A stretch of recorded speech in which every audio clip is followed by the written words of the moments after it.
respected people on this platform. Nobody should be rude to us. Okay, also for ọmọ ti kú. Ó dẹ̀ ń lọ síbẹ̀. Sanjojo ẹ má bínú ọ̀pọ̀ ṣebí ọ̀kẹ́ ló pe bàbá pé kọ́ni sùúrù wọ́n lè jẹ́ gbàlagbà yẹn ò mí pé kọ́kọ́ wa máa sọ̀rọ̀ sí wa. Ẹgbẹ́ wọn sọ̀rọ̀ ẹ má gbọ́ fún ẹ wà lókè sí Mr. Dolly. Now I did only me now. Ṣé ń gbọ́ mi? Ẹni sùn ẹ jẹ́ kó sọ̀rọ̀ one by one. Ẹ dẹ̀ máa rude to anybody bí by or else we will drop you. I am back. Then you don't need to be rude here. Okay, we are. Mr. Dolisha, listen to others first. You don't need to be rude. Listen, everybody might engage in it. Ẹ má worry, but you don't need to be rude. Question tẹ́ bá ń béèrè lọ́wọ́ wọn tó bá ń béèrè lọ́wọ́ yín ni kẹ́ dáhùn sí. Ẹ má wà rude ń bí báyìí ẹ jọ̀ọ́ nítorí Ọlọ́run. Àwọn tó wà bí òkè ìṣòro now. I'm not rude now. Ask questions. That's what I want. Oh yeah, thank you. Okay, sir. Intelligent questions. Okay, yes, sir. Intelligent questions. Intelligent náà ni nǹkan tó ṣẹlẹ̀ náà la máa bẹ àdébẹ̀ nǹkan tó ṣẹlẹ̀. Ó ti yẹ ìgbà tí ó pe tí Blessing pe bàbá pé Mohbad ti kú o. Àwọn wo ni single parents? Bàbá ti gbọ́ pọ̀ mọ́ ẹ̀. Ó ti yẹ ti pọ̀ mọ́ ó ti àbú. Àmọ́ pínlẹ̀ máa gbogbo àwọn tó wà ní pátá ló wà ní ọkọ. Ẹ fi wọ́n lẹ̀ ẹ fi wọ́n lẹ̀ ẹ fi wọ́n lẹ̀. Láyé irun adé aláyé. Ẹ fọwọ́ kọ́ mẹ́sàn-án ṣẹlẹ̀. Nọ́mbọ̀ lọ lílọ. Àdàkọ́ tá à ń sọ nìyí sí. Wọ́n ò ní béèrè questions. Wọ́n jẹ́kẹ́ tó fẹ́ béèrè questions. Wọ́n á nẹ́nìkan rude. Okay, Blessing ti pe bàbá Ọ̀rọ̀ lẹ sọ báyìí. Ẹni sùúrù bàbá ẹ má Blessing ti pe bàbá pé àbúrò òun ti kú o. Ó ti yẹ yín àbúrò òun ti kú o. Ókè ọ̀dẹ̀ ti sọ fún wọn. Ìgbà tó wá lọ́bẹ̀ yẹn ókè ó wá ní ẹbí kankan láti mú dání pé wà ṣùwájú ọmọ ní kankan ṣẹlẹ̀ sọ́mọ mi jájọ lọ. Ó ní bàbá ò ní ẹbí kankan tó máa mú dání àtúwá àzùmù pé ò múyàn kankan dání.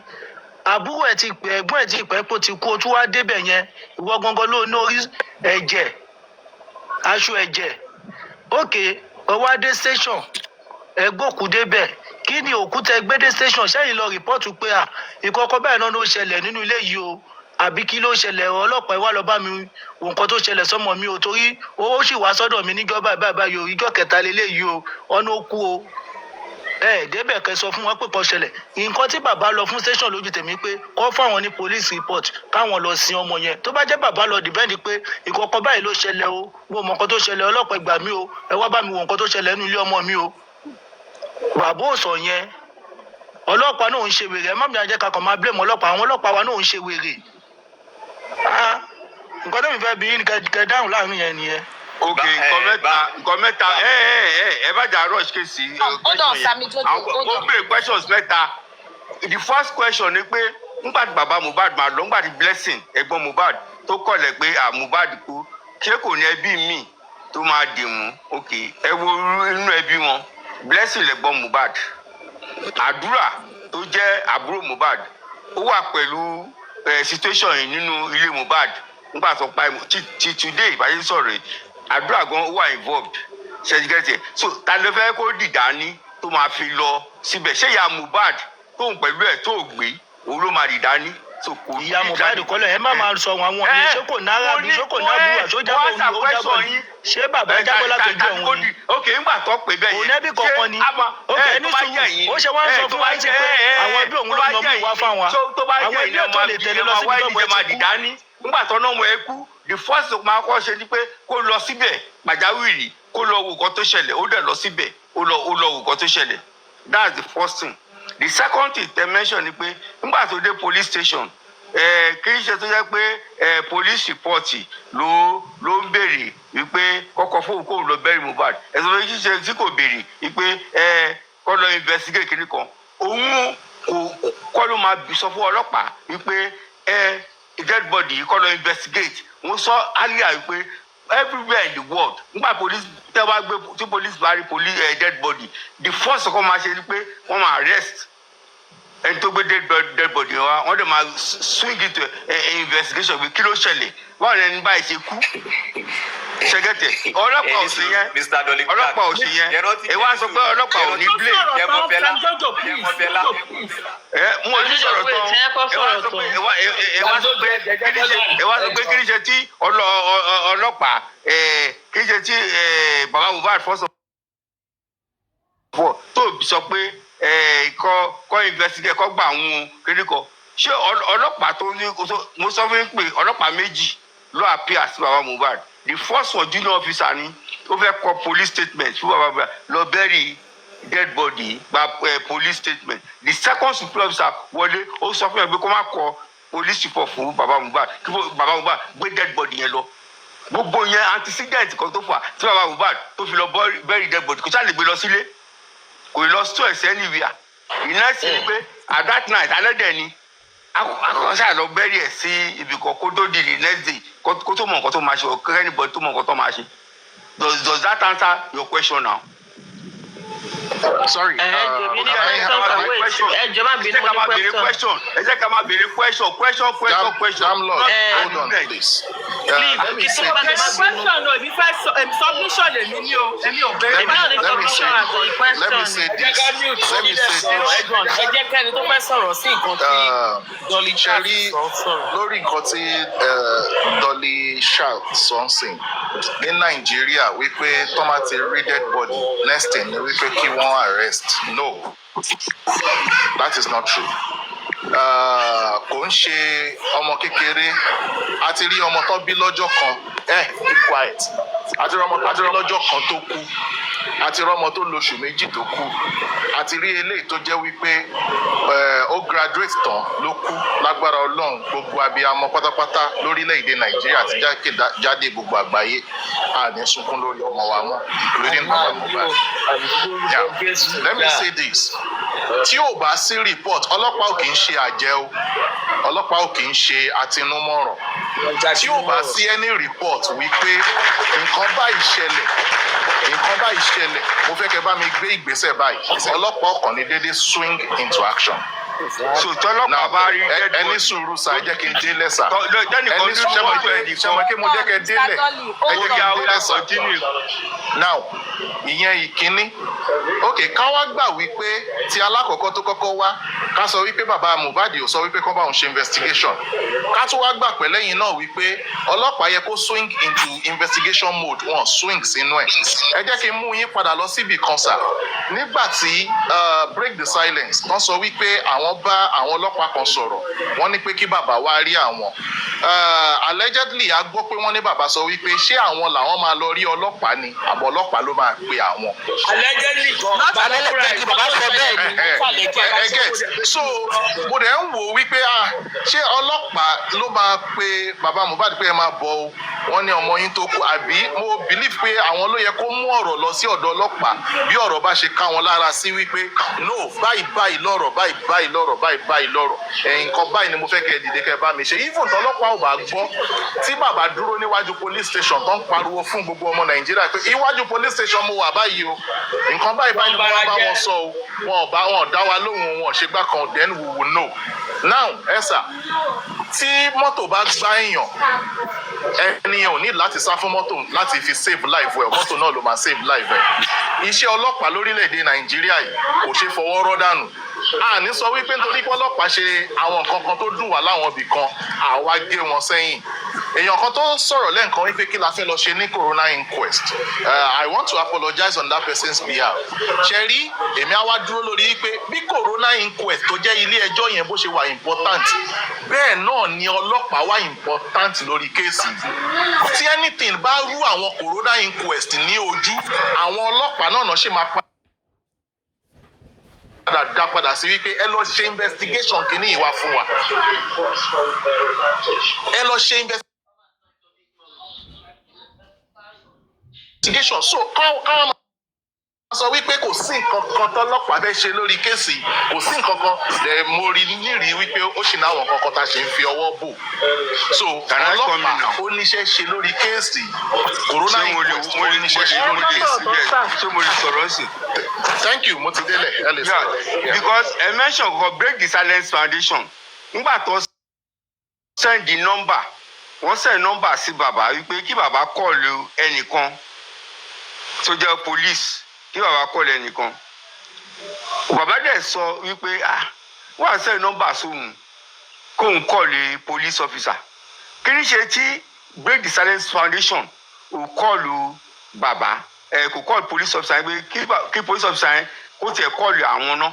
Tó bá dẹ̀ kọ́ọ̀lù àwọn, then àwọn á respond. The reason ni pé because situation yìí bí kéèsì ṣe ń lọ ó ti show pé ọlọ́pàá fúnra wọn wà bias. Bàbá dẹ̀ fi pé nígbà tó bá gba fóònù bàbá police officer lè mọ̀ pé àwọn police officer mọ̀ pé ẹnìkan ló fún àwọn ní phone number yẹn tó ń fi kọ́ọ̀lù wọn. Nígbà tó bá kọ́ọ̀lù wọn àwọn dàbí pé deliberately on his own ló ṣe kọ́ọ̀lù wọn pé báyìí ni. Whereas okay, question is ẹni tó send the number yẹn sí bàbá kí ṣe tí ẹni náà kọ́ọ̀lù police officer pé okay ẹ kọ́ọ̀lù bàbá kí ẹ wá discuss the situation yìí. Why send the number to baba first? Why not call the police officer? Why not the police officer call baba? Secondly, nígbà tó sọ pé ọlọ́pàá ní corona inquest, do you know that 20 months ago so far just for why ti bẹ̀rẹ̀ ọlọ́pàá máa ń ní attendance every time tí corona inquest wà. Every time wọn ò béèrè question ọlọ́pàá representative ọlọ́pàá wà ń bẹ̀ representative ọlọ́pàá yẹn kò béèrè question kan báwo ni ọlọ́pàá ṣe máa attend corona inquest kò ní béèrè question. Mr. Dolly, I want to ask you a question. Mr. Dolly, mo ti conclude ọlọ́pàá máa wà ní corona inquest ọlọ́pàá máa wà ní corona inquest every time ọlọ́pàá ò ní béèrè question ọlọ́pàá ò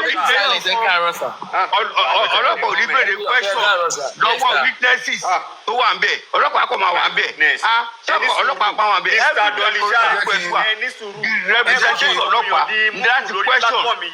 Mr. Yomi, hold on. Mr. Dolly Shaz, ẹ jẹ́ kí Mr. Yomi, ẹ jọ̀ọ́ torí Ọlọ́run, hold on. Mr. Dolly Shaz, ẹ má kọ̀ sọ̀wọ́n èèyàn di ẹ má fi gbọ́ orí àwọn èèyàn pé lórí platform sọ̀rọ̀ mi ò yé. Now ẹ ń sọ yìí pé kọ́lọ́pàá máa béèrè question ní quest kí ọlọ́pàá béèrè question kí ló fẹ́ béèrè ní quest tí ò sí nínú statement tí wọ́n kọ sí police station.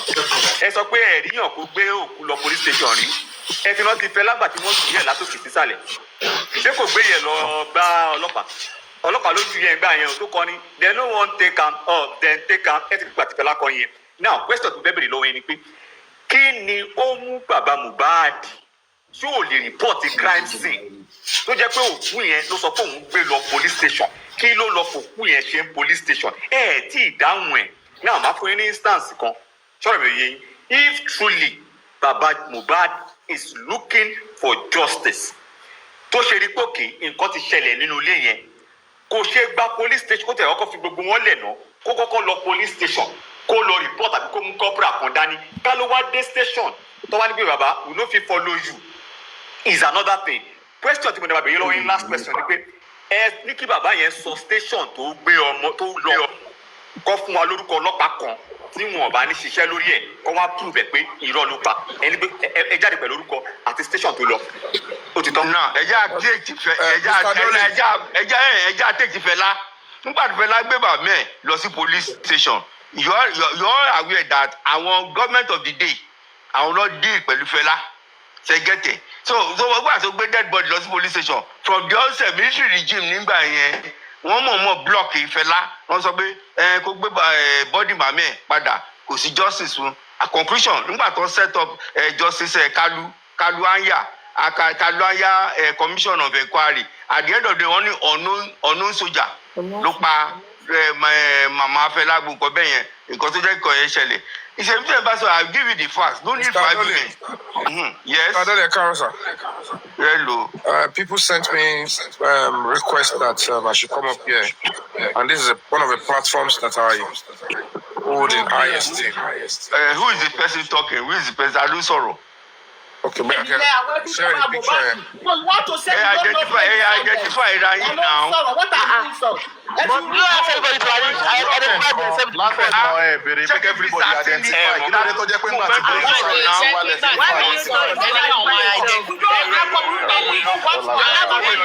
carry on.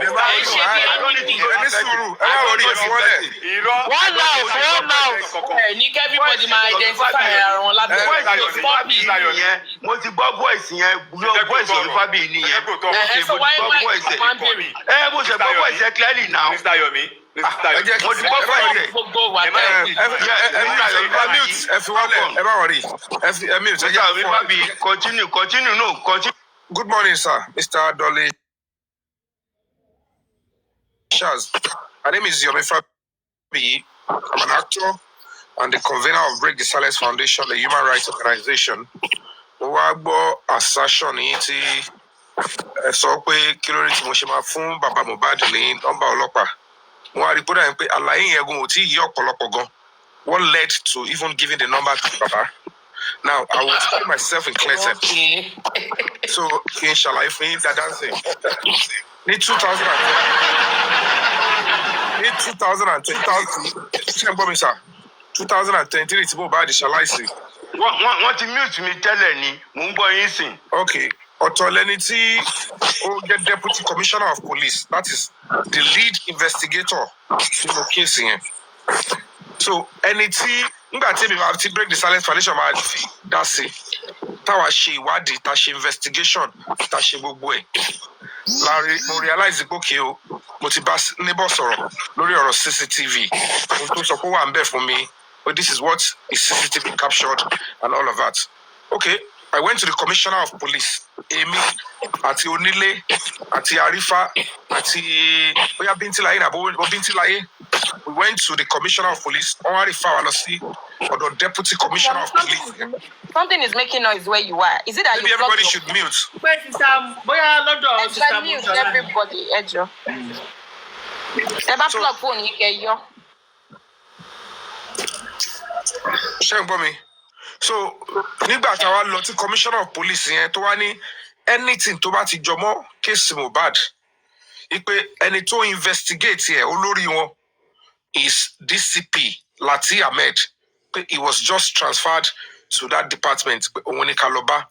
So when we got there, everybody was there. We challenged him. In that challenge, you want the stage come. Case file and he's willing to help. And immediately, to investigate him. In that he gone sort of to Saturday, no case here. Only lots of butter. Ó dẹ̀ caution ẹ pé ó ń ṣe case tó ń ṣe kínní ó dẹ̀ ń carry bọ̀ ó sọ báyìí ló ṣe rí Mohbad nǹkan gé lọ́wọ́ ní show. These people are coming to tell you credible information. You listen to them. Meanwhile, kí ló kọ̀ ọlọ́pàá láti máa sọ. Tó bá ní evidence ló máa sọ̀rọ̀ nípa ẹ̀. Àwọn tó ń tọrọ kọ́ lọ ń sọ̀rọ̀ yìí. Pé kàṣà máa bínú pé kí máa yẹ kó ṣì kọ́kọ́ bọ́ta náà. Ó dẹ̀ bá wa sọ̀rọ̀ ó sọ gbogbo nǹkan tó ń lé. I am willing to help. Anybody tó bá ní anything tó fẹ́ sọ. They should come forward quickly. Can't only Baba Washima. And of course, naturally, Baba itin pariwo káàkiri. On lọ sí TV station káàkiri kó gbà wọn o help wọn o need the justice for wọn. Tí wọ́n dẹ̀ ṣẹ̀ṣẹ̀ gbé new person tó lóun fẹ́ help. At the end of the day, mo dẹ̀ okay, níbi tó lọ dé dúró yìí, bàbá ọmọ yẹn ṣe tó bá yọjú, ó ní tó bá wá, let's work together. Okay, no problem, sir. He will call you, he will fix appointments, and then and we are also on standby as a human rights organization to help. So the right thing for me to do is Baba, new person to get head department, number detective department, Lagos State. Don't she case of money, new person, look bedebe you. Tori ko se ko mo ko dede mu number nìkan lẹ̀. Gbogbo àlàyé ni mo ṣe pé new person tó débẹ̀ yìí.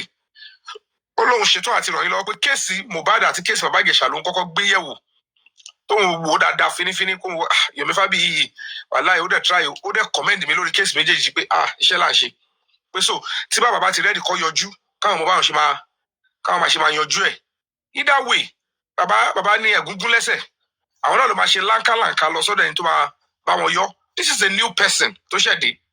Nígbà tẹ́lẹ̀ ti rí èèyàn kan tó ti bá yín lọ́bẹ̀ tó ti bá wọn sọ̀rọ̀ tó ti ṣe débì kan ẹ kò yọjú sà mo ọ̀nà ẹ̀ṣẹ̀ dé nípa ìlẹ̀ bá a ṣe kéṣọ láti ọjọ́ yìí kéṣọ ọmọ yóò tẹ̀síwájú o ọ̀dẹ̀ lẹ́yìn tí dé ń sìn pẹ̀fẹ́ ràn wá lọ́wọ́ ọ̀nà wo lè fẹ́ gbà ràn wá lọ́wọ́ we are willing to cooperate with you.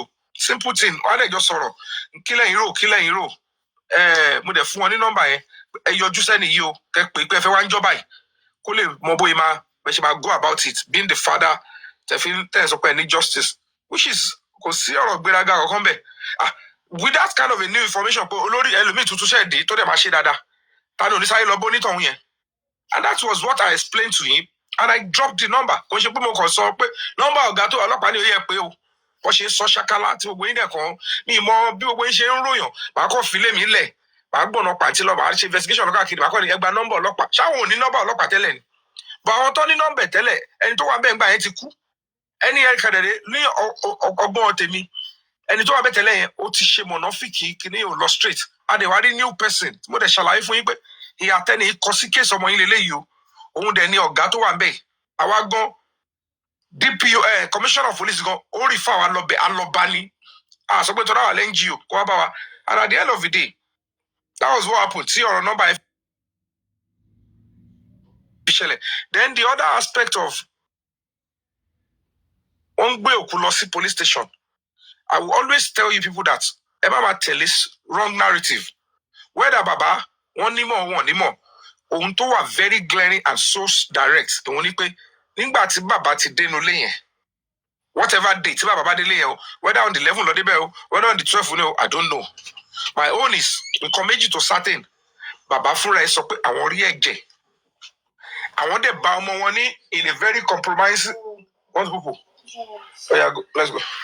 Àwọn dẹ̀ bá hold on ọ̀rọ̀ ẹ máa àwọn dẹ̀ bá ẹ̀jẹ̀ àwọn dẹ̀ bá tó ti ẹ̀ bá mú wọn ọmọ tí wọ́n sọ pé wọ́n kú on the 12 náà wọ́n ti ẹ̀ bá mú láàrin ìṣẹ́jú mélòó tó ṣe pé bóyá àwọn ò sí ní around. So at the end of the day òótọ́ tó wà bẹ́ẹ̀ ni pé tó bá ríru situation bẹ́ẹ̀ yẹn torí ẹ̀jẹ̀ wọ́n wá ní nọ́ọ̀sì kan wọ́n wá ní nọ́ọ̀sì kan òun ló gún ọmọ yẹn pa kò sí bí nọ́ọ̀sì ṣe fẹ́ gún ọmọ yẹn pa tó bá débẹ̀ tó bá nọ́ọ̀sì yẹn tó ò ní lọ fẹjọ́ sọ ọlọ́pàá ò ní gbé òkú yẹn máa lọ kí ló fẹ́ gbé òkú lọ ṣe station.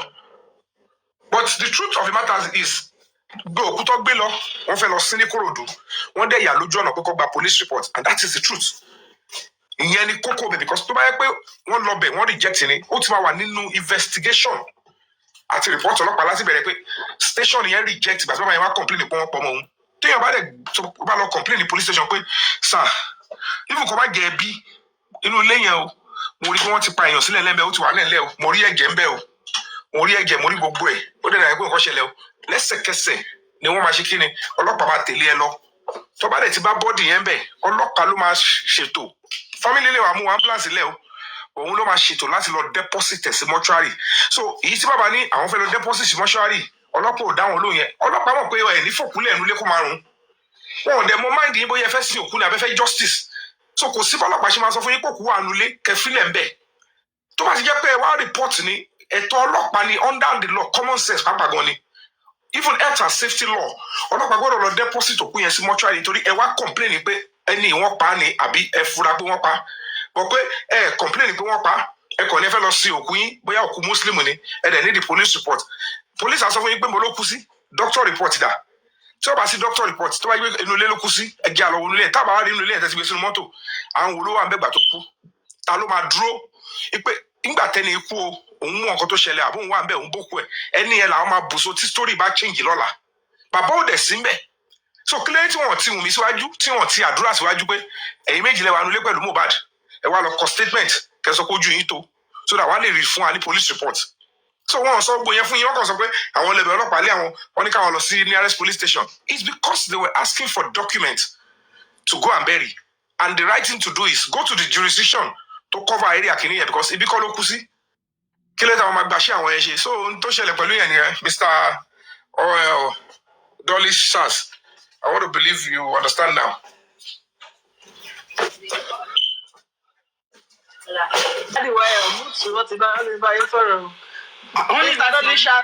Mr. Dolly Charles, are you there? I want you láti unmute o. Ṣé wọ́n gbọ́ àlàyé tí mo ṣe? Wọ́n ti ń sọ̀rọ̀, okay. Ṣé wọ́n gbọ́ àlàyé tí mo ṣe? Yeah, mo gbọ́ àlàyé tẹ́ ṣe. Then I will take you point on point. The first one tẹ́ mention ní pé nípa ti phone number tẹ́ fún Baba Mohbad láti head of panti CID wípé okay kí Baba Mohbad kó kọ́ọ̀lù number yẹn. At that point, Mr. Yomi Fabiyi, ṣé mo pé ẹ̀yin fúnra yín you were not at the start of this Mohbad case, you came in very much later. That is you wrong. agree with that? That is you wrong. came on later. That is wrong. You came on later. You came Mr. Dolly, Mr. Dolly. Yes, mo fẹ́ gbọ́. I can tell you for free. I beg justice for Mohbad. Baba Mohbad go ṣáájú mi bẹ̀rẹ̀ justice for Mohbad. Okay, so gbàwọlẹ̀ bẹ̀rẹ̀ justice for Mohbad. Almost. Nígbà tí yóò. Bó ṣe kú tó announce láti bẹ̀rẹ̀ sí ń jà. Go back to my page on Instagram. Go and see the engagement. Any celebrity to any engagement lórí ikú Mohbad ahead of me, look at the dates and the number of comments and everything. Mú jáde ní 13, 14, 15th of September. Okay. No argument on that. Let's leave that aside. Now, ngbà tẹ́ fún Baba Mohbad ní nọ́mbà head of party CID pé Baba Mohbad kó pé head of party CID. Ó dẹ̀ sọ pé okay, bí case yẹn ṣe lọ tó yẹ pé from the start very very clear to everybody pé police ought to obstruct justice from the beginning. Òun náà fi gbà nọ́mbà tẹ́ tí kò ń pè yìí. Iṣẹ́ àwọn tó obstruct justice náà kọ́lẹ̀ ní kóun tún pè ní. Òun náà ní ó vacillate on calling or not calling. Probably due to his advisors. Do you understand? Ó sì sọ pé kí ṣe tẹ́yìn kúkú kọ́ ọ̀rẹ́ ni náà. Ẹ̀mọ̀ kan tó ń bí mi inú pẹ̀lú wọn tẹ́ ẹ sọ yìí. Ẹ̀yin ṣé bí wàá tún jẹ́ pé Baba Mohbad is holding an executive position. Kí ló ń jẹ́ this to his advisors? At that age, ẹni tọ́mọ ẹ̀kú nìyẹn. Kí ló ń kọ́ ẹ̀ pẹ̀lú gbogbo advisors? Listen, at that stage tó wà, ọmọ ẹ̀tọ́mọ ẹ̀kú in such very very agonizing circumstance. This was in 2024. 2024, even up till now. Nobody that lost a child of that standard, of that magnitude, Lushima feel okay. Now give him the benefit of doubt. Don't worry. Justice, no, Mr. Dolisha. From the day one, I am an insider. I'm an insider in this case. We don't know Mr. Dolisha. You will not know. Your voice is aggressive. Because some people is Brexit. Somebody they have said it. I am not a sibling of Brexit. Leave that aside. Don't you are assistant pastor. Don't distract. I'm speaking to Mr. Rufabi and I want to talk to him separately. Don't call me. Please, let me talk to him. Hey, you see now. Distraction is perfect.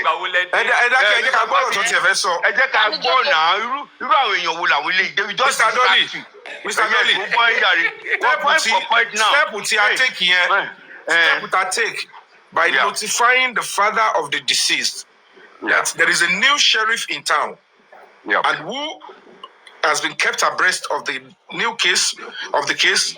He studied it. He is willing to help. It needs information. It needs support from the family. Now, how many days was the sheriff in town that you gave the number to Baba Mohbad? Was it 2 days? You're not getting it. No, what I'm saying is that antecedent police before that new sheriff, antecedent and police before that new sheriff came to town. My brother, only place anybody in town. I want to ask you a question. Please let me conclude. Hey, don't ask. I'm telling you that point for point. I'm asking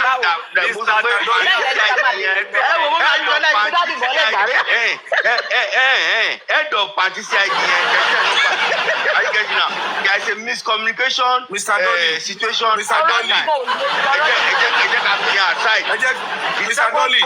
Dolly.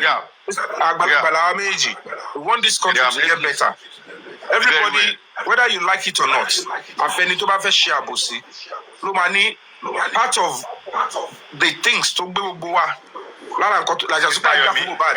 Hold on Sam Jojo. Hold on sir. Hold on. Ẹ ti sáré parí line mi fẹ́ gbàgbé ẹ̀. Hold on. Ẹ jẹ́ kó sọ̀rọ̀ náà. Irú àwọn èèyàn wo la ẹ jẹ́ kó sọ̀rọ̀. Hold on Sam Jojo. Mr. Dolly. Part of lying to me now. Part of the things tó ń ṣe gbogbo wa ni pé a pity bàbá yìí pé he is the last man standing in the family.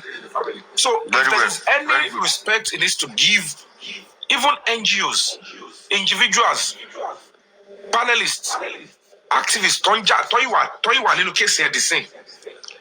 The real thing that it needs to give them is respect. Whether I like him or ṣebí ìjà ọmọ mi náà lẹ ṣì ń jà. Tẹ́ bá fi mí wé gi, tẹ́ fi mí wọ́pẹ̀, ìjà mi náà lẹ ṣì ń jà. You cannot hate me kó dẹ̀ máa bá mi rajà. Kọ́kọ́ máa lóun bá mi yàn dì kó dẹ̀ máa bá mi rajà. Òun jẹ́ kí n máa fọwọ́ sẹ́nu. You still like me, you are still appreciating me. So that is to tell you number one. Tí ọkùnrin bá ń sun rárá fọkùnrin ẹgbẹ́, akọ́ṣẹ́ òun ló ṣe. Tí àwọn ọkùnrin bá gbéra wọn dìde ta lọ síbì kan, ta gbọ́ ọ̀rọ̀ tó dá mẹ́ pé àwọn ọlọ́pàá ta rò tẹ́lẹ̀ pé bóyá àwọn ọlọ́dọ̀rí kéèsì rò. Tí ọ̀gá mi wá dé tó lóun ṣe study kéèsì yẹn òun ṣe gbogbo ẹ̀. And tó dẹ̀ rí pé àwa ti wá kóun tẹ̀ tó pé no problem. Let the father call me, let him ask. Ẹni tó bá fẹ́ wá kó jẹ́ kí n mọ̀ kó fẹ́ wá. Ọ̀rọ̀ pípé tó ń sọ pé kó pè kó ṣe pé kó máa discuss kíní lórí phone. Call is to say I want to come and see you. Nítorí wọn mọ nọ́mbà yẹn wọn mọ̀ pé new person ló wà ń bẹ̀. Ẹ pé ní kẹlọ sọ ẹ̀dùn ọkàn yín fún kẹ book appointment. Are you saying? But if they choose not to forthcoming, kí wọ́n gan kò ní kéèsì gan tó bá yọjú dé stage kan láwọn kéèsì mi ọlọ́kàn wà pé if you are the complainant come forward. They will always tell you if you have any reason come forward. Tí ọlọ́pàá bá ń lọ káàkiri tó bá ṣe bẹ́ẹ̀ yẹn. How many resources do you think they have? People that have case, wọ́n tó ní case tó fẹ́ kọ́lọ́pàá bẹ́ẹ̀ fẹ̀mí wọ́n lẹ̀ kọ́lọ́ bẹ́ẹ̀ get justice. There are some time you have to humble yourself. You have to approach the police, go to them and be persistent. Mo gbọ́ pé new person lẹ́yìn sà. Mo dẹ̀ wò pé tẹ́yìn ṣe wọlé. Mo gbọ́ pé sọ pé ẹ tún ready láti help wa. Ọ̀nà owó lẹ́nu pẹ́lú gbà báyìí ni nǹkan báyìí lọ́ọ́ ṣe tó dùn mí gbà yẹn o. Tọ́ ṣe báyìí. Kò sí nǹkan kan tó wà bẹ́ẹ̀. If you want to advise Baba Mohbad, tell him kò make any sense o. If people èmi ò ń ṣe ọlọ́pàá, èmi ò dórí kéèsì Mohbad rú. Tí máa wá lọ bí tí wọ́n á pè é tí wọ́n sọ pé sir, new person tó wà bẹ́ẹ̀, it sound like he wants to help the family. Kò sí nǹkan tó cost even kò jẹ́ Dangote gan ni really ẹni tó fẹ́ justice for mo inú ẹ̀ máa dùn débi pé oh what is his number new person okay you sound very optimistic abi and positive give me the number agba number yẹn my name is Kiriko Baba Mohbad when can I come and see you please I understand you just came in thank you so much please when can I come tó bá ní can you come today yes I'm ready sir ọmọ àdùdé bẹ́ẹ̀. Àìmọye náà tí mo máa wà níbi tí mo wà yìí. Now, before you come in, let me answer him on that number being sent. Up to that point, Mr. Fabi, nígbà tẹ́ send number sí Baba Mohbad. Before then, kí ni story of the biasment of police before then? Kí ló ń jẹ́ biasment? But they are very, very biased. That is, they are very, very biased. They were BIAS. They were very biased. BIAS. They were very biased before that.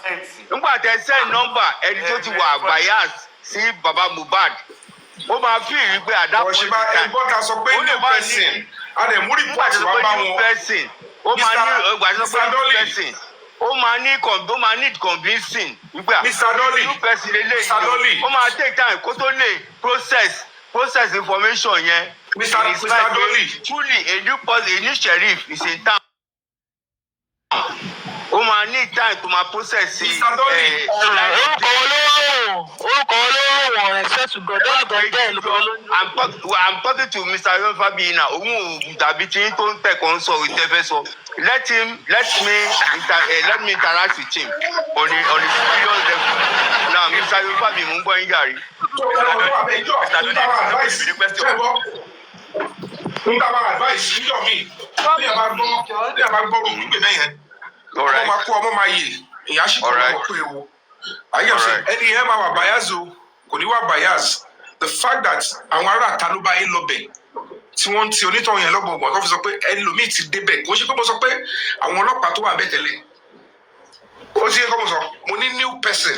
Bóyá ẹni yẹn máa wùwà tó fẹ́ wù yẹn ni o, àbí tó tún wù tẹ́lẹ̀ ni o, àbí he is a changed person. You have to make a move.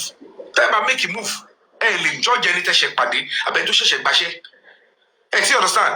Tó bá jẹ́ pé ní ẹlẹ́ṣẹ̀ máa dúró kó pè yín, ẹ mọ̀gbà tí fáìlì máa kàn yín, àwa ta lọ put pressure.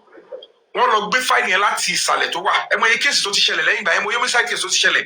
Nígbà tá pull pressure tí commissioner ní ẹ máa lọ sọ́dọ̀ ẹni yẹn.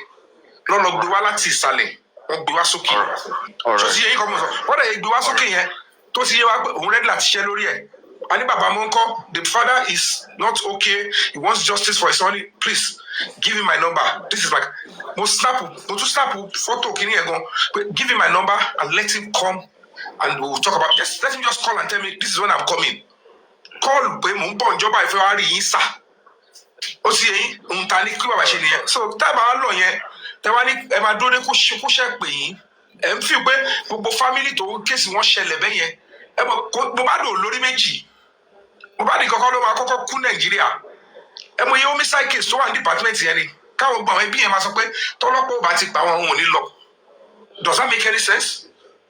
So tó bá jẹ́ pé àwọn èèyàn ló advice wọn kọ́ ṣe bẹ́ẹ̀ but èmi rí i pé wọ́n mọ tó ṣẹlẹ̀. May I ask you a question? May I ask you a question which I know you give me a direct answer? Has the police been biased from day one of the justice for Mohbad? Has the police been biased? Of course. Very good.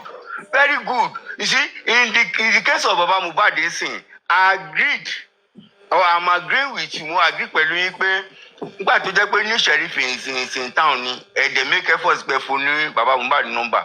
Ó yẹ kó lè respond pé okay, number yẹn kó ń call ẹni báyìí ṣe get it. But when you gave him the number, it was not days, months or weeks after. Òun lè máa ní doubt pé ṣé kìí ṣe the same police tó wà biased ló tún máa call báyìí. Ìyẹn wrong yìí ó lè rò bẹ́ẹ̀ he has right to think that way. But I like that ó lè rò bẹ́ẹ̀ and he has right to think that way. Yes but n tó wá fọ́ nìyí pé ẹ máa gbọ́dọ̀ mi ṣe fẹ́ gbọ́ mo fi Ọlọ́run bá búra yàtọ̀ sí pé bóyá corona inquest ọ̀nà gbélẹ̀ ẹni tó máa resolve case Mohbad ọlọ́pàá ṣe ni. tí president Nàìjíríà bá fẹ́ dá sí kéèsì tí gómìnà bá dá sí pókè náà ọ̀rọ̀ yẹn àfẹ́ kó di wàhálà àfẹ́ kó dariwo ibi tó ṣì máa padà sí ni pé police. Everywhere in the world bó ṣe wà nìyẹn náà. So ọlọ́pàá ló máa solve case. Lábẹ́ bó tilẹ̀ ń kórí ní tí kò wáyé yín ni pé tí bàbá Mohbad bá gbéra tó bá déwájú DCP yẹn he may turn out to be his schoolmate. Ó lè turn out sẹ́ni tó yẹ pé there is a word he may turn out not that he will turn out. Mr. Dolly. Mr. Dolly. Just listen to learn. You are listening to respond. Don't comment. Ẹni tí mo bá sọ̀rọ̀ comment lórí yẹn. Ìtọ́ comment sí padà yẹn dà ó wà in order. Mr. Dolly. Èsì tó ń fún yín yẹn ó wà in order. Because the word may is a conditional word. Continue, I'm listening. When you write statement to police, ọmọ ní pé write your background. Níbo ló gbé background? School wo ló lọ? Is to keep the judge or ẹni tó fẹ́ dájọ́ lórí rẹ̀ kó lè wò pé ṣóun ní idea is there any correlation sóní kan tó lè link up many things wọ́n ṣe máa ń béèrè fún information yẹn background check yẹn.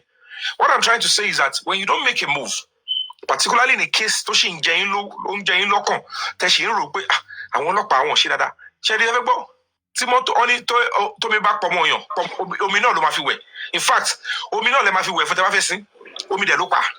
So that is to tell you that no matter how you think police were biased yẹn means pé wọn ò ṣiṣẹ́ yẹn tó kò ń ṣe pé wọn ò ṣe rárá o torí tí ọlọ́pàá bá sọ pé ọlọ́pàá wà biased fully ọlọ́pàá ṣì arrest àwọn kan wọ́n padà arrest nọ́ọ̀sì o wọ́n padà arrest prime boy wọ́n arrest Samilari Ramali wọn ò ṣe tó ni òun ni biased tẹ̀ pé yẹn bọ̀ nítorí kí n má bàa máa lọ yín fún ni mo ṣe dá yín lóhùn pé yes but the fact remains that ìgbà tó ti wá dé stage yẹn tọ́rọ̀ yẹn ti wá ń gbọ́n sí táwọn èèyàn ti ń dìde ṣé ń gbọ́dọ̀ mi then you are now going to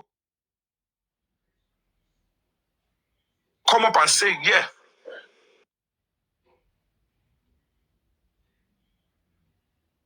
Nígbà táwọn people yìí ti lọ bẹ̀ yẹn, èmi kọ́ ni mo bẹ̀ wọ́n ṣẹ́. Ohun tó lè fi mú wọn tí deputy commissioner tó fi gba káàdì tó sọ pé kọ́ pé òun ẹlòmíì ṣẹ̀ṣẹ̀ dé yẹn. Ẹni yẹn ó máa ṣe dáadáa ní o, kò ní ṣe dáadáa ní o.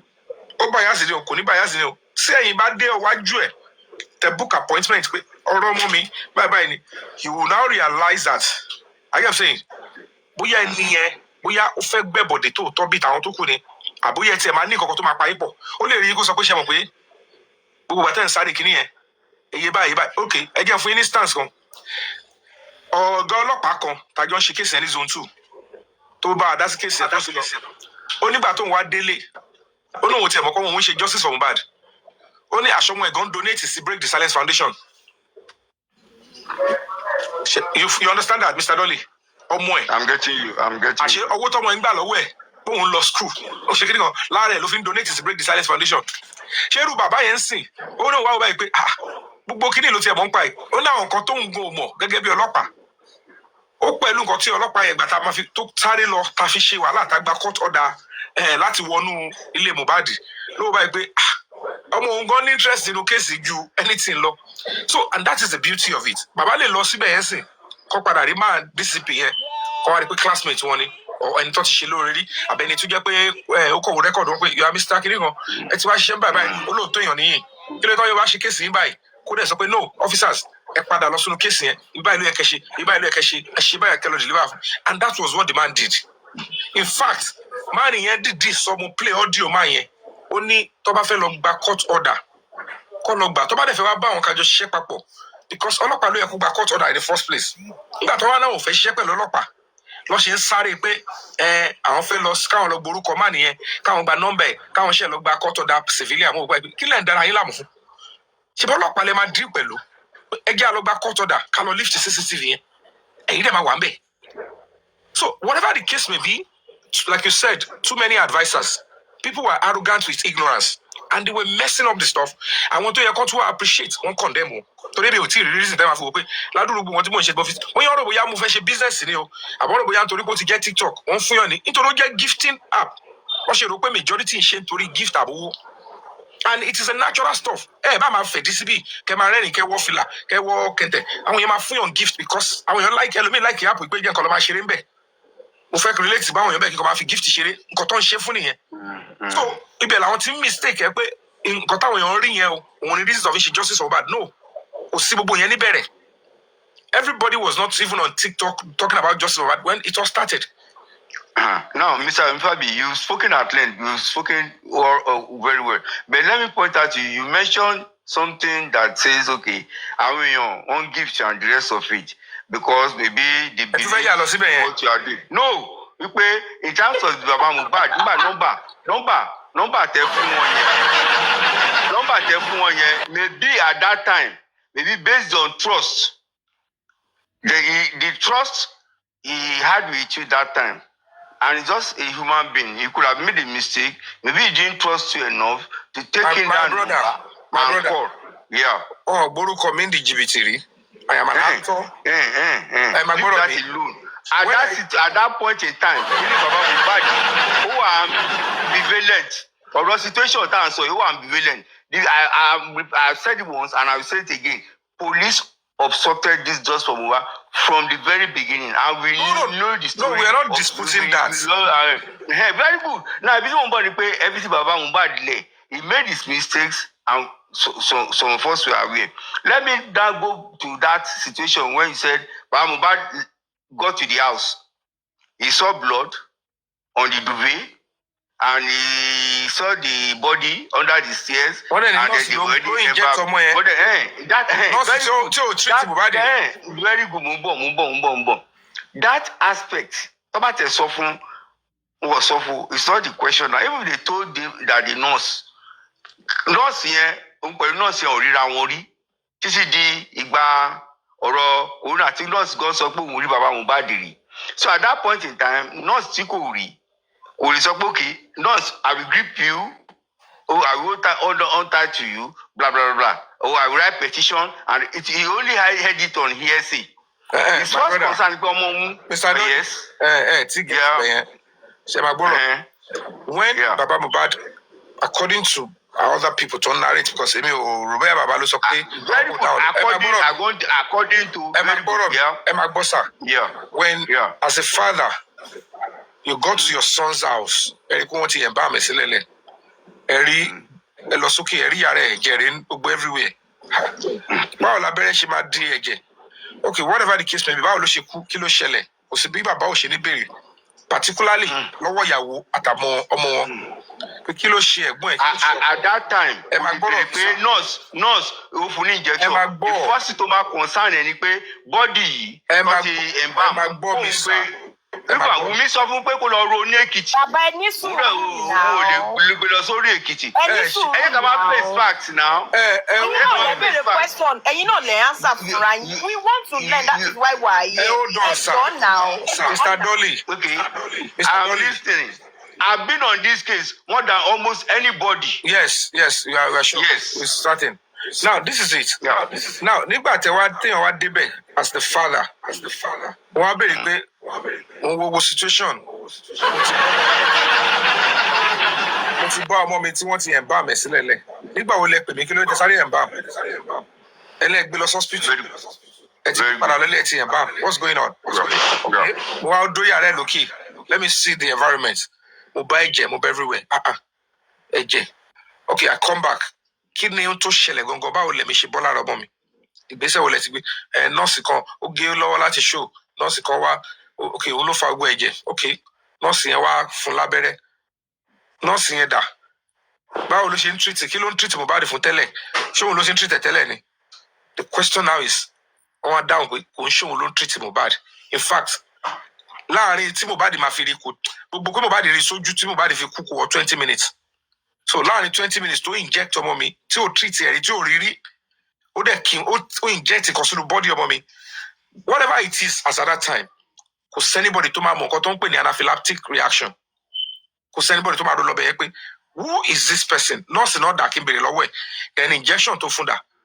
Torí injection tó fẹ́ fún yẹn kò ṣe kó máa ti ṣe láti kò ní try láti administer láti ilé ó máa process kò ní process láti ilé inú ilé wọn bẹ́ẹ̀ ló máa ti process ẹ̀ ló máa ti já kúrò ní kíní tó fẹ́ ti já ó máa fi sínú tube níṣojú wọn bẹ́ẹ̀ ni.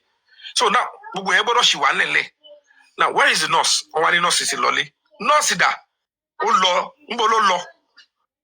That alone is enough for anybody. Kò sí bára àyàn ṣe lè máa gbọ̀n tó kò sí bó ṣe lè gentle tó ní ayé àfẹni tí ó bá ná ní ọmọ. Are you saying? You will not look at it. Are you okay? Ẹ pè mí gan. Bó ṣì sọ fún mi pé nǹkan ṣe ọmọ mi mi ti process ẹ̀ délẹ̀ tẹ́sí pè mí gan. Ṣó máa kú ni? Ṣé kò ní yé ni o? Ṣó máa ní ìdẹ̀gẹ̀? Ta ni kí n pè? Mo ṣì rò lọ́wọ́. Ẹni tó wá gún ọmọ mi pa yẹn. Mo wá débì láti ṣe pé mo lọ ọ̀run mò ń bọ̀ láti Ìkòròdú sí inside same Lagos State. Ẹ wá sọ fún mi pé ẹni tó treat ọmọ mi yẹn kò tiẹ̀ dúró kí n dé. Ó wá ti lọlé. That is enough basis. No matter who you are, no matter your temperament, it's enough for you to say, you know what? Mumbo, then you walk out. And if truly, eventually, you go and report to the police, to ba eyan le ṣàlàyé báyìí fún ọlọ́pàá. Kó jẹ́ ọlọ́pàá yẹ ká nínú kan, kó jẹ́ pé president ló pa ọmọ ẹ̀. Ọlọ́pàá sì máa fún ẹ ní audience pé n tó sọ yìí. Ẹ kọ statement yìí sílẹ̀, ó yá ẹ jẹ́ ká lọ wò. Wọ́n lè wá later kó lọ gbọ́n fún ẹ o. But they will never tell you you will not be hurt. Now, thank you for that. Thank you for that. Please let me comment on this one. Now, ṣé Baba Mohbad were proven right later?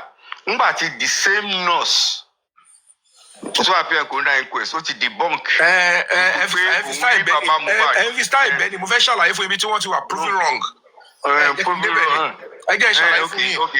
Ṣàlàyé mo fẹ́ gbọ́. Now, nígbà tẹ̀tí wá sọ yẹn ní pé ọlọ́pàá fún yín lọ́díẹ̀nsì wọn ò jẹ́ kẹ́ kọ́ wọn ò jẹ́ fún yín láwọn all station set wọ́n ní kẹ́ máa lọ. Kò ṣe pọ́n sọ pé wọ́n ní káwọn máa lọ gan wọ́n ní káwọn lọ sí nearest police station. Àwọn làwọn decide wọn lọ sí nearest police station bí tí Mohbad kú sí. Now, ẹ wá ṣe ogun kan ẹ ti lọ sí òkú. And gbogbo èrò wá jáde láàrin few hours náà ni o. Àwa rí ohun tó ṣẹlẹ̀ and no, this is a justice, something is fishy. Ọlọ́pàá wá gbéra wọ́n dá sí lẹ́sẹ̀kẹsẹ̀. Okay, whoever to ban anything to fair so, which of course will include Baba Mohbad. Ẹ wá lọ sọ gbogbo tẹ́ fẹ́ sọ yìí. N tẹ́ fẹ́ kọ fún wọn ní police station tẹ́ lọ yẹn. Ẹ ti kọ fún wọn ní Panti, which is a state CID. Ọlọ́pàá wá lọ, wọ́n arrest nurse yẹn. You all had it. Nurse wá lò 4 months or thereabouts nínú cell. You nurse use 23 days. Okay, again your 20 yẹn kúrò. Nurse lò 3 days. 23. And then mo fún yín 20 yẹn sẹ́. And in 3 days tí ọlọ́pàá fi arrest onítọ̀hún because under the law tó bá arrest yàn under 48 hours you must be charged to court or granted bail. Ọlọ́pàá wà grant ẹ̀ ní bail. Wọ́n dì mú. Now, if Baba Mohbad was the one that complained to the police to cause statement as the lead complainant, ìpè nọ́ọ̀sì báyìí òun fojú òun rí ọ̀dẹ̀ lóun ló gún ọmọ òun lábẹ́rẹ́ pa ibi tí ikú Mohbad tọ́yìn sọ fún wa kó ti wá nìyẹn òun ni ọlọ́pàá fẹ́ investigate lé lórí òun ni bàbá Mohbad sọ pé I want justice for Mohbad wọ́n wá náà mú nọ́ọ̀sì yẹn ó lo 23 days so bàbá Mohbad lọ sí station láti lọ wo ókè níbo lẹ bá ṣe dé kí ló ṣẹlẹ̀ wọn kú bàbá Mohbad pé àti mú suspect yìí o ẹ má bọ̀ make it make sense to me káàtì ẹgbẹ́ pé ní ọlọ́pàá tèmi fún wọn àwọn yẹn lọ́kọ̀ wà bias. I want to make sense to you let's go by just a little bit nígbà tí bàbá Mohbad tó bá Mohbad ní sọ́ọ̀tì embalming tó dẹ̀ sọ pé òkè ẹ wá sọ pé wọ́n sọ fún wọn narrate incident pé nurse kan ló gbọ́n ọmọ ẹ̀ ó yẹ kó lè rí àkínníkan. Do you know that bàbá Mohbad knows them Darusha Wunmi and the case and the rest kò lè ever believe what sọ kò lè ever believe anything tó bá narrate. tí mo sọ àní ọlọ́pàá ti mú nọ́ọ̀sì sí station. ànẹ́bí tí nọ́ọ̀sì sílẹ̀ èmi ń lọ sí ti ọ̀rọ̀ àti bàbá Mohbad tó débẹ̀. This man don't know anything about this case. ẹni sùn pé bóun mọ pa kéésì ẹ máa you know that I know more than you can ever know. Leave me and Yomi Fabi to talk. Mr. Yomi Fabi padà sí nígbà tí bàbá Mohbad tó débẹ̀ tó sọ pé nọ́ọ̀sì tó fẹ́ máa ṣe ìlànà ti dé nìyẹn àti dayín mọ̀. Mr. Dolly. Ó dùn mí pé ẹ̀jẹ̀ fún ọ lésì tó máa parí ọ̀rọ̀ yìí. Ó máa gbọ́ ẹ máa sọ lọ ẹ máa gbọ́ ṣáájú. ẹ má dá wọn ó ń gbọ́ yín. Ẹ̀jẹ̀ fún ọ ní èsì tó dáa. Ẹgbẹ́ kọ́ máa sọ unreasonable questions ẹ má lè yọ̀ mọ́. Ẹ sọ̀rọ̀ ó máa lẹ́n onídọ̀tí ẹ̀jẹ̀ round up fún ọ kọ́lé mi. Ẹ máa lẹ́n. Ẹ̀jẹ̀ round up fún ọ. pé wọ́n sọ pé round up fún ọ.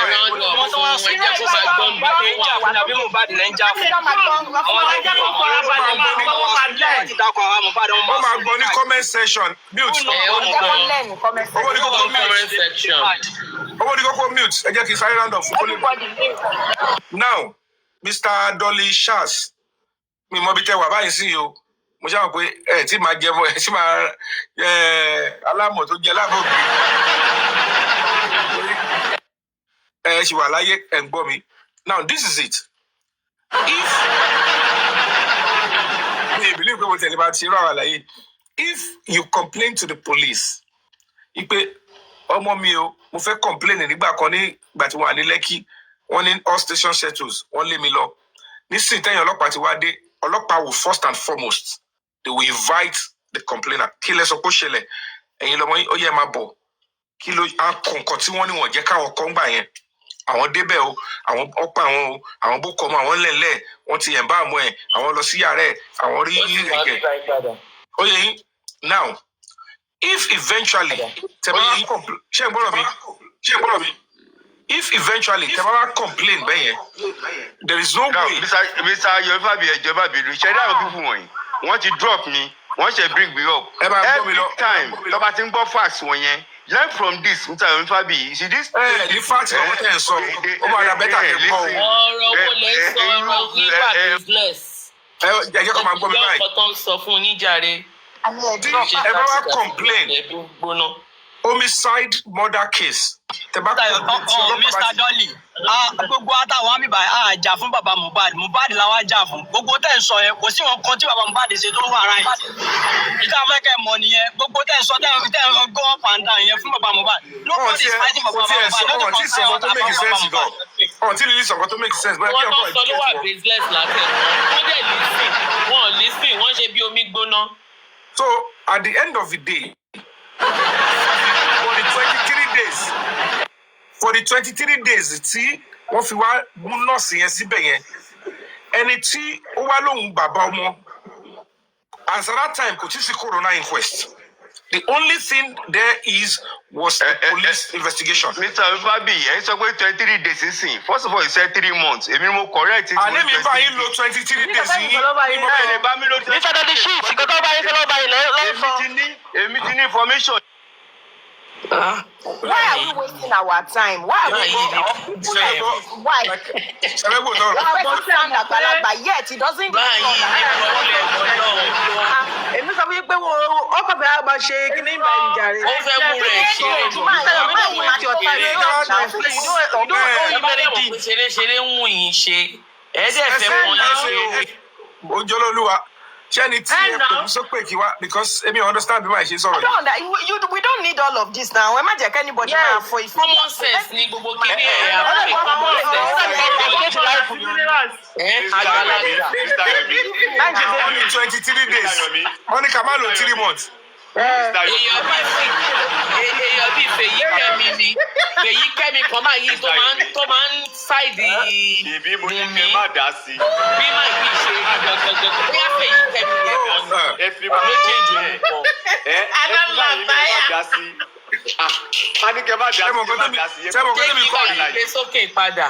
Ṣé mo kọ́ tẹ́mi kọ́ rí mbẹ́ tí mo ní òfurá sí? Ẹ mọ̀ tẹ́ fura sí.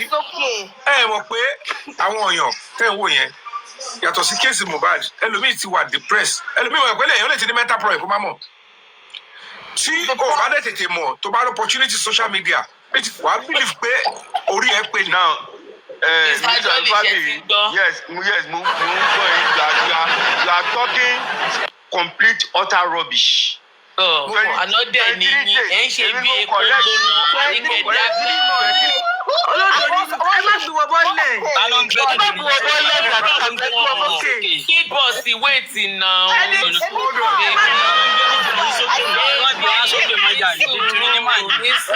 má gbé ilé ìwá sókè mọ́ nítorí pé ẹ fẹ́ gbọ́dọ̀ tí àwọn èèyàn bá ní mental problem.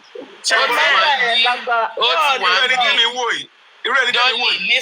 Tí wọ́n bá ṣú ẹ̀ fún wa dáadáa, kò ṣe pé kéèyàn máa lọ sí bíyà bíru Jehova àbí kiri. Tó bá ṣú ọ̀ fún yín, Mr. Dolly ẹlẹgbẹ́rì làkàntì yín wá fẹ́ wá ṣí náà ojú yín. nísìnyí jàre òun ní 23 days ó ti ṣó pé Mr. Fabiri ó kàn ń speak off-head ni kò mọ nǹkan tó wọ̀ on ground. 23 days ni ó ti ṣó pé. Lògùn yín lè ní dádì ẹ̀rọ tí lògùn yín láàárọ̀ ní Sunday. Ẹ bá mi mute ṣàlàyé bẹ̀rẹ̀ fún ọ. Mute key boss. You don't need to drop in. Ẹ jẹ́ sáré ṣàlàyé bẹ̀rẹ̀ fún máì tí ò yé 23 days tó sọ yẹn. Ẹ ó dọ̀ ẹ má gbé sókè mọ́. I can't be engaging this person. Mo ti rí pé level ọpọlọ ẹni yẹn. Ọpọlọ ayọ̀. Now, if you are even insisting 23 days, if for 23 days ọlọ́pàá arrest a nurse and baba sọ pé up until gbogbo 23 days àwọn fojú rí nurse yẹn, the question now is this: as at that time tẹ́ ẹ sọ yẹn kò sí corona inquest, ọlọ́pàá ti bá yín arrest a nurse at the early stage of that case, ẹni tí wọ́n sọ fún yín pé ó gún ọmọ yín pa, that is tẹ́yìn believe pé whatever the case may be o, òun ni àwọn tó wà nílé yẹn sọ pé òun ló gún ọmọ yín pa, tẹ́ believe pé àní bóyá òun ló gún pa o, bóyá ó ṣèṣì ni o, bóyá ó rán ni o, ẹ wá ní wọn fún yín lọ́dẹ̀ẹ́sì ní small police station, ìjọba state ti wá dá sí, wọ́n wá arrest nurse. Ẹ jọ tí gómìnà gan bá béèrè pé ṣé bàbá yẹn ti wá wo nọ́ọ̀sì yẹn, ṣó ti engage nọ́ọ̀sì yẹn, àbí tí commissioner wọn ní bàbá yẹn ò wá, ó dẹ̀ ń lọ káàkiri pé òun wá justice lẹ́yìn tẹ́ ti pé pé a ti arrest nurse and tẹ́ complain against, because kò sí bí nurse bí ọlọ́pàá ṣe fẹ́ wọ́n bóyá nurse ló gún Mohbad tí ò bá sí anybody nínú ilé yẹn tó complain fún ọlọ́pàá pé n tó gbẹ̀mí Mohbad lélẹ́yìí ọlọ́pàá ò lè wẹjú kọ́ mọ ohun tó ṣẹlẹ̀ sí Mohbad.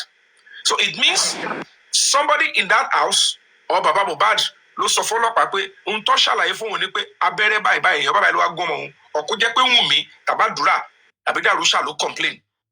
Now if they now complained tí bàbá ò dẹ̀ rí nọ́ọ̀sì yẹn ẹjọ́ tó débẹ̀ tí nọ́ọ̀sì yẹn ti lọ àbóyọ sá lọ tọ́lọ́pàá wá lọ arrest nọ́ọ̀sì yẹn, ẹ jọ do we need a soothsayer to tell us to that?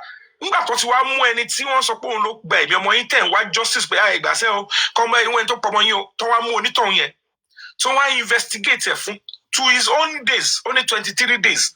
Meanwhile under the law wọn ò ní ju 48 hours lọ kó gbọ́dọ̀ fi dẹ́ni but even got 24 hours ni tí wọn bá ti ready àti charge onítọ̀hún sí court, they must be able to give that person administrative bail. Now tí wọ́n wá tún wá wò pé wọ́n gba extension, because I know clearly they took all of them to court, including the nurse and the Samilari Naira Marley, wọ́n kó wọn lọ court láti gba extension to hold them for another 1 month or thereabout 30 days. Mo mọ̀ ká approval wọ́n fún wọn ní approval 30 days tí máa ń sọ pé 23 days. Mo ní kí tiẹ̀ tún bá yín lọ fún 23 days wèrè tẹ́ ẹ̀ sọ, at the end of the days make it make sense.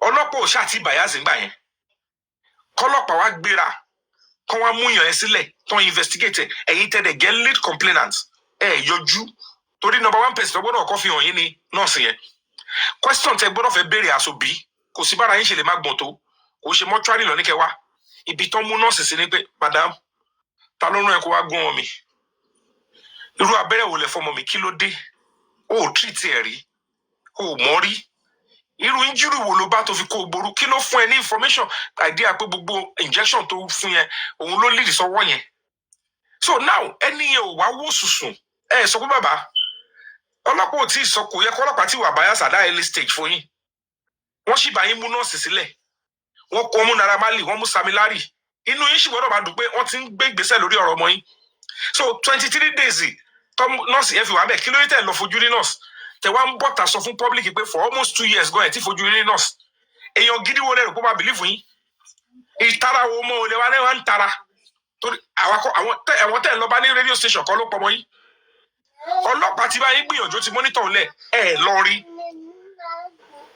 at the end of the day you want people to believe you òun là ń ṣàlàyé fún wa pé mi ìmọ̀ tẹ̀ advice wọn mi ìmọ̀ tẹ̀ ṣe but at that time you're making a mess of the intelligence of the public by stating that when police arrested the prime suspect lọ wo interface ọlọ́pàá obìnrin question lọ́wọ́ ẹ̀ lójú yín kò possible bí ìgbà tó yẹ pé kọ́ bá mi mú dààmú lálẹ́ àti àdúrà ń sìn kọ́ wá pè mí kọ́ mú wọn lẹ̀ fún 3 months 2 weeks kí n má yọjú síbẹ̀ kí wọ́n á ní pé ọlọ́pàá wà bias kọ́ tó fún wọn ní kọ́ tó release wọn bail kí wọ́n á ná ọlọ́pàá bias mo dẹ̀ wà ń bẹ̀ mo lọ káàkiri wọ́n fẹ́ gbá mi ní o so make any sense. What was his excuse for not going? Did he give any public? He only said he has not seen the nurse. Òun ò fojú orí nurse nítorí pé Wùmí yẹn bọ́ta nítorí pé Wùmí yẹn sọ pé ẹ má dá bàbá lóhùn níjọ́ sí bàbá dé tí everything ṣe tó ṣẹlẹ̀ tó ṣàlàyé gbé everything bàbá pé bàbá fúnra ẹ̀ gangan ló excuse náà sẹ pé ìwọ máa lọ́ntì ẹ̀ àwọn ò ní kọ́kọ́ bẹ́ẹ̀ sọ. Now ẹ̀yin wá bọ́ta ẹ ní irọ́ ló pa o ẹ̀yin ò fojú rí nọ́ọ̀sì rí bẹ́ẹ̀ ṣe wáyé pé láti ìgbà tó mọ̀ the question now is this ṣebí nọ́ọ̀sì wọ́n arrest ẹ̀ sínú cell and they were taking them to court brought them back for almost 3 months lágbọ́ pé wà nínú cell of 4 months so báwo lọ ṣe bá arrested nọ́ọ̀sì tó investigate fún 4 months tẹ́ ẹ̀ fojú yín rí ṣé àwọn agbára náà ni wọ́n sọ pé kẹ́ bá forí kẹ́ bá lọ rí nọ́ọ̀sì ẹni tí ó gbẹ̀mí ọmọ yín tọ́lọ́pàá bá yín mú sílẹ̀ àbẹ́ expect kọ́ mú nọ́ọ̀sì kọ́ wá mú wá bá yín lé pé bàbá àti mú nọ́ọ̀sì yẹn ó yà òun rè lé yín kọ́ wá ṣe parade lé. wọn ò mọ̀ kó necessary ni ṣe mọ̀ wọn ò mọ̀ kó necessary ni. It's absurdity ìyẹn làwọn rẹ̀ ṣàlàyé fún wọn pé tó bá jẹ́ pé wọ́n choose we anyway bí tẹ̀bílì pé wọ́n choose láti máa lọ because ó wà ó kò ṣe gbọ́ sétí is on hard pé wọ́n ní ẹni tó gúnyàn pa kí má tiẹ̀ kó jẹ́ ẹni kó jọ́ ọ̀rẹ́ mi gan lásán ni wọ́n sọ pé nọ́ọ̀sì kan gún pa àbẹ́yàn kan gún pa tí mo dẹ̀ ń jà fún ọ̀rẹ́ mi tó wá ní wọ́n ti monitor sí station wọ́n wá pé wọ́n ti mú ẹni tí ó sá lọ ńgbà yẹn o torí pé tí bàbá fi lè sọ pé àwọn ò rí nọ́ọ̀sì ìjọ táwọn délé Mohbad yẹn that means the nurse was excused or she ran away kí bàbá tó dé torí ẹni tó bímọ ẹ̀ nìyẹn òun lọ ọdún ẹ̀ ló gbé òun ló tọ̀ fún ẹ̀ dàgbà ó wá wọnú ilé ọmọ mi ogun lábẹ́rẹ́ pa I don't know what is in that injection mi ìmọ̀ bóyá àwọn tí ó fẹ́ pọ̀ mọ́ mi àwọn ni wọ́n fún ẹ ní nǹkan kókó lọ gún ọmọ mi pa so why tí nọ́ọ̀sì yẹn ṣe máa kúrò nílé láì tí sí Mohbad. bàbá Mohbad nìkan gan even at the crime scene lọ́jọ́ yẹn káàtì ẹ̀ má pè ní crime scene níbi tí ṣé ìṣẹ̀lẹ̀ ní kápẹ́ crime àmì kápẹ́ ní incident lọ́jọ́ yẹn tí wọ́n lọ kí ló dé tí ìyá Mohbad yẹn tí ò wọlé kó béèrè kó wọnú ilé kó tiẹ̀ ní báwo ló ṣe jẹ́ tó jẹ́ pé orí títì ló dúró sí ṣé gbọ́rú ẹ̀ rí. So it's quite appalling and when you explain to them that it's not even making sense that àdúrà Wùmí o dàrúṣà o wọn wá ní kí nọ́ọ̀sì yẹn máa lọ kí bàbá tó lọ mọ́ tó dé irú audacity wo nìyẹn ṣé bẹ́ẹ̀ kéèyàn tiẹ̀ kúṣẹ́ ju bẹ́ẹ̀ lọ wọn ní tẹnitẹni tàkísà takìtàn ọmọ tí gbogbo yín ṣe sọ pé òun ni gbogbo yín dòrò mọ́ yìí kò sí bẹ́ẹ̀ ṣe lè pè mí ní tálákà tó ìwọ dàrúṣà abẹ́ ọmọ mi ló ti ń jẹun ìwọ Wùmí ọmọ mi ló ń bọ̀ ẹ́ ìwọ àdúrà ọmọ mi ló ń bọ̀ ẹ́ ìwọ lọ́ọ̀yà ọmọ mi ló ń fún ẹ lówó iṣẹ́ so èmi tí mo wá bí nǹkan mi ẹni tó bá lẹ́rù òun ló lẹ́rù ẹ máa dóde mi kò sí nǹkan tó fẹ́ sọ pé ó jẹ́ èmi mo sì bí ọmọ òkèrè wájú wa bẹ́ẹ̀ mo wá dé mo bó kọ́ ọmọ mi nìkan ẹni tó gun lábẹ́rẹ́ nu lé ẹ wá sọ fún mi bó ti lọ báwo ló ṣe kúrò láàrin ìyẹn gan ti máa kọ́ yí mi lórí pé tí n bá kọ́ mú àdúrà yẹn ìgbàjú àbí n bá mú sàlẹ̀ bàtà ọlọ́pàá máa ló máa kó gbogbo ẹ̀mẹ̀ yẹn kúrò bẹ́ẹ̀ everybody you pack them where is the nurse spending yẹn gan tí n bá kọ́ máa kọ́ sọ gbògiri nọ́ọ̀sì dà a máa délé nọ́ọ̀sì yẹn lálẹ́ yẹn ọ̀gbẹ́ni pé nọ́ọ̀sì yẹn kó padà wá ta ló ń rún ẹ kó wá pọ̀ mọ́ mi tó bá jẹ́ medical negligence ni go and report yourself to the police let them investigate and let them confirm it was a mistake káwá gbà pé yẹn tó wá ṣẹlẹ̀ ó lọ bẹ́ẹ̀ yẹn rí ń jọ yẹn wọ́n tún wá arrest yẹn irú pride wo ló kò make any sense kẹwàá sọ pé for months tí lady yẹn fi wà ní detention tó investigate ẹ̀yin dẹ̀ lẹ́lọ́ complain dẹ̀ lọ fojú yín rí that means pé gbogbo 4 months yẹn bàbá yẹn ò lọ sí police station ni so why you not saying you are seeking justice irú justice wo lẹ wá wáyé ẹsẹ̀kẹsẹ̀ náà lẹ ti rò pọ́lọ́pọ̀ wà useful ẹsẹ̀kẹsẹ̀ náà lẹ ti sọ pọ́lọ́pàá bias so ọlọ́pàá sáré bias náà ni lọ́ arrest àdúró èèyàn bẹ́yẹn lọ́ detain wọn for that month. So this is tricky. And somebody is still not telling the truth.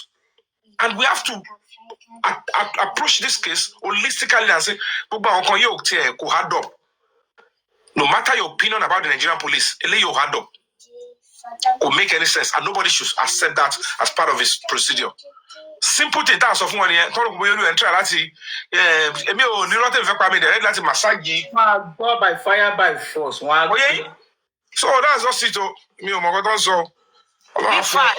Ẹjọ́ ṣé ká invite máa yẹn padà. Kò ní ìdìnnà àwọn family. Àwọn ẹ̀yẹ ọpọlọ yẹn ti kó yẹpẹ̀. Ọpọlọ Sami Jojo. Tó bá gbé mánu tó ń sọ̀rọ̀ sí, tó bá gbé lọ hospital tó run test, mo lè fògbọ́ ìgbà yìí.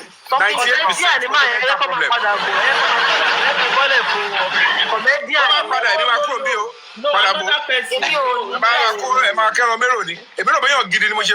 Wọ́n ti pè mí wá bí mo lè bá ń bì. Ẹgbọ́n ọ̀rọ̀ tó sọ tó kàn go back and forth. Má gbé wèrè padà síbí yòó kó máa sọ bálabàlá ni. Support kini kan debate na wa ṣe ń bí báyìí. The reason why kò wá intelligent. Kọ́tọ̀kọ̀tọ̀ ló kò fẹ́ learn. He's not ready to learn. Biasment. Ọpọlọ wọn ti forí gbálẹ̀ jáde wọn ò ṣèyàn gidi.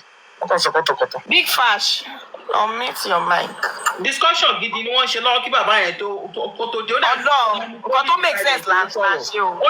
Mi ò mọ̀, mo kàn rí invitation gboyin pé kí ló tún ṣẹlẹ̀ mí. Wà ó dẹ̀ ba platform jẹ́. Èmi gan mo wà ní ojú window mo wà tẹ́lẹ̀. Kí n tó. Ẹ wà fèrèsé. Fèrèsé ni mo wà tẹ́lẹ̀. Ẹ ra máa yọjú lójú window. Ẹ̀yin tẹ́ yọjú lójú window advantage tẹ́lẹ̀ fi wà ní pé bóyá nǹkan kan wọlé sí yín lára lẹ́yìn ẹ̀dẹ̀ tí fẹ́ wo nǹkan tó ń lọ ń ta bọ́ kí lẹ́kọ̀ọ́ wà lójú window fún ẹ máa wọlé straight ẹ kó gbogbo bọ́ọ̀dì wọlé. Ẹ lọ sí platform yín kẹ́ gbé wo lọ síbẹ̀ all of you asking him to come back. Ẹ má gbé àwọn onípátákó padà àwọn ẹ̀yà pátá gígan ni wọ́n. Ẹni tó bá jẹ́ pé ó fẹ́ learn tó wà lótìtọ́ àti we want to learn. We don't always our data. Mr. Yomi, supporting your Wumi. I'm supporting Mr. Yomi. Ó ní pé orin ẹ̀mí ni o. Pátákùpá o, Máláyíká pátákùpá o. Ṣé máa sọ̀rọ̀ àbí wọ́n fi star apologize ní ẹ dáríjì wọn tó bá sọ pé orin ẹ̀mí ni kí lè fẹ́ ṣe orin ẹ̀mí náà lè lò bẹ́ẹ̀ náà ni wọ́n flash yìí wò ni wọ́n rò bí yàtọ̀ bá jù wá ẹ máa gbẹnu kúrò bẹ́ẹ̀ ẹ gbójú bẹ́ẹ̀ pé family kìíní àwọn ni gbàtẹ́lẹ̀ ti tẹ̀ pa sílẹ̀ wọn. Ẹ gbúrò mi tẹ́lẹ̀ lẹ́yìn ìgbà tí mo gbúrò pátákùpá yẹn gan wá fún mi lágbára sí i. Bàbá tí wọ́n lò wá lọ́dẹ̀ ni pé kò jẹ́yìn wọ́n dá padà sórí ẹ̀mí ẹ lò bẹ́ẹ̀ náà nìyẹn agbójú ẹ continue fire justice for Mohbad lọ nìyẹn wọ́n rò kó bá jẹ́ anybody ni ẹ rò pé gbogbo orí ìtọ́ tún fẹ́ sátẹ́gùn yẹn wọ́n lérò Perkins wọ́n lè pa disturbing wọ́n fẹ́ kọ́ sí yẹn rí ìrìkúrì ó di pé àlàyé náà wò pé kí ló ń bọ̀ yìí wọ́n máa kọ́ ráyàn lóhùn ní tọ́ba ti kiri yẹn mi mọ̀ bóyá ó ti ṣàwọn rí ó lè kọ́kọ́ seize yẹn ó ní lè move you be motionless ó yẹ yín àwọn agbára burúkú yẹn ni kọ́lọ̀ ń darí jiyàn ṣùgbọ́n kọ́lọ̀ bá kú dẹ̀lẹ̀ fẹ́ni tó kú àwọn tó bá jẹ́ pé yàn ló wà ní àwọn náà máa kú mọ́. Ó ti di dandan Mohbad is going to get justice ẹ má yẹn fún yín lófo èmi ò lè tàn yín o Mohbad is going to get justice àwọn eléyìí àwọn kan ti máa mọ̀ lára ibi tó wà náà ó yẹ yín ọkọ̀ nílé sọ èmi náà nílé sọ pé time báyìí ọ̀nà báyìí ni. ní Nàìjíríà kí kéèsì kọ̀ọ̀kan wà ní ọjọ́ kọ̀ọ̀kan máa sọ̀rọ̀ Mohbad kò ṣẹlẹ̀ ó yẹ kó mọ̀ pé Ọlọ́run fẹ́ ó ní nǹkan tó fẹ́ mú yọ lórí ọ̀rọ̀. ó ti yé wọn bọ̀ báyìí ó yẹ yín torí pé tí kéèsì lọ yìí. Nàìjíríà kì í pẹ́ gbẹ́nu kúrò lórí ọ̀rọ̀. ibi tí mo lọ ń gan nìyẹn by now the case should have been dead and forgotten tipẹ́ but ó ṣẹ̀ṣẹ̀ wá dàgbà tẹ́kọ̀ bá ṣiṣẹ́ kú lánàá ẹ̀rù tó dẹ̀ ń bá wọn ni pé nǹkan kan ló máa trigger aráàlú tí irú èrò tó jáde ń gbà yẹn tó jẹ́ pé type serious ló máa tún jáde, and that will be end of Solomon Gandhi. Tó bá jáde sásìkò any election, the ruling party would ọmọ àfarakó pàápàá táwọn opposition ẹ bá ṣe iṣẹ́ burúkú tó fẹ́ ṣe yẹn tá a bá fún wọn láyè wọ́n máa lo kíní òkú Mohbad yẹn wọ́n á fi ṣìkà. So that should not be allowed. Mohbad is going to get justice. Ẹ fọkàn balẹ̀. Ó sì yẹ yín.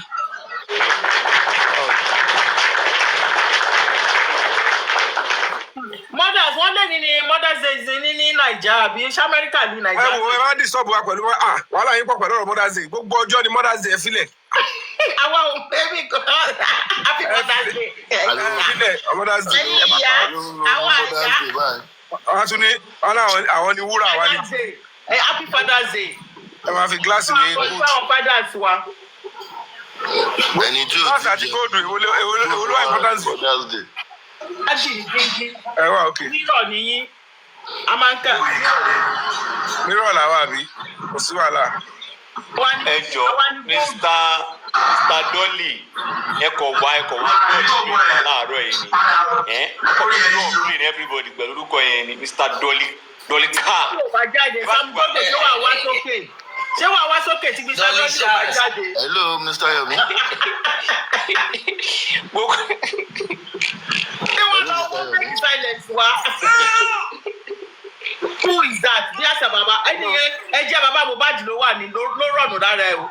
Ó kọ́kọ́ ní òun mẹ́ imagine. Assistant pastor ni sẹ́ assistant pastor ni báyìí. Nígbà tí bàbá Mohbad tó bá lóun òun ò mẹ́ tó ń jẹ́ Mohunjola, òun ò mẹ́ni tó ń jẹ́ kí lórúkọ bàbá yìí ti ń jẹ́. Báwo ló ṣe wá dé bí? Onílé kò mọ onílé tó bá ṣe kí ló dé àwọn tó ń lọ kóòtù lójoojúmọ́ Ọlọ́run adáríjì bàbá Mohbad o Ọlọ́run adáríjì wọn. Bóyá kẹ̀dẹ̀ gbé wọn sókè lẹ́ẹ̀kan sí náà kakọ̀ gbèrè question last week. Sami Jojo àfẹ́mọ́. Ká fi ṣe Mother's Day ni. Àfẹ́mọ́ tí bàbá Mohbad fúnra wọn wá bàbá Mohbad la fẹ́ engage. Bàbá Mohbad question tó mo dẹ̀ bẹ́ẹ̀ béèrè lọ́wọ́ wọn ó dẹ̀ dùn mí ó dẹ̀ gbàgbé. Màá béèrè pé kí ló mú bàbá tó máa sọ pé òun ti ní frame ju ọmọ òun lọ kó bá lè dáhùn question yẹn. Àwọn tó dẹ̀ ni o. Sami Jojo no ó jẹ́ ń parọ́ ẹ má parọ́ mọ́ bàbá Mohbad no wọ́n náà break the silence lọ ní frame jù ó ń ṣe. Ó kàn wọ́n ti ní frame jù. Wọ́n má parọ́ ní òun parọ́ tèmi. Mo lè ti parọ́ nílé ìyẹn mú mi sígbà mo ti sọ nìyẹn mo tọ́ bẹ́ẹ̀ nìyẹn mo tọ́ bẹ́ẹ̀ mo tọ́. Mr. tó bá wà bí èmi ṣe fẹ́ béèrè question lọ́wọ́ wọn. Ọ̀sẹ̀ àgbà àwọn òyìnbó tó ń sọ yẹn basement yẹn àwọn òyìnbó yẹn ká tiẹ̀ rí nǹkan mú lọ lé. Biasment. By the time tó sọ òyìnbó bíi márùn-ún everybody máa orí máa fọ yín wá ní. Ẹ jọ biasment. Ẹ jọ kí ni máa yẹn gan ròde gbogbo tó ṣe fún wa láàárọ̀ ẹ̀ náà.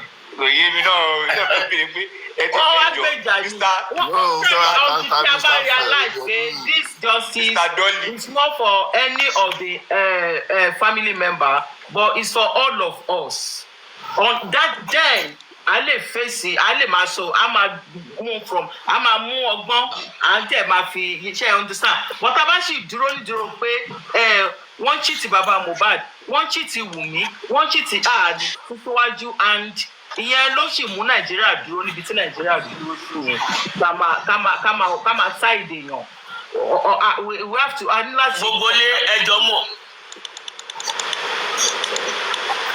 gbogbo lé ẹjọ́ mo ní game lọ́dọ̀ ọba tẹ́tẹ́lé ni o 8 o'clock lálẹ́ please come out and support me ẹ má yẹ ká bí kẹ́tì fi náà mi pa lọ.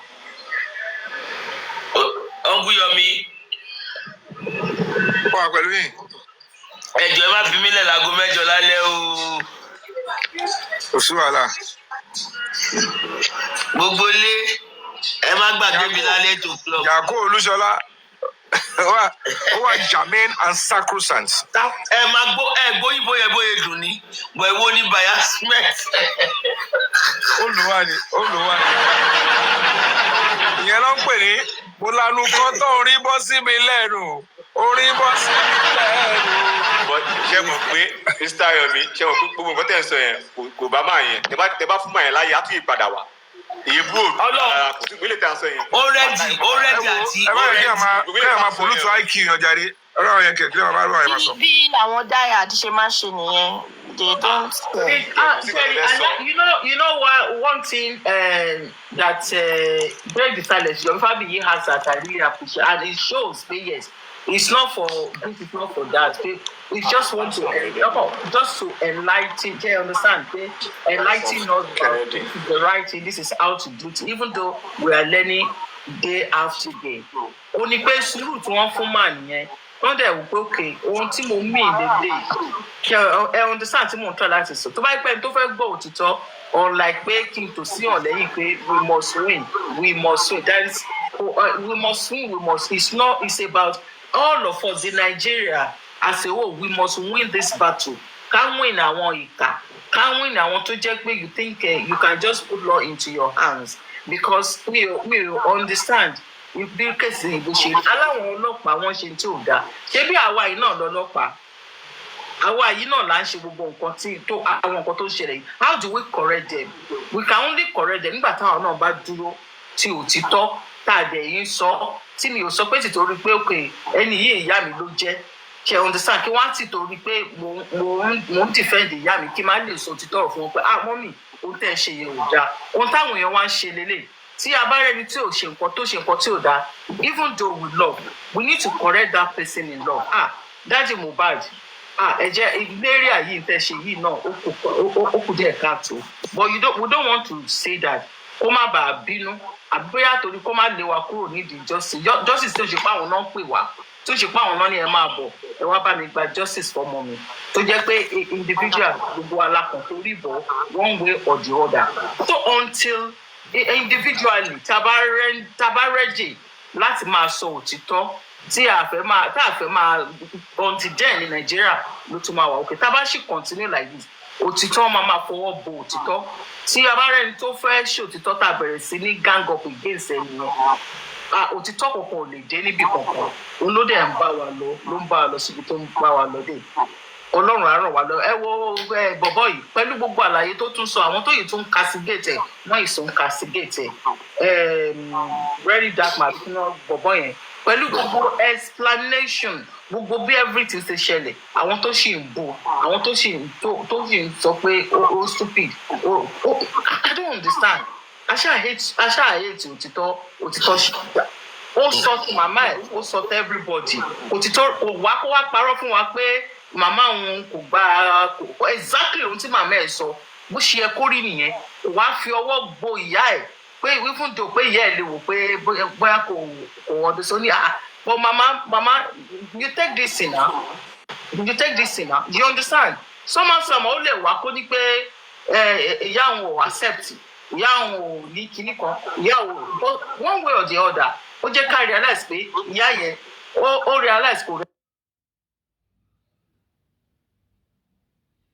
ìyá ẹ̀ gbà sí but àwọn sì tún ń bu nítorí pé hate because of the hate they just hate him once you hate somebody ó máa difficult fún wa tẹ́nìyẹn bá ń sọ òtítọ́ ọ̀rọ̀ ká gbọ́ àní gbọ́ òtítọ́ tẹ́nìyẹn bá ń sọ because of hate but when we love everyone tá a dẹ̀ fẹ́ kí òtítọ́ kó prevail kò sí even kí ẹnìyẹn lè má jẹ́ ọlọ́rọ̀ ẹ̀ but nítorí pé ó fẹ́ òtítọ́ a lè gbọ́ a lè ṣe àtúnṣe nínú ẹ̀ ohun tí mo fẹ́ torí ẹ̀ tí mo dẹ̀ fẹ́ kí mọ́mí Mohunjola ọlá kan base platform wọn lé lórí yẹn kọ́ má sì torí pé bóyá we are not supporting anyone all what we want justice for ourselves. Yes. We want it for this nation. ẹni tó bá dẹ̀ ṣe dáadáa a máa tẹ̀lé ni tó bá dọ̀la tí Yomi bá ṣe tí ò dáa a máa sọ pé ẹ wo Yomi, you don't mess for this. You don't mess up for this. Ṣé gbogbo ala máa ń pariwo tó máa lọ Yomi don't go there again. Come back home. Ṣé máa fọwọ́ ra lórí pé even he tries to defend himself but ṣe máa fariga pé we don't want it. Say where you understand. say where he keeps, let me go and ṣàlàyé fún wọn, just like he's trying to ṣàlàyé for this man. But at the end of the day, nígbà tí màá yẹn gbọ́, ṣe bọ́ ajá jùlọ at the end of the day. The same thing when he goes to any platform at the end, tó ṣàlàyé títí, ìgbà tí ò bá jẹbi á padà wá sílé, ìgbà tó bá jẹ gbáǹtà ṣe kí ni, ó máa wálé. But we have to say our own mind. We have to say it out pé kó má di pé bóyá yóò ọ̀bẹ ká máa ní ẹ fi sílẹ̀ ẹ kìíní kan. No, ẹ tó bá ṣe kan tá a rò pé kò wá òkè, we will say it. For the fact that pé ó dàbí pé kéèyàn sọ pé onífẹ̀ẹ́ ọmọ ẹ̀ ọmọ ẹ̀ wá ṣe nǹkan ò ní correct. Ó ń bá yọ ọmọ yẹn jẹ́ ni because ó máa rò pé right ló ń ṣe because you don't correct. Ó torí pé ó fẹ́ kọ́ ọmọ ẹ̀ bínú ó wá correct exactly. So ẹ jọ̀ọ́ ẹ jẹ́ kí anybody tó bá ready láti engage tó wà òun lẹ́kẹ́ gbà láyè lórí platform, otherwise wọ́n á kàn sọ di one kìíní fún yín ni á kàn di ẹjọ́. God bless you, thank you. And again ẹ láyè tẹ máa detect ẹni tí wàá ní problem mental problem ó yẹ kẹ́ ẹ ti máa dá àwọn ọmọ yàtọ̀. Mr. Yomi ẹ ti ń wà bias ti bẹ́ẹ̀ yẹn fún nǹkan tẹ́ sọ yẹn o statement yẹn wà bias. mo láti wà biasment because ibi tọ́rọ̀ dé dúró yìí nígbà tá a bá ń dé ọ̀lọ́wọ́ tó ń bọ̀ ká tó ní. ọwọ́ ṣẹ́kù ni. onígbà tí àwọn dárúkọ 23 days pé 3 months lèmi kọ́kọ́ sọ kò yẹ pé mo wá padà sí 23 days. ó ti correct yín bẹ́ẹ̀ yẹn ẹ get. pé ìwọ ọlọ́wọ́n ọba àti 23 days àti mo ní ok mo fún yín ní 20 days orí ẹ̀ ẹ sọ 3 days tó fi mú nọ́ọ̀sì yẹn nínú same Lagos téèyàn wà kọ́dẹ̀ pé a ti mú nọ́ọ̀sì o báwo ni complainant ti lọ rí suspect tí ó pọ̀ mọ́ yàn tó gúnyàn lábẹ́rẹ́ tí mi ò tiẹ̀ ọkọ̀ dé banjọ́ yẹn bí wọ́n á padà bá mi mú yẹn mo fẹ́ kó fẹ́ rí i pé kí ló gbé ẹ kúrò bẹ́ẹ̀ náà gbọ́dọ̀ ti wá ọmọ mi ló pa kó ṣe ajá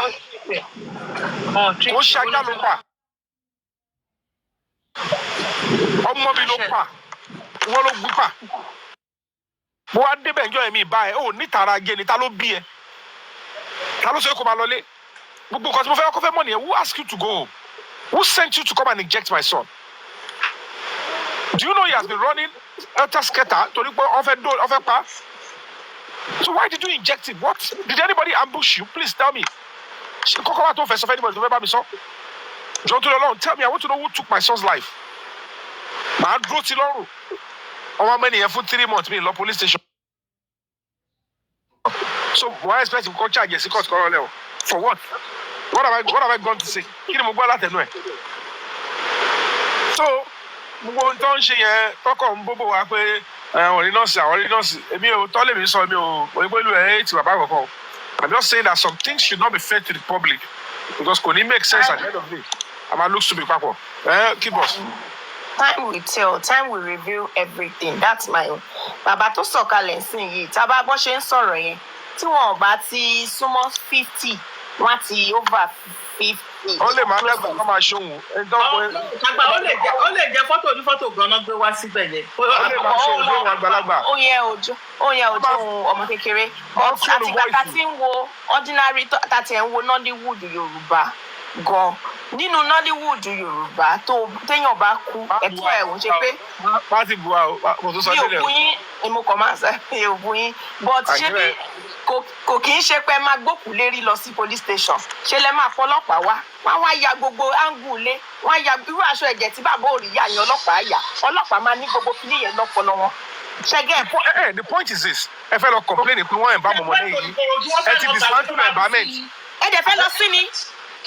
Kid boss ayẹyẹ tọra yín sẹ mo débẹ̀ wọ́n ti ẹ̀ bá mọ̀mọ́ mi ẹ mọ̀ kọ́ tó pè lẹ́yìn environment wọ́n ti gbé nǹkan lé lórí wọ́n ti tì sí ní mọ́ mi ni máa fẹ́ fọwọ́ kan fún tí màá fẹ́ lọ sí ọlọ́pàá ni ẹ wá wo nǹkan ẹ wá wo ohun tó wà nílẹ̀ aṣọ ẹ̀jẹ̀ tọ́rí yẹn ṣé mi àdéhùn mi lè sí ẹ ní fóònù tẹlẹ fi afọ́tò aṣọ ẹ̀jẹ̀ wọ́n béèrè aṣọ ẹ̀jẹ̀ ẹ rẹ evidence mú jáde environment yà àdúgbò environment. Pápá tí àbúrò ya Mohbad sọ pé òun rí aṣọ ẹ̀jẹ̀ tí àbúrò ya Mohbad ò bá lóun aṣọ ẹ̀jẹ̀ bàbá Mohbad ò sọ̀rọ̀ báyìí.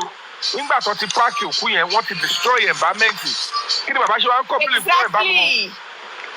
Kò dẹ̀ sí okay nísìnyí there was one day I was driving mo lọ jáná mi ò jáná actually mo fẹ́ tọ̀nù bẹ́ẹ̀ yẹn mi mọ̀ pé wọn ò fi tọ̀nù bẹ́ẹ̀ mọ̀ mo dẹ̀ tọ̀nù wọ́n dẹ̀ mú mi èmi wá ṣọwọ́ pé mi ò máa mọ kí ni mo ṣe Ṣẹ́gẹ̀t. Wọ́n dẹ̀ sọ fún mi pé kí ló ṣe. Mo ní mi ìmọ̀ ìgbà wọlé ẹ̀ṣẹ̀ gbé kíní síbẹ̀ kí ló tẹ̀ máa wọ́n ní kò sí pé mi ò mọ̀ nínú òfin. Ọlọ́run mo máa sanwó lọ́jọ́ yẹn. Nítorí pé mi ò jẹ́ mọ̀ lóòótọ́ ni. Ṣé sáìn yẹn wà bẹ́ẹ̀? Ṣé sáìn post yẹn wà bẹ́ẹ̀? Àbọ̀lọ̀ háìdì. Ṣé sáìn wà bẹ́ẹ̀? Sáìn wà bẹ́ẹ̀ bọ̀ mi ò take no because a máa ń kọjá ń bẹ̀ dáadáa tẹ́lẹ̀. Ṣẹ́gẹ̀t. Wọ́n ti get máa rí tiẹ̀. Ó ti jẹ́ you understand? Ẹ wá ń sọ pé báwo ni ó ṣe bọ̀ ẹ tọ́mọ ẹ̀ bá kú báwo ló ṣe yẹ kó ṣe ṣé ilẹ̀ máa kọ bó ṣe yẹ kó ṣe lẹ́yìn bó ṣe yẹ kó ṣe I don't understand. Gbogbo ohun tí wọ́n ń tò kó ṣẹlẹ̀ ńgbà yẹn kọ́ ni ó ṣẹlẹ̀ gbogbo so nǹkan tẹ́lẹ̀ ká lọ pé kí bàbá dọ́lí bí àbí dọ́lí kí ni gbogbo rẹ̀ lọ sí station kó lóun fẹ́ gba pépà kó fẹ́ fi sí kó wò bóyá ọlọ́pàá ò ní kó pépà. Ó fó tiẹ̀ rọ́ǹgì sẹ́ẹ̀ tó bá lọ kọ̀pléènì pé mo dé wọ́n ẹ̀ bá mọ́mọ́ mi mo rí aṣọ ẹ̀jẹ̀ wọ́n ní nọ́ọ̀sì kan ló gun pa agbára wo làwọn búyẹn máa ní tó máa ṣe kọ́ sọ bàbá yẹn kó máa lọ kún wọn nídàá ló kò possible ẹ má fọ ọkọ ọmọ yẹn bí tó wà níbẹ̀ yẹn wọn bí aláyẹ níbọ̀dẹ̀ tó máa gbé inú ilé tó rẹ̀ǹtì fún wa rẹ̀ ọ̀ bí wọn dá. Wọ́n sì ní kó lọ ro wọ́n bí wọn dá wọn bá sì lọ wọ́n bí anybody dá kó lọ ro. Ọlọ́pàá ló máa débẹ̀ wá wò nǹkan tẹ ṣe pé ọ́fíìsà ẹ wo aṣọ ẹ̀jẹ̀ ẹ wo kíní mi ò bá nọ́ọ̀sì wọ́n ti yẹn bá mọ́mọ́ mi wo aṣọ ẹ̀jẹ̀ ẹ wo gbónú ilé ẹ wo rélì. And do you know that ordinarily nǹkan tí bàbá ò rí nǹkan tí gbogbo family yẹn ò rí àwọn ọlọ́pàá máa rí because àwọn tó máa tẹ̀lé wọn lọ́ máa jẹ́ detective. Exactly.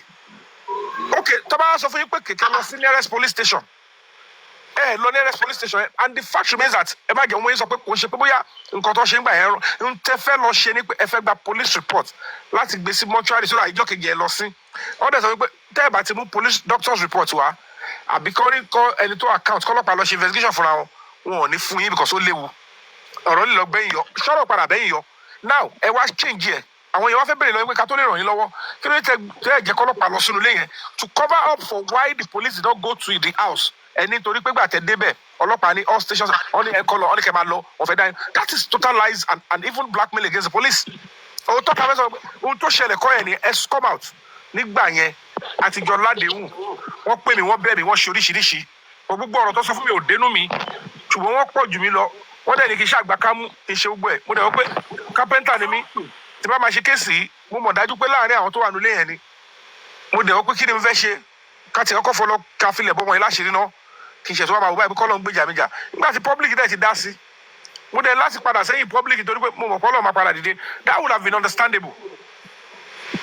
tí àmì sọ pé ẹ padà sórí ohun tó ṣẹlẹ̀ nìyẹn ẹ rò pé kò sí ẹ ti jọ agree láàrin ara yín ẹ ti jọ gba kámú at the end of the day ẹ páàkì ọmọdé ọmọ yẹn ẹ gbé lọ láti Lẹ́kì lọ sí Kòròdú kí ló ṣẹlẹ̀ tẹ bá fẹ́ filẹ̀ bó láṣìírí tẹ́ ẹ fẹ́ ṣe ceremony ẹ gẹ́tìlẹ̀ ní ibẹ̀ yẹn ilẹ̀ tẹ́ ẹ fẹ́ gbé lọ yẹn kò tí kọ́lé sórí ẹ̀ empty land ni so kílẹ̀ ẹ fẹ́ kọ́ sórí ilẹ̀ yẹn ṣé cemetery níbẹ̀ ni so years after ta ló bá bẹ̀rẹ̀ sí kọ́lé sórí ẹ̀ ta ló bá máa gbé bẹ̀ ṣé ẹ̀yin lẹ fẹ́ gbé bẹ̀ ni ṣáàdúrà ló fẹ́ wá gbé bẹ̀ ṣé ọmọ tẹ́ ẹ̀ sọ pé kò ń ṣe Mohbad lófin ló fẹ́ wá gbé bẹ̀ ni ta ló wá fẹ́ gbórí ilẹ̀ yẹn tọ́wọ́ sí Mohbad sí kò dẹ́ ṣe pé ariwo ti pọ̀ ńgbà yẹn pé ẹ ti mọ̀ pé star lọ́mọ yẹn ariwo ti pọ̀ ńgbà yẹn so ẹ tí lè bá sọ pé ẹ ronú ẹ fẹ́ kọ́ museum Mohbad museum so kí lẹ fẹ́ kọ́ sórí ilẹ̀ yẹn tẹ́ fẹ́ lọ sí empty land fertile land if truly you want to feel ẹ̀ bó láti rí wọ́n á sí kò yí mẹ́ta tọ́wọ́ wá fi pé Zatlan tó pé Bella Shmurda wọ́n á fún yín nílẹ̀ wọ́n á lọ sí kò yí period so gbogbo theory narrative yẹn kò hard up and then someone kò hard up not because the baba did something wrong but baba followed the fact that èrò pọ̀ wọ́n ti bí àwọn wọ́n ti sọ oríṣiríṣi kò tẹ́ wọn lọ́rùn bò wọ́n gba kámú. nǹkan bá sọ yẹn it's easy to say yes as a father tẹ́ ẹ gbọ́ ẹ̀ lè rí help tẹ́ ẹ máa pursue case báyìí ní láti lówó kẹ́ni gbogbo ẹ̀ and then you were able to get help eventually ọlọ́run dẹ̀ the spirit Mohbad dẹ̀ ó jẹ́ kí àṣírí tú you have right to stand with the public. It will be mistake tẹ́mi ṣe rè o mo follow pressure bí wọ́n tì mí bí wọ́n tì mí sọ̀hún n tó ṣe wàá pọ̀ sí case wọ́n máa fi gbò yẹn wọ́n ń lo against bàbá yẹn pé tọ́ba yẹn pọ́n ní kọ́ gbó ètò ẹ̀ ní o ṣe àpò ìjọba lè má ṣe kínní ẹ̀yin kan tẹ lọ sáré sọmọ yẹn wọ́n lè charge yín sí court wàá da gbó ẹ̀rú ẹ̀dẹ̀ ń dísí public lọ. So we came in to correct those stuff wọ́n ní mi gba mi ṣe nítorí owó mo ṣe kínní kan wọ́n. Mr. Dolly something tẹ bá ṣì ń gbọ́ wá ń sálẹ̀. Now, the reason why we are wasting our data is because we know that ariwo wa ò tó, àwọn ọlọ́pàá ò gbọ́ wa tó, a dẹ̀ fẹ́ kí wọ́n gbọ́ wa. Mistakes ti ṣẹlẹ̀ here and there from the all 15 people in the house and from the family. That is why we want to push them to work. So ẹ má rò pé bóyá ẹ máa sọ fún wa pé ọlọ́pàá obstruct justice a máa kàn gbà bẹ́ẹ̀ yẹn. A lot of times ni oríṣiríṣi nǹkan máa ṣẹlẹ̀ tọ́lọ́pàá máa rí tó máa lóhùn rí tó máa rí white tó máa ní black ni, we know that. But we want a better country. That is why we are here. We are not here to defend anybody. We are not here because of Baba or because of the family. We are here because of Nigerians. Àwọn tó ṣì máa ṣẹlẹ̀ sí, so that kò ní àwọn tó ṣì fẹ́ ṣẹlẹ̀ sí láàfẹ́ kó ṣẹlẹ̀ sí mọ́. So Mr. Dolly, please, you need to think again. Kẹ́ rò pé why are you even living? Kí lẹ̀ ń gbélé ayé fún nígbà tí ẹ bá wáyé tẹ̀ bá nípa? Àwọn ipa tá à ń sọ leléyìí o. Torí tí irun yìí bá lọ sí tẹ́ bá papòdà, kò sí nǹkan tá a fẹ́ sọ lẹ́yìn yìí ju basement biasment àbí kí lẹ̀ ń sọ lọ. Kò sí nǹkan kan tẹ́ mú látàárọ̀ tẹ́ ti jẹ́ ká change yìí ni. God bless you, ma. Happy Sunday, my Shigani. Ẹ sọ kankan téèyàn lè mú lọlé. Ẹ sọ kankan tó ẹ jọ. We young ones, we want a better life, we want a better country. Please.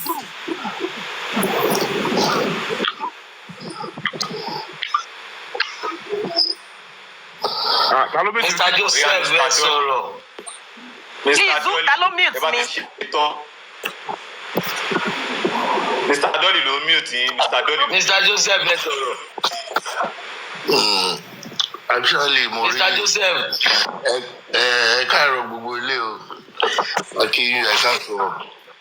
Ẹ káàárọ̀. Actually, mo ní sí ẹgbẹ̀rẹ̀ sá, mo ní sí justice of Mohbad, but mo ti ń follow up gbogbo kí o ti pẹ́. Dárìgbà tí sì yẹn ṣẹlẹ̀ bọ̀ mi ní access sí TikTok because I don't like coming there. But torí issue Mohbad náà ló jẹ́ kí n involve sí TikTok.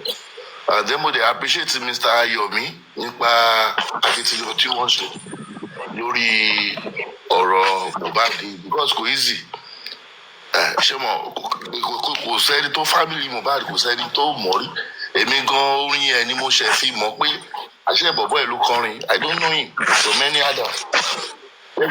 Ṣẹ́rí ikọ̀ tèmi kà mọ̀ ní pé tá a bá fi issue yẹn tá a bá fi dá ọ̀rọ̀ bàbá Mohbad ní move forward o. Yeah, because tó bá yẹ pé public gan tó bá yẹ pé ọlá àwọn public ló jẹ́ kí ọ̀rọ̀ yẹn sì débi tó ti dé tó bá yẹ pé a fi ọ̀rọ̀ yẹn dá àwọn family wọn bẹ́ẹ̀ ẹ̀ sà ṣe ń gbọ́ mi kò síbi tí ọ̀rọ̀ yẹn máa jó dúró but èmi kà fẹ́ ká wa stay focus ni tó bá jẹ́ ká ó sún wa kí bọ̀bọ̀ yẹn lè rí justice ìgbọ́ tèmi fẹ́ sọ nìyẹn o. All right, sir. Thank you, Mr. Joseph. Thank you so much, sir. Mr. Joseph. Thank you.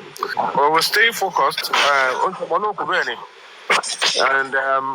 one of the key success that we've been able to achieve lately through our strike, only for what to pay, they've been able to silence the case, and it's already in their favor, and nothing is coming up again. Tomorrow, ó wá jọ bẹ́ẹ̀ lójú wọn because tá a bá gbé wọn gba ogun bẹ̀yẹn pé agbára wọn débẹ̀ o wọ́n ti lérú wa lẹ́lẹ́kejì o tọ́ mọ̀ lọ́kàn ara wọn pé pápẹ́ káwọn dẹ sílẹ̀ àkóso Bísọ́lá so gbogbo yóò mọ̀ pé àwọn ogun yẹn bó ṣe wà ń sìn àwọn kan wà tó yẹ pé mo mọ̀ nínú kéèsì yẹn tó ṣẹlẹ̀ just like mo ṣe ń pariwo pé presidential aspirant kan ó bẹ̀rẹ̀ sí ń pè tó ń dúnkokò bá àwọn ọlọ́pàá mẹ́yẹn ẹ mọ̀ gbogbo àwọn kan yẹn ó yẹ kí n dárúkọ presidential aspirant yẹn straight ni but mo pé not now and some other high profile ẹlòmíì tó jẹ́ kí n mọ̀ pé ókè o ṣe mọ̀ pé royalty kan báyìí wà ń bẹ̀ ó wà involve wọ́n sọ fún mi wọ́n mi ò lè dárúkọ royalty because èmi ò rí proof mi ì rẹ̀ anything ṣe mọ̀ pé possible kó jẹ́ pé case báyìí àwọn báyìí ló ṣe báyìí kìnnì kan court kìnnì kan kò sáyé gbogbo yẹn àkànbí gbogbo gan yẹn là ń jà lọ lábẹ́ so that by the time the exact key evidence tó bá establish gbogbo ìtókù tó farasin tó kọ́ sínú corner tó wà ní gbogbo ẹ̀ mo fọlọ́run bá ìrọ̀rùn ló máa bọ́ jáde àǹtí bá dẹ̀ sọ fún yín pé àti CCTV inú ilé Mohbad àti ti neighbor àti gbogbo ẹ̀ ló máa jáde I know what I'm saying because nígbà tí mo ṣe ń tó ṣe ń yé mi tán bọ̀rọ̀ gidi tí mo ṣe rí pé now kéèsì tá à ń jádùn yìí òótọ́ ta fẹ́ kó fulẹ̀ tí public ń jà fún. The public mind is now looking like more or less like the complainant. But as at that time, public ò ní evidence kankan. No evidence. They were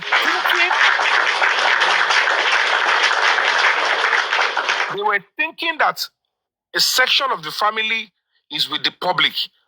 Wọ́n dẹ̀ ní evidence lọ́wọ́ pé kàn múlẹ̀. Wọ́n mọ̀ pé gbogbo nǹkan tó lọ́ múlẹ̀ yẹn orí social media nìkan ló fi tàn yín so that people will continue to give them money to proceed to the right quarters. Tí ó máa jẹ́ kí gbogbo òótọ́ fulẹ̀ wọ́n ṣe. And at the end of the day, when we came in, and luckily, when they blocked in their own idea, pé àwọn ti block gbogbo bí tá ti lè rí evidence jáde, táwọn ti pursue.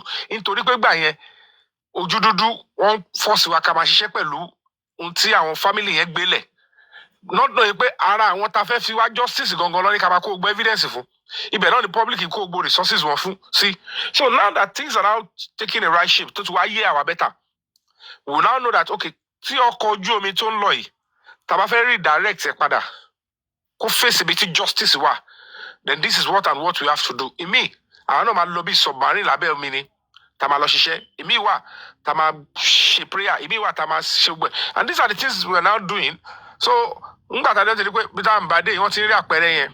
Wọ́n ti ní plan A, plan B. Tá bá rí Yomi yẹn mú, tó bá wọlé, tá bá ti rí lọ lógún, ká fi prison law, ká fi gbé afẹ́ charge sí court. Tá bá ti ṣe yẹn tí yẹn náà bá work dáadáa, then ọmọ ẹ̀. So tá bá ti mú gbogbo yẹn kúrò, tá bá padà pẹ̀lú àwọn committee ṣe lọ. The right way the case should be. Ìjọba ò rán wọn gbogbo iṣẹ́ tó ń ṣe yẹn. If there is anybody, 1 or 2 persons turning to government, mo mọ ibi tó lè lọ. Because mo ti ṣe pẹ̀lú ìjọba, mo mọ department àti ministry tó lè lọ. Tó lè máa fi dán bí ẹdun tó ń rọ̀ bí ọ̀wẹ̀ tó ń dán yìí. Àwọn yẹn máa padà kó bára wọn dẹ̀ ni. Torí pé as it is now, ó easy láti mọ̀ pé kéèsì tó fi ń wọ́ lọ báyìí tó ń yí lọ sí selective justice. Apá àbí tí iná yẹn ti ń dúró lélẹ̀, àfẹni tí ó bá mọ̀ pa government. Àwọn ẹ̀dẹ̀ ló lè máa pè kọ́ máa threaten ọlọ́pàá, kọ́ máa threaten ìgbà pé kéèsì tẹ́ ń ṣe lọ yẹn àwa ló ń padà. So mi ìfẹ́ la mọ́lẹ̀ jù. Àwọn tó yé máa ti yé. But nígbà tó bá rí pé public ti wá ní evidence lọ́wọ́, tá dẹ̀ dúró nídúró pé ànáwó gbàṣẹ́. Tó bá jẹ́ pé gbogbo ẹbí náà ló tún wá ń gbà pẹ̀lú ìtẹ́jọ́ ń tọ̀ wá, títí public lẹ máa ṣe. Torí kò sófin tó sọ pé tí ẹbí ò bá fẹ́ wá justice, kẹ́ni tó pa yẹn kó má get justice. That is not the law. Ẹbí kọ́ ló ní ẹ̀mí èèyàn tó bá ti òun kọ́ ló ní ẹ̀mí èèyàn. They only gave you a name. They will never own your life. Tó bá dẹ̀ gbà in a way tí ó tọ́, then they must pay. So in this case, it's clear that gbogbo nǹkan tó pa Mohbad àti gbogbo tá à ń wá àárín àwọn tó wà nílé 15 yẹn ni. Tó bá wá ní any extension, bóyá èèyàn kan tó wá join wọn tó wọlé ń join àbí, it is still within the 15 people or whatever number of people tó wà nílé, but major persons tí gbogbo ẹ̀ máa wọ́n lọ is we have to focus on Adura and Wumi, and by extension spending Damola, then Darosha. Then àwọn tó kù kéèsì máa lọ sọ́dọ̀ wọn àwọ̀ wọn. Tó bá wá nawọ́ sí ẹlòmíì pé ẹni tó ń sọ nǹkan báyìí ẹni tó kọ́ evidence jáde tó bá ti dé stage yẹn, tó bá dẹ̀ ti rí evidence ibi tó máa gan pa sí nìyẹn. They should go and, because adults ni gbogbo wọn, all of face music wọn. And when the public stand well and pursue it the way we should pursue it, ó máa dàbẹ̀ pé kò ní sí headway ni. But the moment we stay focused, just like Mr. Joseph Oshi advised, the government will have no choice than to listen to us. Because àwọn kan wà tó ṣe bò, àwọn kan wà kò ṣe bò mọ́. 3 seconds video has existed. Kò sí bó ṣe fẹ́ ṣe. To get the remaining is very easy. So tí government bá continue bẹ̀rẹ̀ sí cover it, tó bá dé stage kan, it will be like, what is it that you are now covering? How is it so difficult to bring out the remainder of the 3 seconds video? Kò dẹ̀ sí bẹ́ẹ̀ fẹ́ mú remainder of the 3 seconds video jáde, kẹ́ mú ìtí òjò ọmọ jáde, kó wà acceptable. So kò ṣe é bò mọ́. And that is the power of the spirit of Mohbad and the fact that God Almighty wants justice to be served. So gbogbo àwọn tó dẹ̀ ti ń try láti bo kinní yẹn láti joy tó ń ṣiṣẹ́ burúkú lábẹ́ gbogbo ẹni nọ́mbà ń bà spiritually, physically, professionally. Nǹkan bá àwọn èèyàn gan ọkọ̀ bọ́tà sọ fún yín ni. Nǹkan bá wọn. Àwọn díẹ̀ tó kù nọ́mbà ṣì máa bá wọn. So ẹ fọkànbalẹ̀, let's stay focused. and let's continue to fight. Tiba Baba choose, okay, he wants to stand by the public and fully well cooperate with all the hosts and everybody. There's no problem. And justice will be served. But justice on my weak lápá bìkan awẹ́ lómi dìde tó bá rí pé lápá bìkan ẹ lè má fẹ́ pọ̀ sùn títí àdúrà ẹ wo pé there is a way around the television wà pé no kò jọ because lábẹ́ bó tilẹ̀ nǹkan rí bàbá gan yẹ kó feel ashamed that at this stage driver sọ pé wọ́n jáde lóru wọ́n ní Mohbad ń bleed ọmọ yín tó jẹ́ ọmọ yín àdúrà kò sọ mọ́rọ̀ fọlọ́pàá àbí fún corona inquest not even you the father. And today I call so Tony because we got a credible eyewitness to your one side in. So báwo lẹ ṣe raise ọmọ. Tó bá jẹ́ pé lóòótọ́ ẹ tọ́ dáadáa, irú bẹ̀rù wo ló fẹ́ bẹ̀rù? Tó bá rí adúrú nǹkan bẹ́ẹ̀ tó ṣẹlẹ̀ tí ò sọ fún yín. Naturally you should feel ashamed as a father. Like ṣé mi ò ní bí ọmọ ìṣá. Ṣọmọ yìí ṣíkò ìpọ́ ọmọ yìí ní nǹkan nínú ikú ẹ̀gbọ́n ẹ̀. Because tó bá jẹ́ pé ọ̀rọ̀ tí Lady Wunmi yẹn padà ń sọ ni tó ti ń jọ pé ó ń jọra wọn, ẹ rí pé Wunmi yẹn náà ló tún bá ṣe. If you, the father, believe Wunmi has a hand in the death of your son, tíyàwó yín àti ọmọ yín tọ́dẹ̀ close mẹ́ni yẹn tọ́dẹ̀ ṣe ládùúgbò kan tó jù sínú sáré. That is to tell you àwọn tó yẹ kẹ́ fèsì nìyẹn kò ṣe àwọn Naira Marley Sàràm Larry gbogbo yẹn. Tó bá jẹ́ pé àwọn yẹn tẹ̀ wá lọ́wọ́ nú ẹ̀, ẹ̀ ṣì kọ́kọ́ mú àwọn ilé iná. Tó bá náà kà sí Sàmì Larry àbí Naira Marley, ẹ̀ wá máa rí yẹn later. But lè máa bókun lọ lé lóró. They are only, what I see is that they are taking, I understand. Oh, sorry, Prodigy. So what I am trying to say in essence is that as a father, it is enough for me to feel ashamed of myself. If the account the driver was given, that somebody that at a point about 3 a.m., some boys rushed out of Mohbad's house claiming that Mohbad is in excruciating pain and was bleeding profusely and they need to go and fetch Calvary for him. And when he declined, they found a way around it and brought his car out. This was a testimony that was not heard from Adura when he attended the corona inquest. This was a testimony he failed to come and tell you, the father, that, sir, Daddy, this is what happened to my brother. This is what happened. Because the question he should be asking himself in his closet, what would have happened to Mohbad 3 a.m. that he was bleeding? That his own younger brother, same father, same mother that I raised, failed to tell me. Is it because you are responsible or you are part of what happened to him that he was bleeding? Or you are covering up for whoever did it? Because as a matter of fact, in homicide case, police will never even take it lightly with that kind of a person. Now, why would you take up such information away from the police? That would have helped us to know what exactly happened.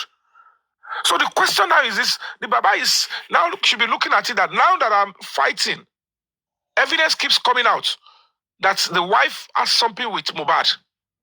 And it is the same wife, you, my own son, is going on frivolous binge with.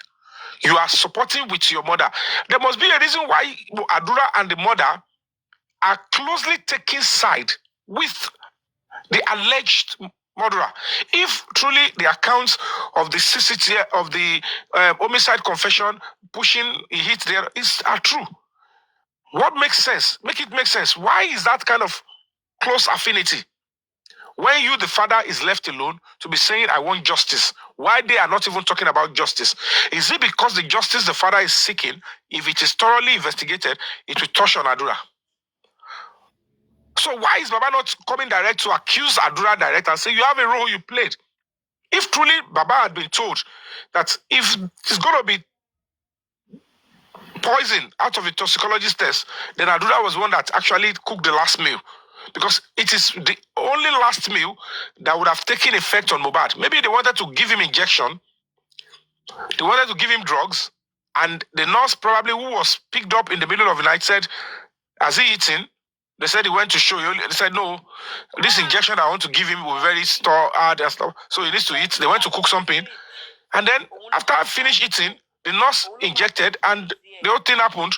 He started vomiting. Maybe the vomiting was vomiting of blood. I give up. They didn't tell the truth. What was he vomiting? And they realized that this can never be the result of my injection.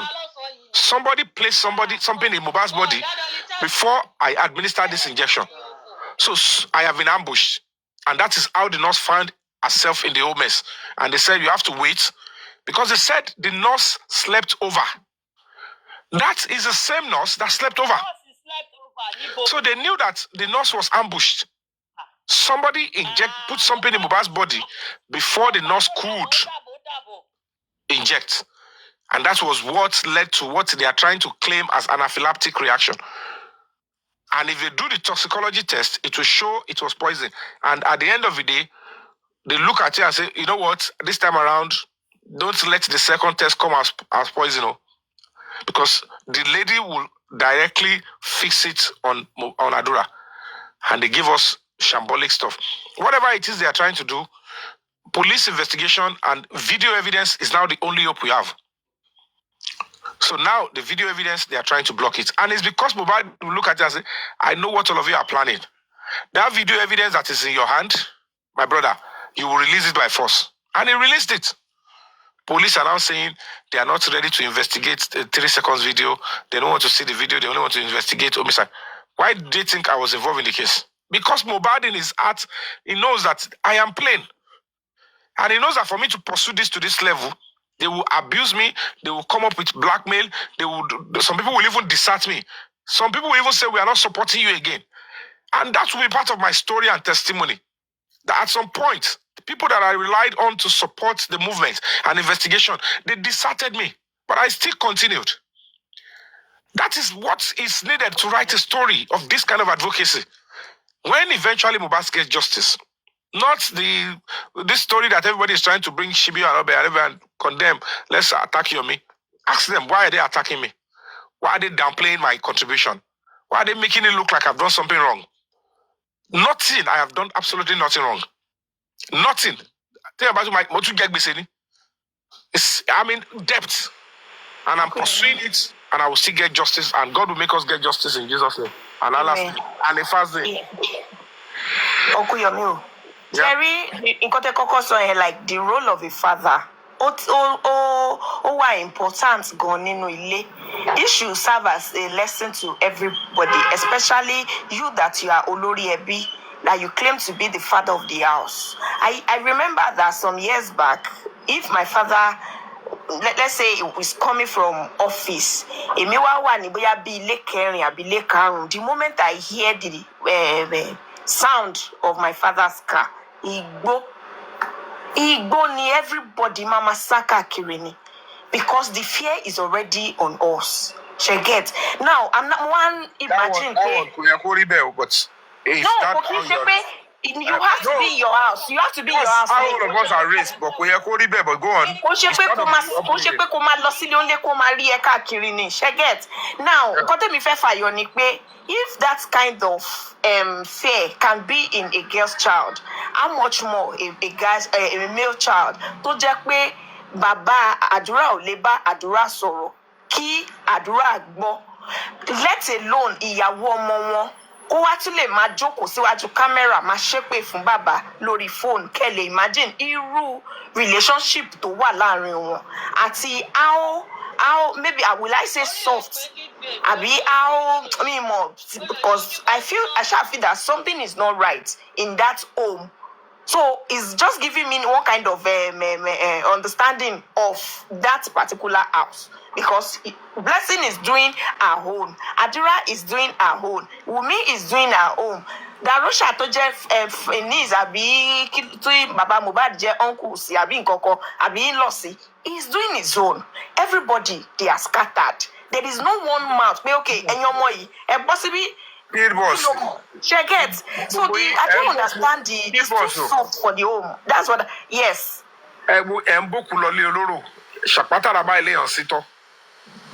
If Baba Mohbad will want to get justice, he must be willing to say, not by only words, by working with police to ensure that even if his son, Adura, has a hand in what took Mohbad's life, which I know is pretty aware of what actually happened. if he's going to take his stand, that is one of the reasons he's avoiding police. And there is no two ways about it, because when you see the attitude and actions of the mother of Mohbad, only a mother will never be ashamed to associate with that kind of a lady. Even Toba Mokoto, because mothers will tell you, I am in pain already. That is the sentiment they will sell. I am in pain for losing my first son. But the fact remains that, can I forgive if my second son has a hand in what took my first son's life? Can I forgive? Or do I have the mental strength? The truth of the matter is, hardly tobacco 100% mothers sile to find 5% to say, you know what, I don't care. If my second son is involved, take him. Hardly will you see, even Oyibo, hardly will you see, Thomas, I want to, but my only grouse is this. Such a mother would have probably preferred, or naturally, in this kind of high-profile case, come neutral, say, I only pray that what you did will not come back to haunt you. God bless you.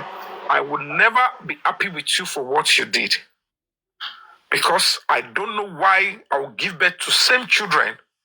You fed from the same breast, and all you could do, what would have prompted you? Is it greed? Is it envy? Were you having an affair with your brother's sister, your brother's wife? Are you envious of his musical status that you want to be in that state because you believe you can do better? Why do you think you won't rise up? I never raised you to be overzealous and impatient. And at the end of the day, whatever it is that is in that boy's mind,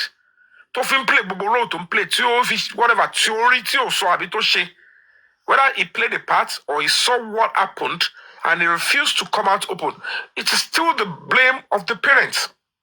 So while I will excuse the mother, you are only doing what any mother will say. Whatever the case may be, I won't put him forward.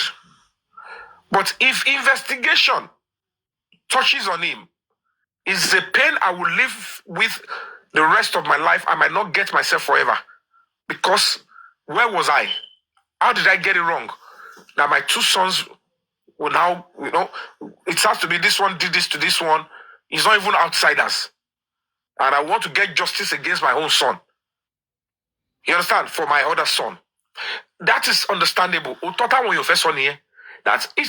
is the reality that Baba Mohbad got more. Directly or indirectly.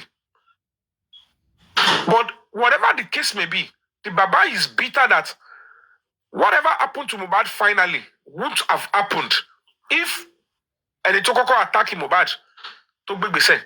And that is the person I want to be punished. It's also understandable. But if the law will take its full course directly, see one block it, see that side of block it will go straight and sweep Umi, then get to Adura and whoever they choose to point to. If there is any external factor, which I am still not sure. External factor might have interest in what eventually happened to Mohbad. Want to mandate it, come on, can't what should you a shell by? To ba shell, I want to lomo only. Miracle play out there, but the real evidence, because Mohbad's spirit is not going to go, he's not willing to go down. Oh, they were going to see him, Lelekeji. Nínú kí o tọ́ yẹn jáde àbí kí nǹkan burúkú bẹ̀rẹ̀ sí ṣẹlẹ̀. Ó ti ilẹ̀ ni ó ti ẹni pé spirit bọ̀bọ̀ yẹn àwọn èèyàn wọ́n ti àfẹ̀yìn tí ó bá ní ìmọ̀ except you're not supernaturally intelligent. And this is not about artificial intelligence only. To know that this justice, it will come to fore eventually. But people should not be too relaxed. The shame will come. Everybody involved, like I said, he needs to clear off those people on social media let you know those people that are really interested or that are trying to do social media as in showbiz, which is death. Everybody in his family, he wants to also expose everybody that these are my family members. These are the people that I tattooed on my body. And you can see and learn from me that family is not blood, or blood is not family. Everybody that's thinking blood is family. He's my younger brother. We saw the same breath. He wants us to know that that is fake. Don't rely on it.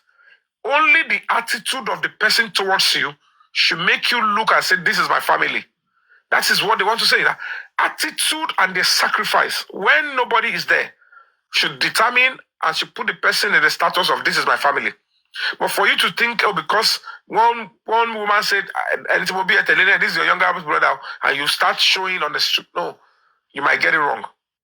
So in this instance, the justice that we are now seeking, don't go too far. It cannot go. It will not come true. We cannot establish the true and the fact. At least two major persons will have to go along with it. With the present situation and what I have seen, you cannot, Wumi and Adura cannot escape it.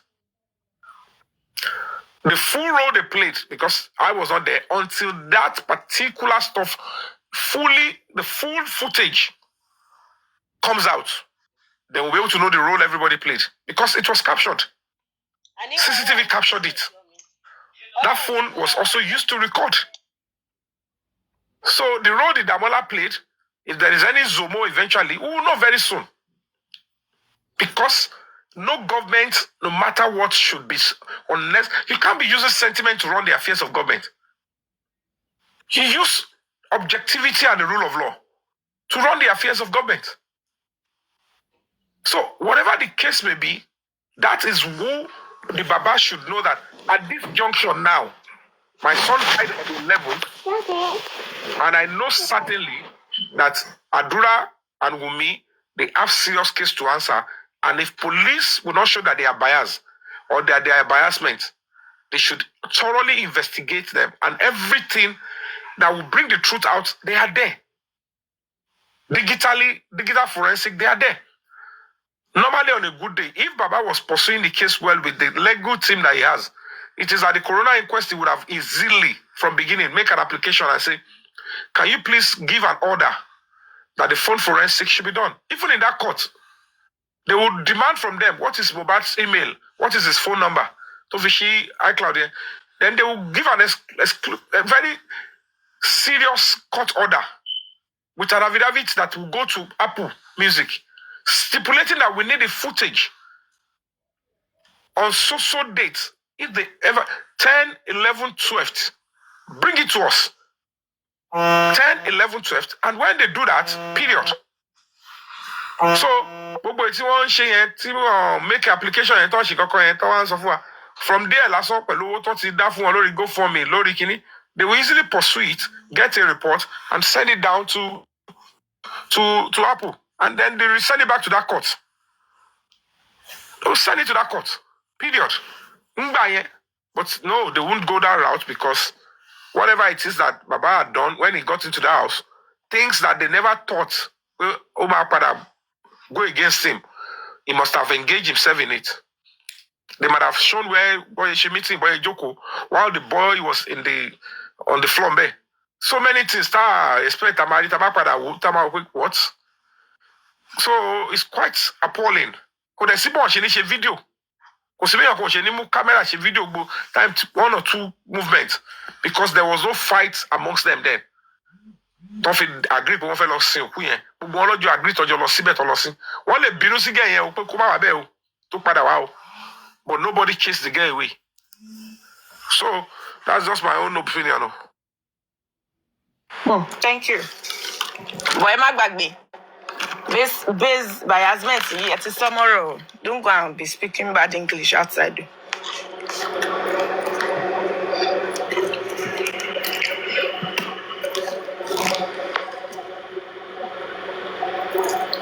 Upmotic.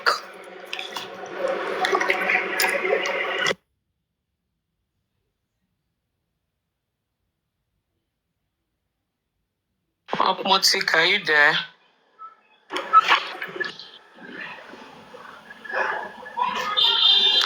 Motik. Am I surprised about your controversial account to by husband to? Yes, okay. You're penny in neuro last surgery. Owó ni kókó. Owó ni kókó ṣe wà ńbẹ̀.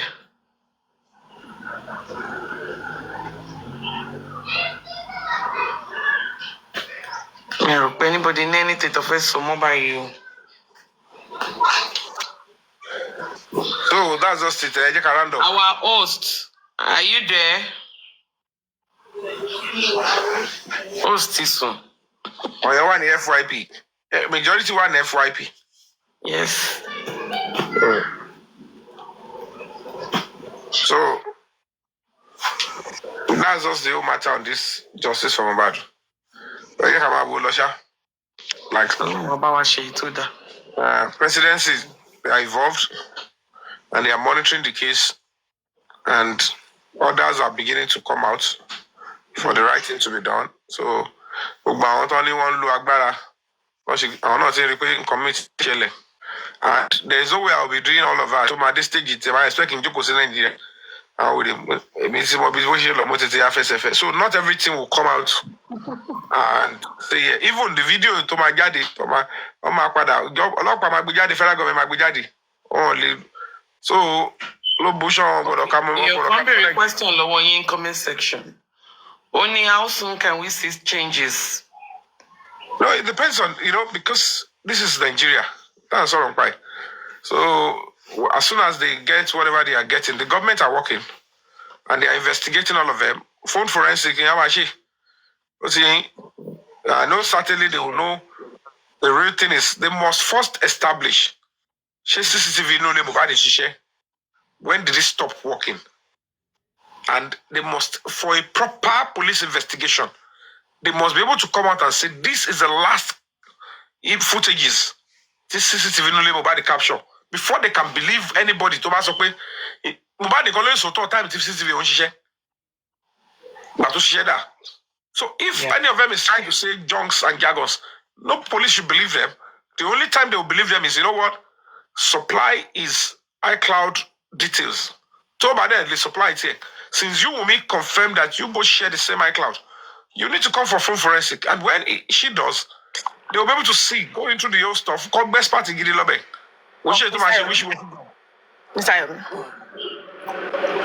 I'm with you. He's listening. Now, look at this VM's case. So VM iCloud don't sing. Only login because they must have done something. Maybe the EFCC must have tampered with it, kind of. And this is almost 2 years. That's speculative. That's speculative. Let me explain to you. But why because if you change your iPhone, for instance, you change a phone, immediately you log in, all your datas, 1, 2, 3, 4. What would they have done for him to log in and not be able to recover his data? No, he is not okay. She IT expert. She borrow me. See government about handle case. She borrow me. See government about handle case. Come back go through into any software gadget. See what about expert is only level of clearance. To my feelings, okay. He taught you one bell lati joti phone yet to koko daye. Don't if you recover jade. Just like when we were going to lift the mobile neighbor CCTV. But I be hard disk yẹn ta gba jáde. Ibẹ̀ ló ti sọ fáwọn ọlọ́pàá pé ẹ wo setting 6 months ló máa override. So court order yẹn ò tètè wá. So ó ti máa override. Òun dẹ̀ copy ẹ̀ kó òun save ẹ̀ síbi kankan, no problem. Now the point is. You want what? Juice. I'm coming. Wait for me. So at the end of the day, the IT guy, test part said they have the ability to recover whatever Tikini about to record. Might get 10 years back. They will recover everything, but it will take weeks. Only if I will take an Osemeji. And don't forget that my NGO had to be the one to mobilize the IT guy. So give them fund the way they survive Joko, Tomara, in case of a fuel balo, pay them so that they can. So, Bubu yellow at the back, empty kilo shell. Even the current images, oh, Bambe. So it's quite appalling, but Toba ready. Toba sofun, only kidding on the National Security Center. To help gbogbo àwọn best experts in terms of software engineering gbogbo ẹ̀ ló wà ńbẹ̀ tó bá mú fóònù ìkọ̀kọ́nu wọn tó mú débẹ̀ àbí tó gbogbo àlámọ̀rí àti gbogbo ímeèlì wọn gbogbo nǹkan tó ti há síbẹ̀ tipẹ́ táwọn ogun ò lè fọwọ́ kàn wọ́n máa gbé jáde they know where to go so tó bá ti ready ó máa jáde ẹ máa wòran tó bá jáde ẹ máa rí inú charges ó máa jáde ẹ máa rí tẹ́ bá fojú rí ẹ máa rí inú charges tó máa fi gbé wọn. bọ̀ ṣé iṣẹ́ ò tí ì débẹ̀ tẹ́lẹ̀ ni tí àwọn bàbá ò tí ì fi ṣe àbí wọ́n kàn choose láti má ti ṣe ni. Okay, normally I am saying normally kò sí bó ṣe lè rí ṣé ń gbọ́dọ̀ mi kò sí bó ṣe lè rí tó bá jẹ́ pé nígbà tí ọ̀rọ̀ ti lọ sí corona yẹn wọ́n fẹ́ lo advantage corona inquest and the public have already raised funds for phone forensic, digital forensic, police investigation, DNA, pathology, and all of that. The resources are there. All they need to do is they have even paid for the legal team, a sophisticated legal team, to say, you know what, we don't have to go too further. We are attending this corona inquest with no evidence, but we need the judge to at least allow us to go deep and search into mobile CCTV. And the only way you can do is that the wife is here. They share the same iCloud. If they make the application and they write it as an affidavit before the judge, the judge will approve it and say, okay, you know what? We are now giving you an order to release your own iCloud details to this phone forensic. Then they will look for an expert. Since another has been to out of the court, then they will give an expert to look into it and say, they will bring everything out. Then they will give another to Apple. Gbogbo months tẹ́ fi ń dúró de toxicology tọ́nà gbé lọ sí ìlú òyìnbó yẹn the same way náà lè máa fi send the charges lọ sí court order yẹn lọ sí Apple office pẹ̀lú gbogbo police gbogbo kìíní court yẹn everything tó bá file lọ sí Apple office tó minute the legal drafting department of Apple tó bá ti receive ẹ̀ wọ́n máa send lọ sí operations wọn and then they will go into their system IT wọn ẹ̀kọ́ wọ́n kan ni information tẹ fún yẹn lọ́kọ̀ máa gbà wọ́n á wo date yẹn wọ́n á extract ẹ̀ jáde because àwọn lọ́ni back end lọ́wọ́. Into caption one, over maybe 600-700 million people. Something like that, anybody saying. So what about specifying here? I'm lost bit date it so I'm back in the system. Papa, I'm a born. When they send the parasite judge and come when they send the judge, courts, and they'll send it back to Nigeria and then they will play it, find whatever is in there, say, okay, now officer play it. So whoever they gave the other to will have to be the one to receive and bring it to the court. So corona inquest no don't represent Mohbad it shows how everybody is trying to play some unnecessary stuff with the whole investigation. But let's see if the federal government will redeem the reputation of this stuff and do the right thing. You understand? Yes, I get you. The boy says, why sharing same iCloud with the lady? Somebody said Mohbad is too soft. Now, why is he sharing? Why did he share his iCloud with a lady?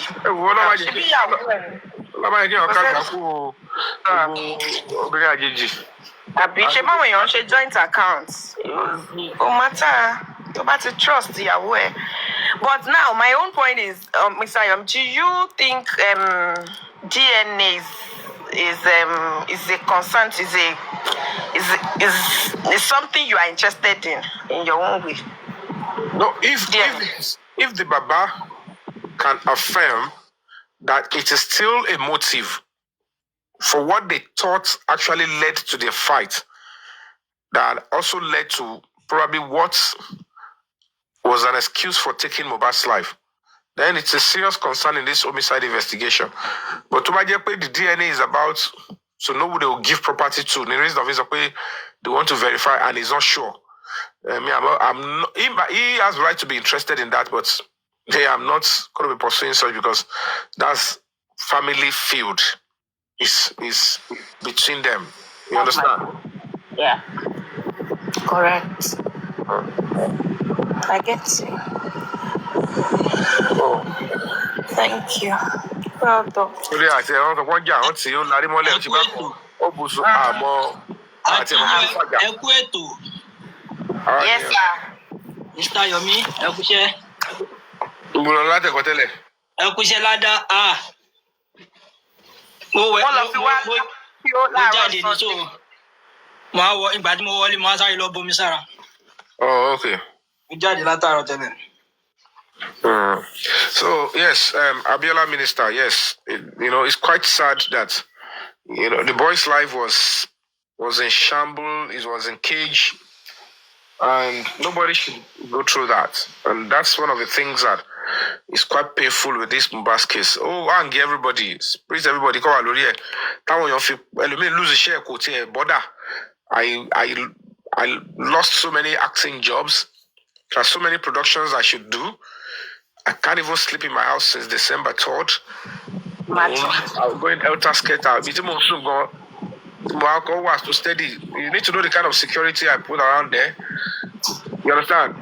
They be no direct and to lost our hotel, move there and there, kakiri. Manda Ugberu, my days on 2, your SIM card, to my philosophy, my SIM card is out of my phone. People just think I was fighting the war for those 4 months. Well, okay, Sheko danger. But those people that are trying to attack me, about losing escape. Ladu Motak Bilefun. About to come on a lock by the you're having our logo. I've been something supernatural must be giving him heads up. How he kept missing those targets. So, and they didn't say it in a different platform. They said it in a platform where they are known to be supporting this lady. And the question is, what was I doing that is making you able to want to target me? Wrong. But because I was doing something right, but that these criminals do not want it to be established. Well, then why justice? Let's support your call. And then so that roads will play and with the old talk, the lady knows so it's quite absurd. Almost national TV. We need evidence. We saw Baba Yawo, Baba Ko, Ya Yako, record there. Yako wants to put to back get toxicology and to poison you. We shall or more Adura Losonja for last. Baba Yawani if truly Adura cooked the last meal, come and see me. Let us see how we can push it on this lady. Question now is this. That means you women knew something happened with the food. So what did you tell the police? Is it right for you to protect your brother-in-law against your husband? And is it not the same person? Don't say Legion Logba. What? Why are you people deceiving the Nigerian public and making a mess of the Nigerian police and government? It's because we have terrible people in Nigerian police and government. Not fooling one lie, letting manipulate and making the public to see that government institution, they are shambolic. It's absurdity. In a homicide case, also on the TV, even the TV stations are allowing the nonsense. So you have evidence of your father-in-law saying that. And 2 years, you keep accusing each other back and forth, and you didn't present it at Corona inquest. Who are you deceiving? What is all this nonsense? How will your father-in-law choose to collect money from the public and say, let us shift it on your head, and you held the evidence? And the other guy, are you kidding me? This is a high-profile case. And you didn't submit to police. You didn't submit at Corona. Are you what I'm saying? And you're coming to say this. I don't understand you, me. What do you want to gain by keeping such information and evidence? Are you okay with the way they are saying you are the one that fired your husband? And some people are still backing this kind of a lady. That's the point. How is she even living that? Her daily life is what I don't know. And she goes every day. And every day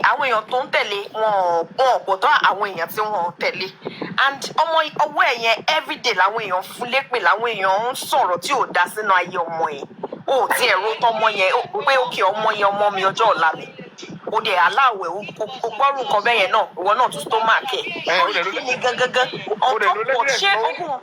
ṣógun Mohbad yẹn máa tó ogun nǹkan tí Dangote ní ni because I don't understand àbí pé tí àwọn fúnra wọn rora wọn. èmi ò blame Wùnmí o. Gbogbo nǹkan tá à ń sọ yìí, bàbá ọmọ gangan fún rẹ̀ mọ̀ nǹkan tó ṣẹlẹ̀. I'm not going to blame Wùnmí. Èmi ò blame Wùnmí o because of Liam. I will blame Wùnmí for Liam. Blame nǹkan tóun fẹ́ jẹ ni ò jẹ́ ọgbọ́n. What of ẹni tó yẹ pé blood Mohbad gangan ni? Ẹ dẹ̀ mọ̀ gbogbo kínní as in bàbá gangan. Ẹ mọ̀ gbogbo nǹkan tó ṣẹlẹ̀ sọmọ yín, ẹ dẹ̀ keep quiet. Èyí tó tẹ̀ wá bá fún mi jù nínú gbogbo ẹ̀ ni pé ọmọ ti kú látijọ́ Monday, wọ́n ní kẹ́ kasára. Ṣé ẹ wá kasára di Tuesday? Ẹ lọ wò kó ọmọ yín kẹ́ lọ kí fún wọn pé kí ló ṣẹlẹ̀. Because èmi ò mọ̀ nǹkan tó ń hide o, mi ì mọ̀ nǹkan tó wà láàrin gbogbo wọn. Àwọn family lè mí o. àwọn ọlọ́pàá alábàáyíká ṣe àwọn èèyàn fi sí gọ́ọ̀mẹ̀ntì sí. Ọlọ́run. Mr. Yomi. Àwọn tó kù yọ mí ó máa ń ṣe mí lára àwọn ọlọ́pàá tí wọ́n máa rí. Kí ló ń ṣẹlẹ̀? Irú èèyàn bíi tiwọn náà làwọn ọlọ́pàá tí wọ́n ṣàìdá yẹn. ẹ wo Mr. BJ mò ń gbọ́ yín kí lẹ fẹ́ sọ. ẹ kọ́ ọ̀lẹ́ gbogbo lé ẹ̀kú ètò ẹ̀kọ́ àtàrọ̀ Mr. Yomi àdúrà ni mo fẹ́ gbà fún yín nígbà Ọlọ́run ẹ̀mí yóò ní bọ́ sí ṣọ́gbù yìí pẹ̀lú ògùn Ọlọ́run. àmín sà. ẹ jíjà yẹn àjàyọrí lè máa jà ẹlẹ́dàá Mohbad ò ní sùn á tú àṣírí gbogbo àwọn tó lọ́wọ́ nù kú ẹ̀ gbogbo ohun tí wọ́n ń bò mistake á ṣẹlẹ̀ láàárín wọn táṣírí yẹn máa tú jáde pẹ̀lú ògùn Ọlọ́run ọmọ yín ò ní lọ sí ẹ̀mí yín ò lè lọ sí ẹ̀mí aya yín ò lè lọ sí gbogbo àwọn tó ń sáré pé kí àṣírí kó tú kí justice kó prevail lágbára Ọlọ́run gbogbo wọn kò sẹ́ni tẹ́mi ẹ̀ máa lọ sí nínú wọn ajá ilẹ̀ máa jìjà yẹn pẹ̀lú ògùn Ọlọ́run gbogbo àwọn tí ó bá ní láti pààrọ̀ tí wọ́n díṣẹ́ yín lọ́wọ́ ẹ̀mí máa pààrọ̀ wọn lórúkílẹ̀ tó mọ́ pẹ̀lú ògùn Ọlọ́run àdúrà làwọn máa fi ràn yín lọ́wọ́ God bless you sir, God bless Nigeria. Thank you so much, sir. Thank you for that wonderful heartfelt prayer. Thank you so much, sir. Boss lady, àwọn èèyàn tó kàn ń gòkè àmọ́ bóyá ní anything tó fẹ́ sọ àbọ̀ kàn ń gòkè ni. Boss lady, are you there? Mr. Lukman, are you there? Láti sọ wọ́n kàn wọ́n gòkè ni. Ọjọ́ ìbùn wọn jàre. Sister Shayo. So because àmọ́ bóyá wọ́n yìí ní 1 or 2 tó fẹ́ sọ. Because the family ó ṣì ń shock mi bí gbogbo wọn ṣe choose láti hold up everybody dín nǹkan dání and they think they can continue living their normal life. It is not possible again. Even àdúrà òfòrí tó àdúrà lè kọ. Kid boss ohun tó ń dùn èmi jù. Yes sir. òun ni pé normally on a good day ẹ ṣe lọ èmi expect pé the same energy tí wọ́n fi ń dùn mọ́ Naira Marley Samilari kìíní kan yẹn that should have been the same tempo. I get what I'm saying. Tí o sí evidence nígbà yẹn evidence wa ń jẹ lọ ẹ sọ pé Dàmọ́lá kan ni n tó fọ́nì ni pé the same Dàmọ́lá tí ìyá yìí sọ yìí ẹ bá rí bí wọ́n ṣe jọ ń wà papọ̀ tọ́jọ́ ń brainstorm ní pàǹtí àti zone 2. You all will be shocked. Òun sọ pé èmi lèmi wà bẹ́ẹ̀ tí mo fojú finá ó yàtọ̀ sí ìtí ẹ̀ rí lórí social media. Are you get what I'm saying? And at the end of the day wọ́n wò báyìí pé kí ni reason tẹ fi ń deceive public kò ṣe é rìkọ́ọ̀dù gbogbo yẹn pé ẹ wọ àwọn eléyìí. Do you understand what I'm saying?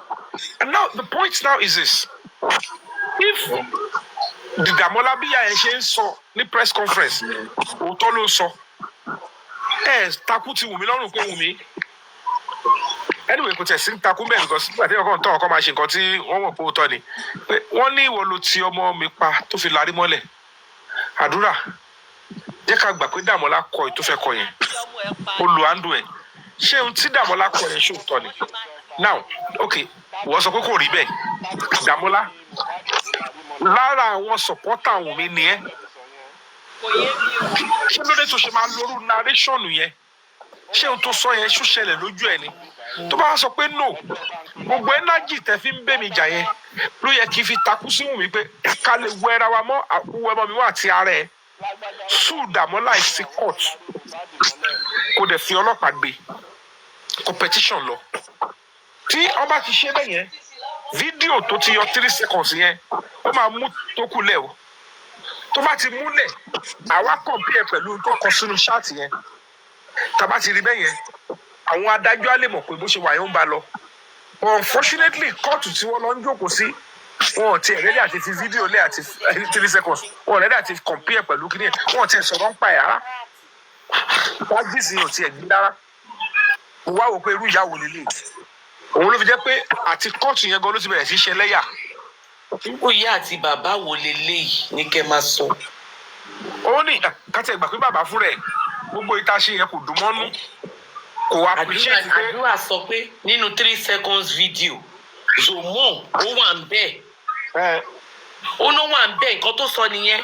Wùmí náà ìgbà tó lọ ṣe interview ó ní Zomo àti kinní kan lọ́jọ́ ń jà níbẹ̀ kinní kan. Ẹ̀yin bàbá ẹ gbọ̀n bọ́ta lóru everybody ń sùn tó yẹ kẹ́ máa sùn. Ẹ wá gbọ̀n bọ́ta ẹ ń ṣe disclaimer fún Zomo. Kí ló ń ṣẹlẹ̀? Kí ni nǹkan tó wà ń bẹ̀? Kí ló ṣẹlẹ̀? Àdúrà mọ ohun tó ń sọ. Àdúrà mọ ohun tó ń sọ. Ó dẹ̀ mọ̀ pé fídíò táwọn sọ. Ṣé ẹ gbọ́dọ̀ mi? Ó yàtọ̀ sí èyí tí mo ṣe fídíò ẹ̀kan ní Zomo wà nù ẹ̀. Aláwọ̀kọ́ tẹ̀ máa kọ́ mọ̀ nìyẹn. Mo ṣe inú fídíò ẹ̀kan ló wà nù ẹ̀. Ó dẹ̀ mọ̀ pé ìkejì yẹn lòún sọ. Nígbà tí wọ́n rò pé kí àṣírí àwọn bàbá tí wọ́n lọ wú ìyọ̀dá wọn yẹn jáde.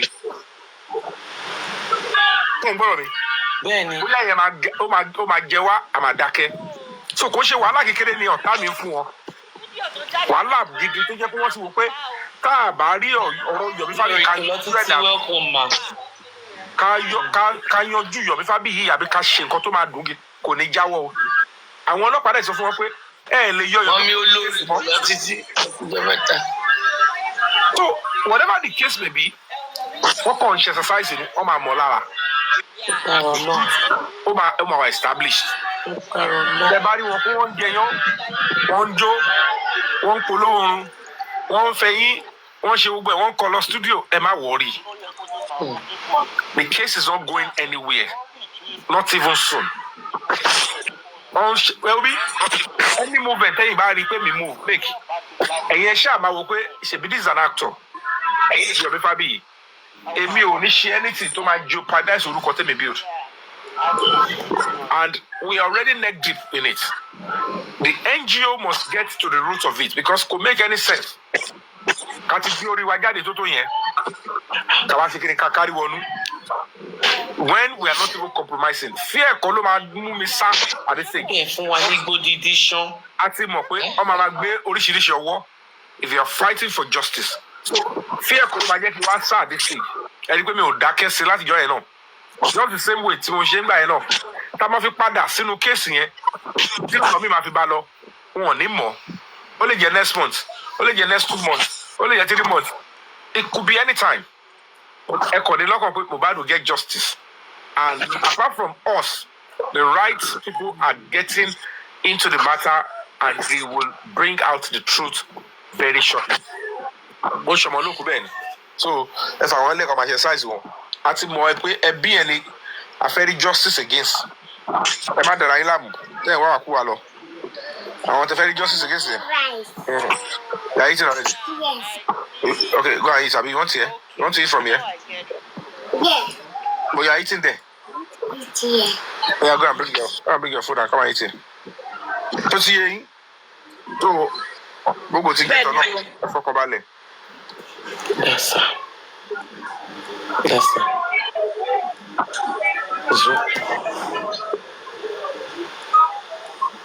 Olúwa kó àmọ́ ṣe. Mọ́mí, ṣé wàá ń bẹ̀ mọ́mí mi Mohunjola host? The prince, are you there? Ẹ ká sàn, ẹ ká sàn everyone. Sir. Yes, sir. Happy Mother's Day. Thank you so much. Happy Mother's Day. And every day Mother's Day. Every day Mother's Day go I'm going to say it like this. Happy Mother's Day to good and bad mothers because we mean any mother not alone. Yeah, Mohbad any mother alone. And I don't sponsor just for Mohbad. Mother gidi da àwọn yẹn. So happy Mother's Day to Muda làwọn yẹn biasment. Muda biasment.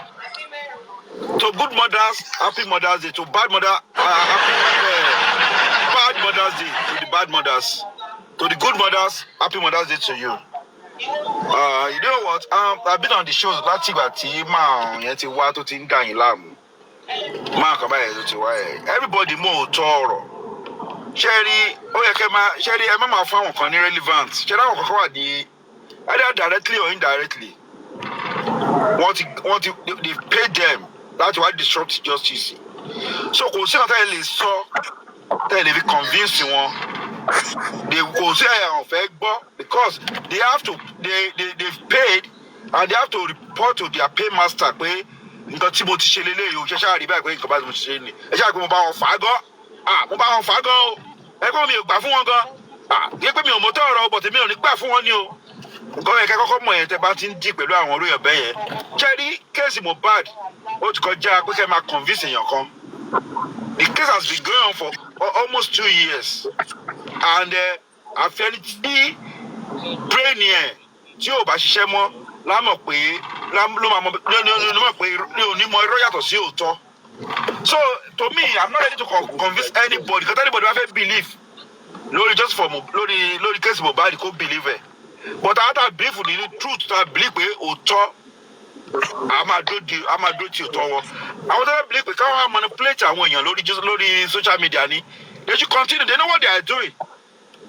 So ẹ má ma stress ara yín wasting your energy your effort the story yomi gan àwọn sọ ó ti sọ àwọn ọ̀rọ̀ tó ti sọ fún wa for over 6 months ẹlòmíì àtúndì ọmọ ọ̀fẹ́ dẹ́ láàmú ni o àtúndì kò máa tún máa sọ lọ wàá sọ anybody tó bá bẹ̀ pé kí ló ṣe wàá kẹ́ni yẹn kó pa tó lọ máa wà on private video kó má máa disturb brain yẹn unnecessarily. Prince wọ́n tún wá máa tún sọ wọ́n tún wá ní ohun ojọ́jú. Wọ́n náà mọ̀mọ́ ṣe ni wọ́n ti mọ̀ pé Yomi máa sọ̀rọ̀ so Yomi tẹ́lẹ̀ kan bẹ pé kí ló ṣe ìjọba bá wà ní kẹ́ni yẹn lọ kó lọ wá pure video kọ́ lọ share ẹ̀ fún. Ó wà mọ̀ fẹ́ disturb ẹni ó fẹ́ discharge gbogbo nǹkan tẹ́ ẹ̀ ń ṣe ni kò fẹ́ ká ẹ move forward ni. So the same time fẹ́ kọ́ máa tún sọ kó máa tọ́ wà pé wọ́n lè wọ́n máa sọ the same àwọn ọ̀rọ̀ tí wọ́n bí kọ́yọ̀ tí wọ́n bẹ̀ lọ Yomi lẹ́ni Yomi ti sọ lórí social media more than 1,000 times.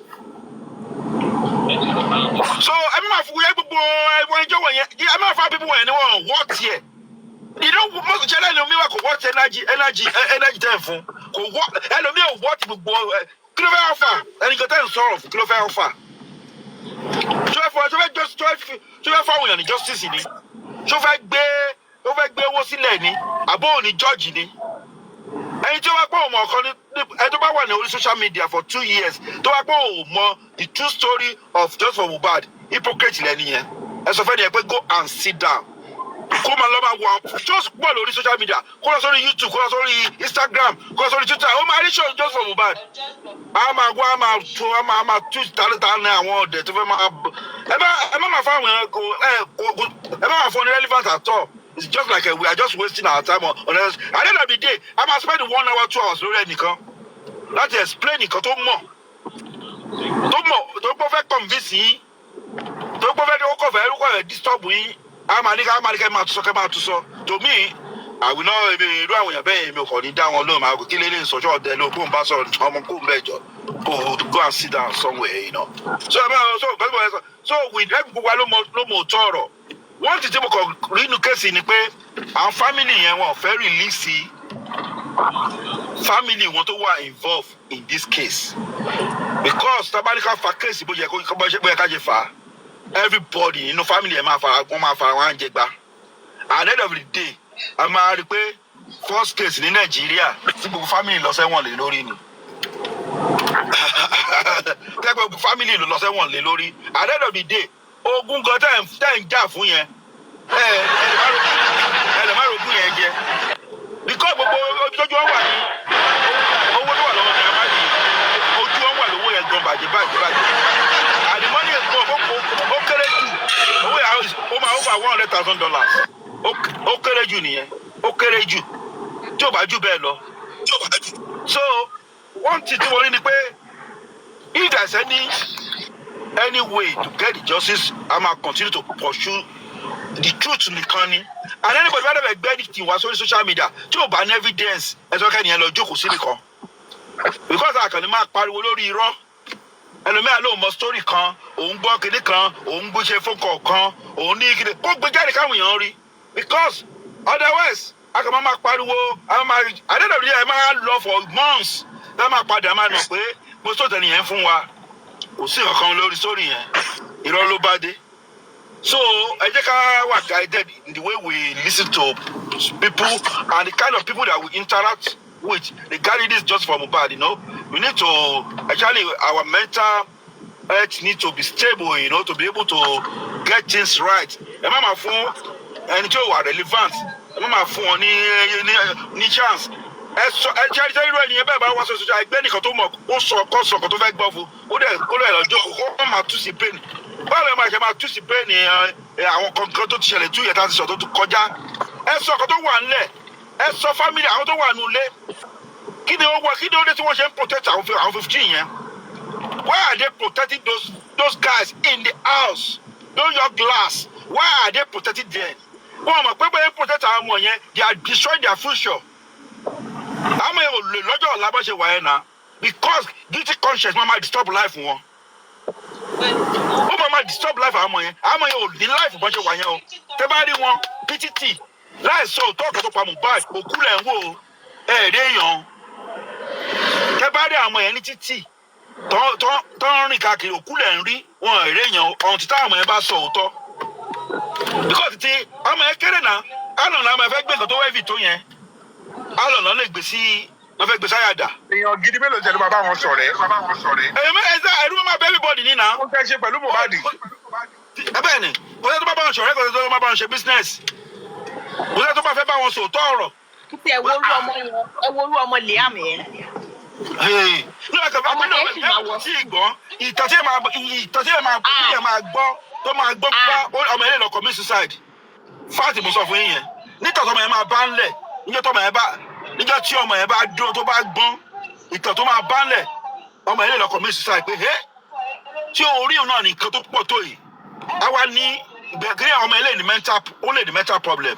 Ìwé mọ̀ ìwà ń gbọ́ sórí tó ń wo fídíò tó ń ka mẹ́sẹ̀ tó ń gbọ́ sórí tó ń wo fídíò káwọn pa ṣé òun náà ní kíní nìkan tó ìṣẹ̀lẹ̀ sí ọmọ yẹn ò lè balance. Àfi tí a bá lọ delete gbogbo nǹkan táwọn ti ń sọ for the past 2 years lórí social media. Tọ́mọ yẹn ò ní access nìkan lóyún. Gbogbo yín ẹ̀kọ́ ṣe àṣẹ́yìntì ni. Ṣé ẹ̀rọ orúkọ tó máa jẹ́ nìyẹn? Ṣé ẹ̀rọ orúkọ tó máa jẹ́ àbí face wà lójú ẹ̀ ni? Ẹgbẹ́ yẹn ti ẹ̀ understand. I know but ọmọ yẹn máa lọ ó máa rí picture ẹ̀ náà ó máa rí video ẹ̀ náà. Wọ́n á ti. Ó máa rí kí táwọn èèyàn sọ ń pa ẹ̀ náà. Wọ́n máa change ojú ẹ̀ ni. Ẹ fẹ́ gbọ́ tọrọ. On a very good day tó bá ti ń gọ́gbó orúkọ tó mọ̀ tó bá ti ń dàgbà kò sí tó máa gbé súnmọ́ ara nǹkan tó wà lẹ́yìn. Ìjọ tẹ̀ ti ń lọ mélòó ni ló ti gọ́gbó orúkọ mọ́ sí yín? Ìjọ tẹ̀ ti wà láyé tẹ́ gbọ́ngàn.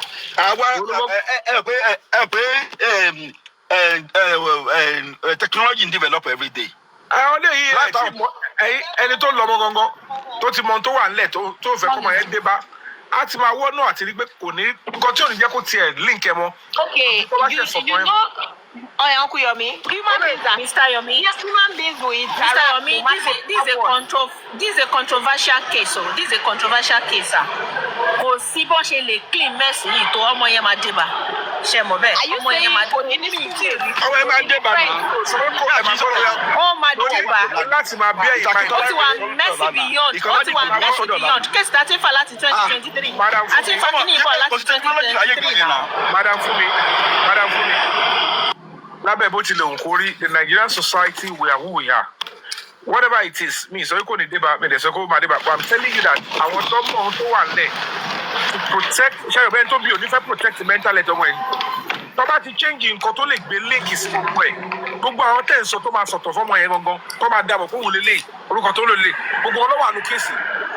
Ẹlẹ́dàá wa ni pé tí òótọ́ bá fulẹ̀ ń sìn, tí yọ́ ti mọ bó ṣe ń lọ, sípà tí ń ṣe ọmọ Mohbad, ó ti lọ bí tó fẹ́ lọ. Whatever the case may be, tọ́ba point ẹ̀ tó sọ pé ó ṣe fídíò kan ọlọ́mọ yẹn rí oríkìrí kan sọ pé this is my daddy motor ọ̀sàrẹ́ gbójú ẹ̀ kúrò. That means the boy is being fed with a different story. Ló ṣe é kọ́ mo sọ. Mo kàn sọ ní pé àwọn people they can be careful tó bá yẹ kó tọ́ ni they will find a way to change. Àwọn tó lè block wọ́n fẹ́ block tó fẹ́ block wọ́n fẹ́ jẹ́ kó yẹ pé that's not about you. Tó bá ti gbé lọ sí tó yẹ pé case is constant. Wọ́n ló fẹ́ dá àwọn tó bá máa rí in the next 10 years. tó ti wọ public space kọ́ jẹ́ kẹ́ mọ ibi tó ń ṣẹlẹ̀ sí láìfọ́ mọ́ ẹ̀ in the next 10 years ó fẹ́ gbé orúkọ mi lọ ó ti wọ̀ ìlú mi lọ ṣèbí ìyá ni ò lè travel in the next 2-3 years tí kéṣe bá die down kí ló fi láṣà pé ìyá ò lè travel wọ́n lọ sí bóyá bí irú Canada tó wà ní àdúgbò kan bẹ̀ tó ń lo orúkọ mi wọ́n ṣe gbogbo ẹ̀ ó ti lọ nìyẹn orúkọ ẹ̀ tó bá maintain ẹ̀ tó dẹ̀ ń gbé sọ́dọ̀ àwọn family ẹ̀ làṣẹ lè padà tú ó sì yẹn.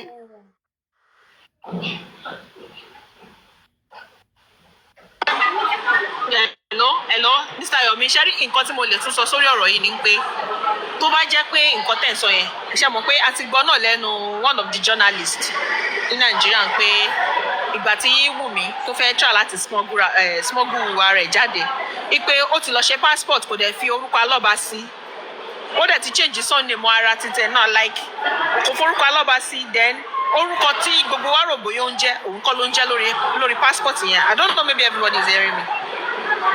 Hello? Can hear you clearly.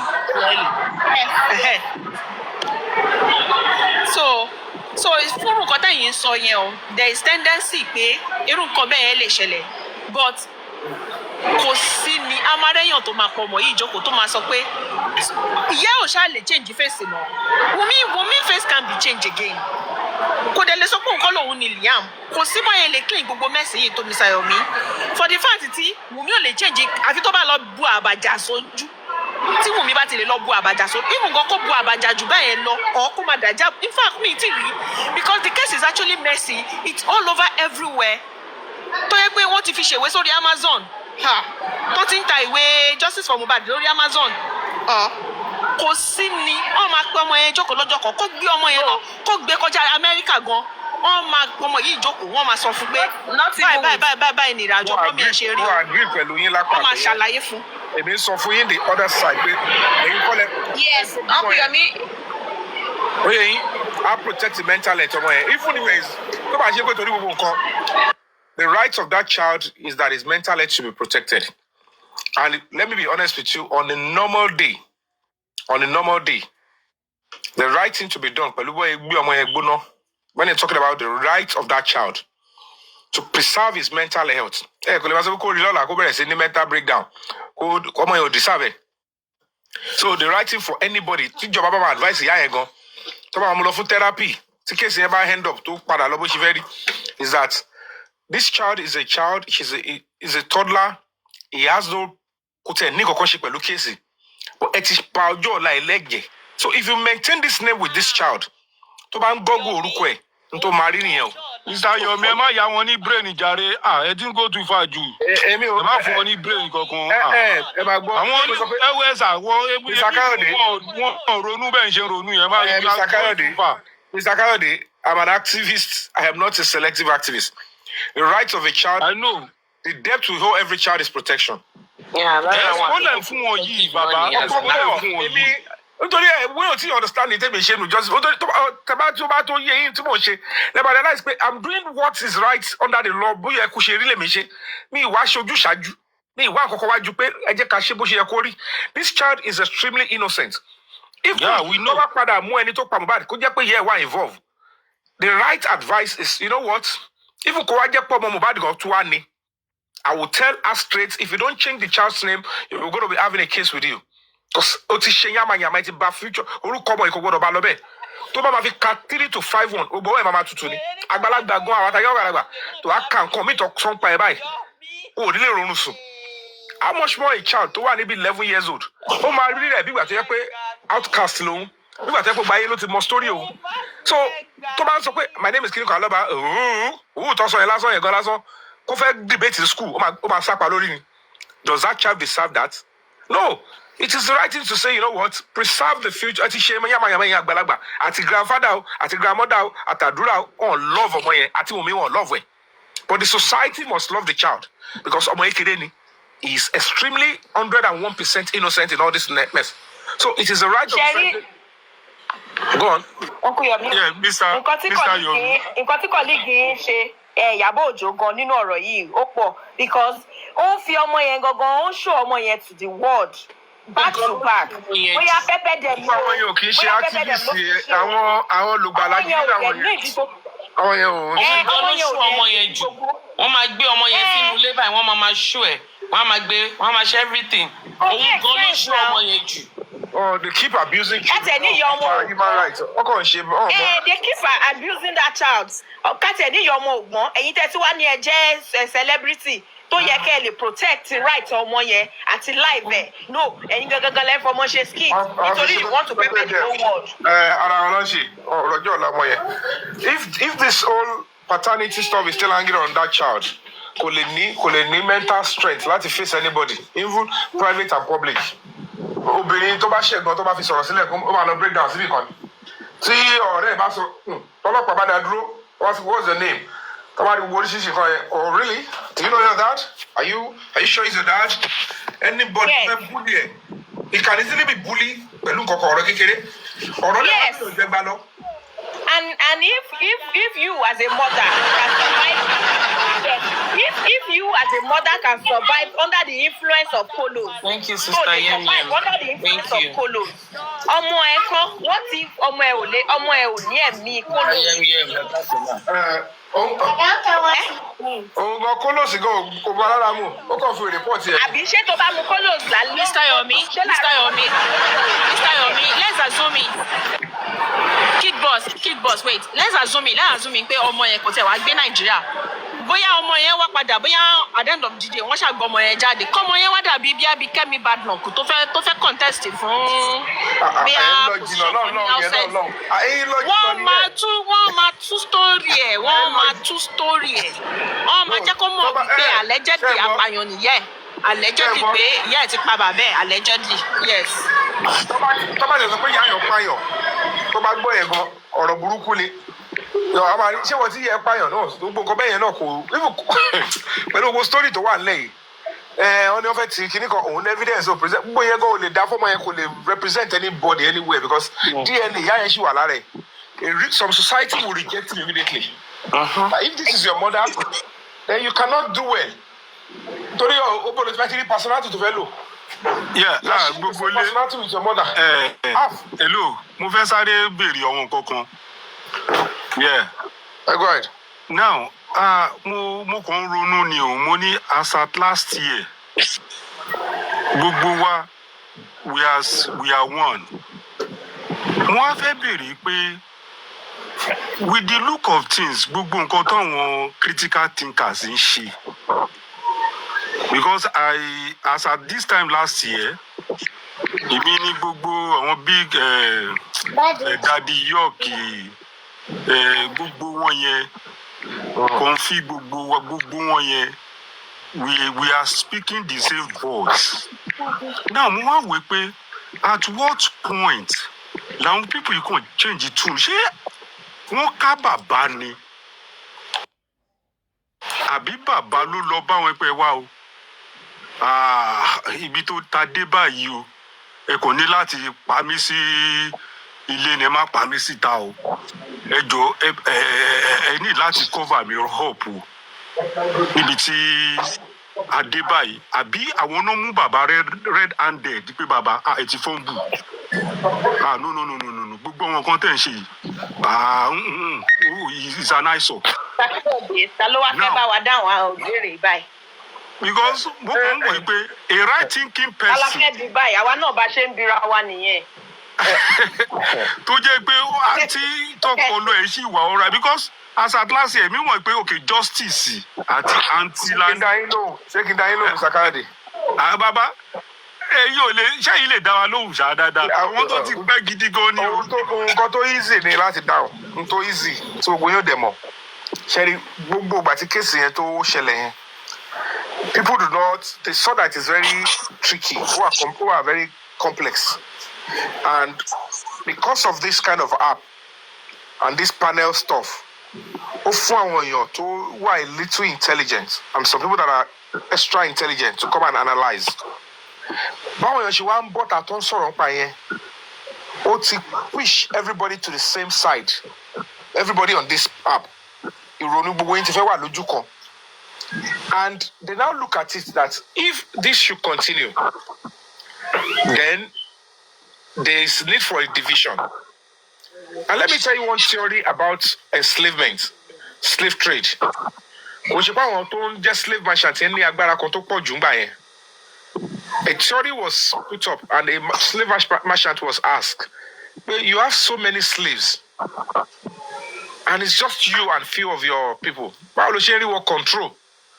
Are you using something? The slave merchant replied and said, there is no two ways about it. I simply keep them divided. I will keep some here. I keep some on the other side. I keep some here. Kò síbi tẹ́ni wọ́n ti fẹ́ kù. So what they did was to look at few people. They have to look at few of the people that are intelligent amongst you. Fall apart. And they will penetrate them. Whether you like it or not, I like you are very intelligent. Send your account. Would like because more people are really send your account. No. Would like your brilliance. Come up. Brilliance here. So by the time Tosek Bem 200,000, Moku, lórí pé mo kàn sọ òyìnbó mo sọ embarrassment àbí biasment lọ́wọ́ fún mi ní owó yìí. Jẹ́ mbẹ́ ti fáyà lọ. Wọ́n fi ẹ bá wa fẹ̀rín sí i. Tó bá ìyá ti sùn. Ẹ fẹ̀rín sí i. Tẹ́fẹ́ fi sábẹ́ fi sí kí n máa sọ̀rọ̀ mi lọ ìyá yìí. Bóyá nǹkan tiẹ̀ ń gbà kọ́ sára mẹ́rin orí kọ̀lá kan rí. Ẹ̀wọ̀n ó sùn abáyé o. So at the end of the day, nígbà táwọn yẹn ti wá rí pé ó ti tó. Àwọn mi ò ti tó náà. Wọ́n mi fẹ́ fi wọ́n fẹ́ fẹ̀rí ẹ̀ ṣe wálé ṣe báyìí. Tó bá fi lè pe ní márùn-ún wà láì ẹ̀ṣẹ̀ṣẹ̀ kọ́ọ̀mù ni. Tó bá fi lè pe márùn-ún ẹ̀ṣẹ̀ kọ́ọ̀mù ni. Mr. Yomi, ẹ jọ̀ọ́ ẹ má bínú. Mo fún ẹ mọ̀ kan ní ṣẹ́rí based on lórí ọ̀rọ̀ ọmọ Liam yìí. Ṣé mo pé nǹkan kan bother mind mi since last week based on ẹ má bínú fún nǹkan tí mo fẹ́ shipping yìí o mi ìdílé wa kò lórí justice for Mohbad. But èèyàn ló kọ́kọ́ bèrè. Okay.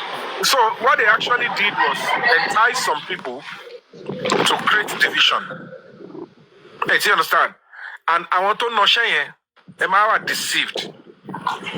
Are still the likes of Uresi, Mr. Famuyiwa, because Baba Yomo Boshile enroll àwọn èèyàn.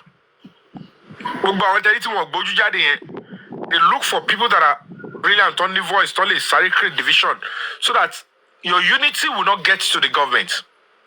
Tẹ́bá tí ohun yóò bá ti ṣọ̀kan, government gan ò ní mọ kí lè lè sọ bí eléyìí ń bú ọlọ́pàá eléyìí ń bú ìjọba ń bí tani ká gbọ́, and that was what they did.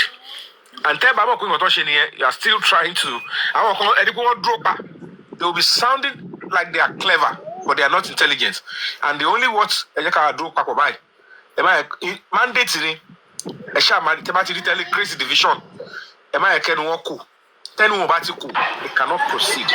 Mr. Yomi, kí n tó béèrè question mi ṣe rí lórí ọ̀rọ̀ tẹ́ sọ yìí lórí ọ̀rọ̀ tẹ́ sọ lọ́wọ́ yìí I was privileged to be on Abike's platform, was it not 4 days ago thereabout. Ó wá ní lady kan tó jẹ́ wípé lára àwọn igi lẹ́yìn ẹ má bú bàbá o, if you come for baba we come for you ni lady yẹn. So bí ta ti wá bẹ̀rẹ̀ sí drag lady yẹn ṣáà ń sọ̀rọ̀ mi ìfẹ́ porúkọ lady yẹn because I could remember that lady very well. Ó ń jà fún bàbá ni kò jà àwọn yẹn ò ṣe justice for Mohbad. And at the end of the day we now have to conquer this lady.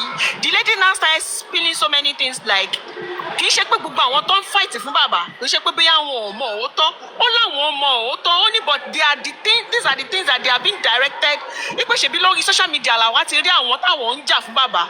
The lady had to come out like me mo bí Abike record kìíní yẹn ni I would have told him to like maybe you should send it to Madam Anjola because that place ó yẹ kí èèyàn ṣe recording èmi gan ó dùn mí pé mi ṣe recording kìíní yẹn because I was in the kitchen that day I was doing my stuff airpod wà létí mi tí mo fi gbọ́ I was so shocked. Kì í ṣe pé bóyá nǹkan tí wọ́n ń ṣe yìí wọ́n intentionally wọ́n ń ṣe ni because wọ́n ti ṣe meeting at the back camera pé nǹkan báyìí la máa sọ nǹkan báyìí la this is what we are going to be doing.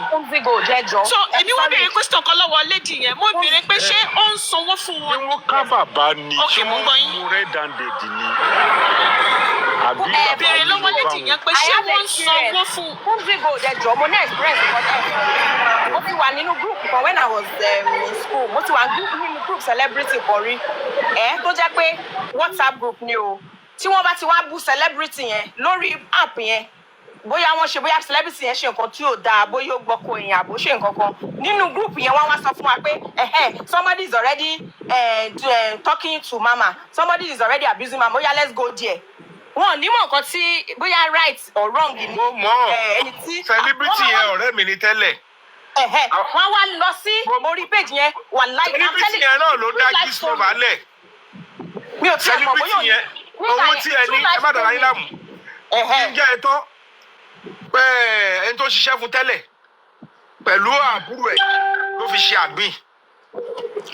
Ẹni pípa tí wọ́n bẹ̀rẹ̀ kiri Gistlover yẹn ẹ̀ ní gbórúkọ kiri squad kó má jẹ́ pé celebrity yẹn yẹn mọ́. gan lẹ fẹ́ gbọ́ èmi gan ti kọ́kọ́ fẹ́ join group yẹn nínú ìlú tí mo wà yìí mo dẹ̀ sí láwọn friends méjì reason yẹn là ṣe sọ̀rọ̀ mọ́ wọ́n máa ń fún wọn lówó ọ̀rẹ́ mi ń gba owó 100,000 wọ́n máa ń gba owó ọmọ lọ kọ́ ẹ gbàgbọ́ pé mo lọ́wọ́ rẹ méjì gbogbo ìgbà tí wọ́n ń drag Lizzy Anjorin lèmi ti mọ gbogbo story yìí.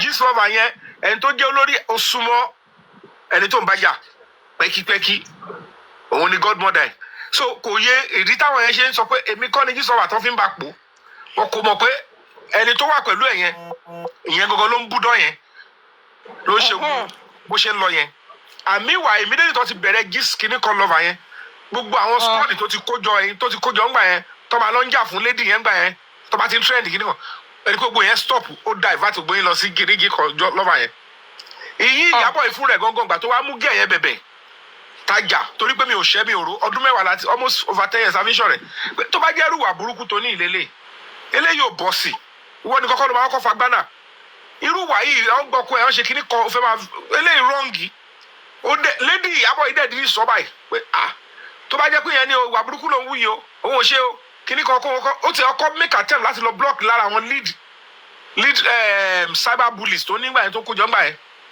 nígbà nínú meeting yẹn at the end of the day nígbà tó wọn náà dẹ́wọ̀ pé wọn náà fẹ́ gáàsì òun náà fẹ́ máa ó ti fẹ́ le jù òun lọ ó dẹ̀ ní kọ́ ọmọ ìdẹ́wà ó ní irinṣẹ́ lọ́wọ́ ó dẹ̀ team up papọ̀ and they use the whole Gistlover to blackmail people wọ́n push àwọn èèyàn ọkọ̀ fi hold àwọn èèyàn to ransom pẹ̀lú tó lò ara tó lò ń gbà kéésì bàbá Ìjẹ̀ṣà tó lò ń pa oríṣiríṣi àwọn èèyàn ńláńlá tó fi mú wọn sábẹ́ tó fi ń ṣe billing wọn ó pẹ̀lú tó tún lò fún lady gan lórí kéésì Mohbad láti make sure pé àníṣe ibi ta fẹ́ kó lọ rè agbára òkùnkùn agbára ayé náà ni ṣùgbọ́n wọn mi ò kó gbọ́n yẹn jẹ wọn ò bá fi gbogbo ẹ̀ ló ní expiry date bẹ́ẹ̀ ni fún tí gòdó yẹ bèrè question lórí ọmọ tẹ́lẹ̀ fẹ́ bèrè we need to learn. ṣe rí nǹkan tèmi fẹ́ bèrè lélẹ̀ something is actually messing up my mind since last week ẹ mọ Osinachi tí ó máa ń kọrin tó kún gbà yẹn tí wọ́n gbé ọkọ ẹ̀ tán ni wọ́n gbọ́dọ̀ fún Osinachi ní justice mi mọ̀ bí ẹ rántí kéèsì yìí. yes tí wọ́n ti dájọ́. Osinachi tó ń kọrin tán dájọ́ fọ́pọ̀ ẹ̀ yẹn right at my own end here like I was like state wo ni mind àwọn ọmọ bí ọmọ mẹ́ta àbọ̀ ọmọ mẹ́rin kọ́ ni wọ́n máa ń bí mo wá imagine nínú ọpọlọ mi pé táwọn ọmọ yìí bá dàgbà tó bá di pé wọ́n ní láti associate ara wọn sí society understand ṣé wọ́n máa ní withdrawal syndrome ni báwo náà ṣe máa relate báwo náà ṣe lè ní relationship ẹni sùúrù kí tó di pé máa attempt sí customer mo wá ń rò mo wá pé kí ni even gan tó bá gbé wọn pé kọ́ coach wọn like coaching them as a therapy or something like kí ni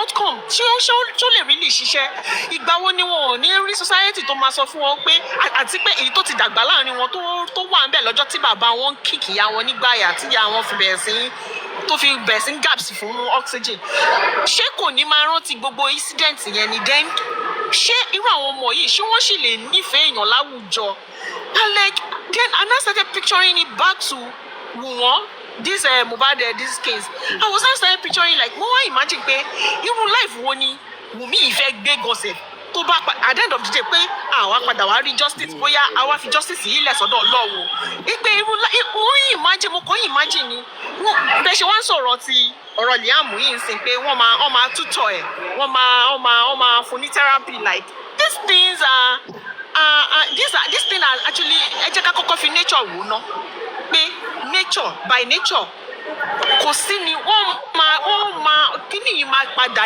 jẹyọ wọ́n máa ní kò sí ni wọ́n máa affect future wọn and now for me I was like kò yẹ kó pa bàbá yẹn ó yẹ kó sẹ́ǹtì bàbá yẹn sí ẹ̀wọ̀n gbére ni káwọn ọmọ yẹn kó dàgbà bóyá kó lọ máa wo bàbá wọn lẹ́wọ̀n because pé kò yẹ kí to me o pé kò yẹ kí gbogbo nǹkan bẹ́ẹ̀ yẹn wá kàn lọ bẹ́ẹ̀ yẹn actually ọ̀bẹ ti gé ọmọ lọ́wọ́ àti sọ bẹ́ẹ̀ nù ọ̀bẹ ti ṣe nǹkan tó máa ṣe náà kò yẹ kó ṣerú nǹkan bẹ́ẹ̀ ó yẹ kó gbé bàbá yẹn sẹ́wọ̀n gbére ọ̀bí akọ́ sọ fún bàbá yẹn pé a fún ẹ ní ẹ̀wọ̀n 21 years or thereabout ṣe understand kí àwọn ọmọ yẹn wá jẹ́ gbàdàgbàdàgbà bóyá fíà yẹn máa wà nínú mind àwọn ọmọ yẹn láti bóyá táwọn náà bá wà padà ní relationship kọ́ má lè lùyà wọn tó bá rántí pé bàbá wọn ẹ̀wọ̀n ló wà or something like that but giving that man a sentence to death wọ́n imagine pé kí ni therapy fẹ́ ṣe báwo kí ni I don't really understand it Mr. Yomi because ẹ̀ ń sọ̀rọ̀ nípa ọ̀rọ̀ Liam yìí sí pé kí lẹ́yìn feel pé ọ máa kó sínú ọpọlọ Liam sí kò fi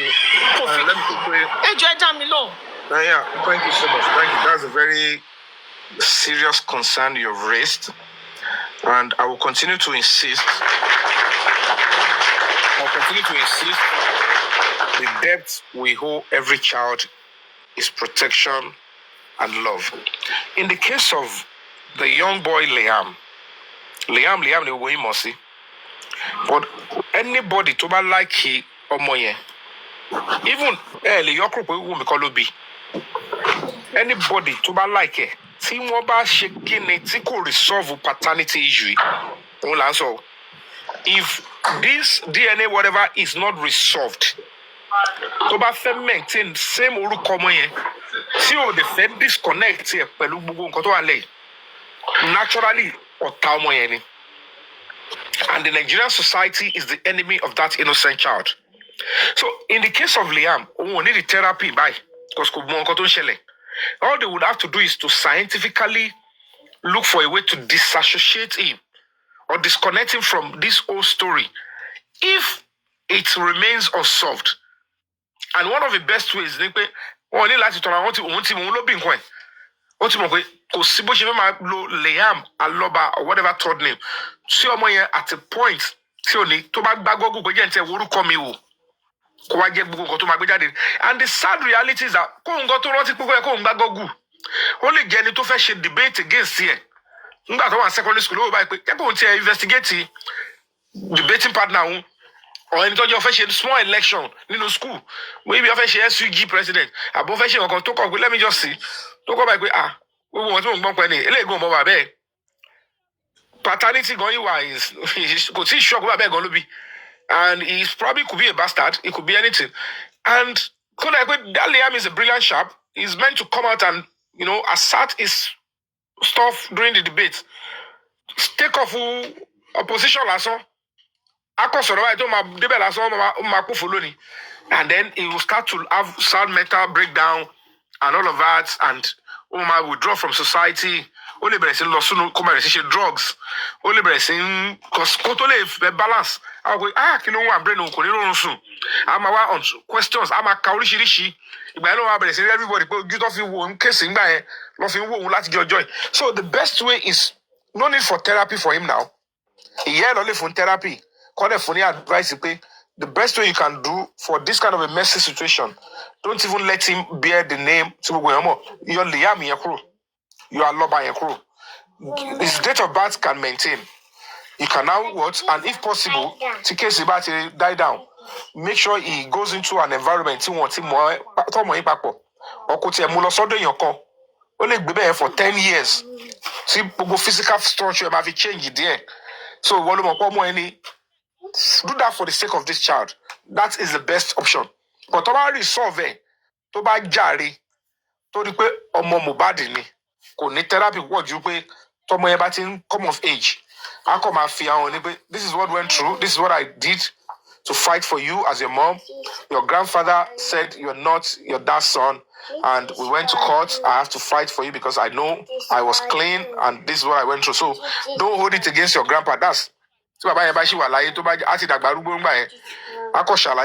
is who your grandfather is, and this is what you went through. That would have been resolved. You understand? But Titi Omo Ifesinashin, here is a direct case. Àwọn ọmọ yẹn gan ló testify against bàbá wọn. And secondly, the major advantage is that the law was able to protect and fight for their mother. And it is not about whether it's our father, is our mother. What the system was able to explain, if anybody suffers abuse, the way your mother suffers abuse, whoever inflicted such abuse against the victim will be punished. That is the best thing for the children to know. So whether baba wọn ṣe ọmọ pé tí baba wọn bá like àwọn kò ní wùwà tó máa fi gbẹ̀mí ìyá wọn, because that father denied them the ability to have their mother with them. So even if the law refused to work well, the children will be bitter against the society and against their father that, how can he kill my mother? Everybody is saying Mother's Day, Happy Mother's Day, and we are claiming that we should be loving this father. They won't love the father. They would even want to take the father's life at some point. See, system of because you even went ahead to go and marry another person. But within our face, you killed our mother. So that is the advantage for these children, that in this instance, the society will quickly say, let's save these children from becoming a criminal, and for them to know that the society never neglected their mother, and that whoever does that will be punished severely. And that is enough therapy for those children, and say, no, you guys, we're fighting for you, and don't think about retaliating or getting bitter against the father. The law has taken its course and he's paying for his crime. So I want to believe that way. Fum's good. You understand what the law did. It's not about sentiment.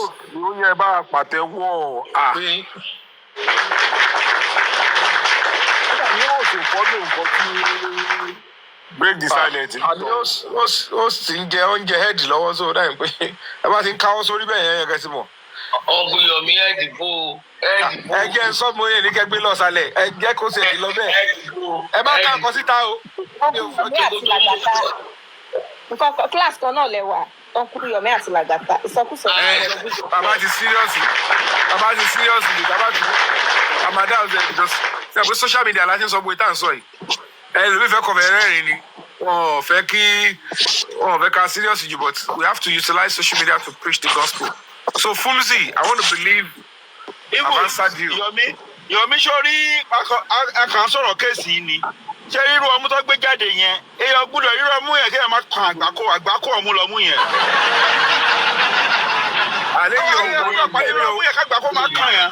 Bọ́n ṣe fi hàn mí mi ò wá. Diversion lélẹ́yìí o, diversion. Yomi olówó tààrà. Àgbákò ni. Ọmọ àgbákò ni. Ẹ̀jọ̀ ọmú wo ni kí ìsọmú wo? Ọmú yẹn gbọ́. Ọmú yẹn gbọ́. Ọmọ àgbákò ni. Ọmú igba ló bá pẹ̀lú ọmú yẹn. Igba. Ọkùnrin tó bá pàdé ọmú yẹn àti sóríire ẹ̀ ó dọwọ́ Ọlọ́run. Gidbus ọmú mi. Bàbá wa dẹ́sẹ̀ àgbàgbọ́ ẹ̀ta ló mọ̀. Mọ̀mí olórí kò mọ̀mí ẹ̀sìn wà bẹ́yẹn. Mọ̀mí ẹ̀ máa pọ̀ lókè ó tó jọ mẹ́ta tí mo gbóhùn yìí. Olórí kò lọ títí ẹ máa pọ̀ ó tó jọ mẹ́ta tí mo gbóhùn yìí. Olórí kò lọ títí wà lọ́lídè. Olórí kò lọ títí àtọ̀rẹ́ wà lọ́lídè. Prince, kì máa parọ́ kì máa jalè. Ìyá bàbá. Irú àwọn kan bẹ́ẹ̀ lèmi láì. Are you gonna say? Ẹ má tẹ́gbẹ́ orúkọ yín náà. Báwo ṣe ní ok ẹ máa gbọ́ ní sùúrù ọmú tí Mohbad mú ẹni sùúrù ẹjẹ ní sùúrù ẹni sùúrù ọmú tí Mohbad mú ẹni sùúrù ẹjẹ ní sùúrù ẹgbọ́rọ̀ ẹjọ ẹgbọ́rọ̀ yìí ọmú tí Mohbad mú tó yẹ kó dẹ̀ nìkan máa san gbogbo owó òun sí àkáǹtì ìyá ìyàwó òun àti ẹ̀gbọ́n ìyàwó òun. Yomi tó bá gbọ́ ọmú yẹn. Ìyẹn gan ló pè ní. Kárí ẹ̀. Amúkù ẹrù ẹ̀kọ́. Ó lókè ẹ̀wọ̀ sàlẹ̀. Wo bí tó ti kàgbákò. Ẹ̀kọ́ wá justice fún òun. Àgbákò burúkú ni mo ń sọ ọmọ àgbákò. The prince. Ọmọ tí ilé amọ̀mọ̀ tí eyín. Ọmọ tí ilé amọ̀mọ̀ tí eyín lè ánù fi ń gùn. Àwọn olùkọ́ má bọ̀ wọ́n kékeré fi yẹlẹ̀. Ẹ má bọ̀ wọ́n kékeré. Àgbákò ni torí tó bá múra ọmú yẹn wàá gbẹ̀gbẹ̀ sọ́nà ìmú ẹ. Wọ́n bèèrè lọ́wọ́ Mohbad ṣé ọlọ́ba mo jẹ́ no. My name is not Aloba. My name is Adebanjo. ó lọ mú yẹn náà. Prince ṣé kí n sọ ọkọ fún yín bàbá kan wà ọlọ́pàá ó sì lọ fẹjọ́ ẹ̀sùn wọ́n fẹ́ arrest ẹ̀ Táíwò ló ń jẹ́ ọlọ́pàá bá dé ilé yẹn wọ́n ti wá ṣẹ́jú sí wọn pé ẹni tó pọ́ńtà ẹ̀ ti ṣẹ́jú sọ pé Táíwò nìyẹn so bọ́lọ́pàá ṣe déwájú ẹ̀ wọ́n sọ pé are you Táíwò ó ní no are you Táíwò ó ní no are you Táíwò tọ́lọ́pàá yẹn kọ̀ tán tó kọ̀ fún ní 14 ní I ó ní I'm Táyé.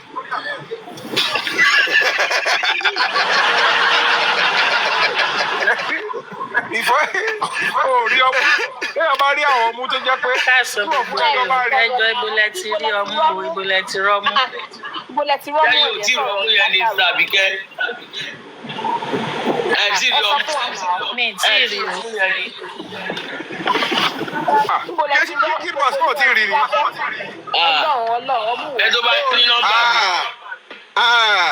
ọmú tí mo bá yẹ láyé ẹ bàjẹ́ ọmú tí mo bá yẹ láyé ẹ bàjẹ́ ọmú tí káfáàsì mu tọ́lẹ̀ gbadé lórí ẹ̀.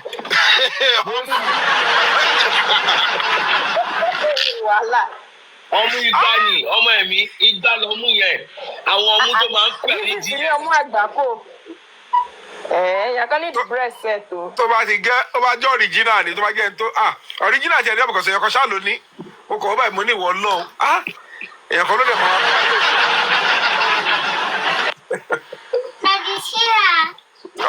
àwọn bá rí bẹ́yẹn tó tún wá tí kókó orí ẹ̀ tún dúró dáadáa kò easy o. èmi ọmú tó ń gbadé lórí ọba tó ń gba ẹrù kẹrẹ lọ́wọ́ ìjòyè.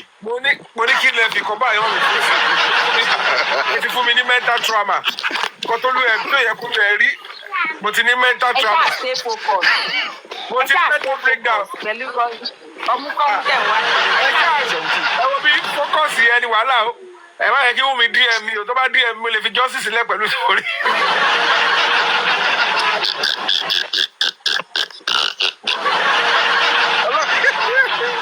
ọlọ́ba yẹ kí ṣé ẹ mọ̀ pé David. ọmọ Mohunjola mo wà interested mo fẹ́ wo ọmú yẹn ẹ jẹ́ n kú.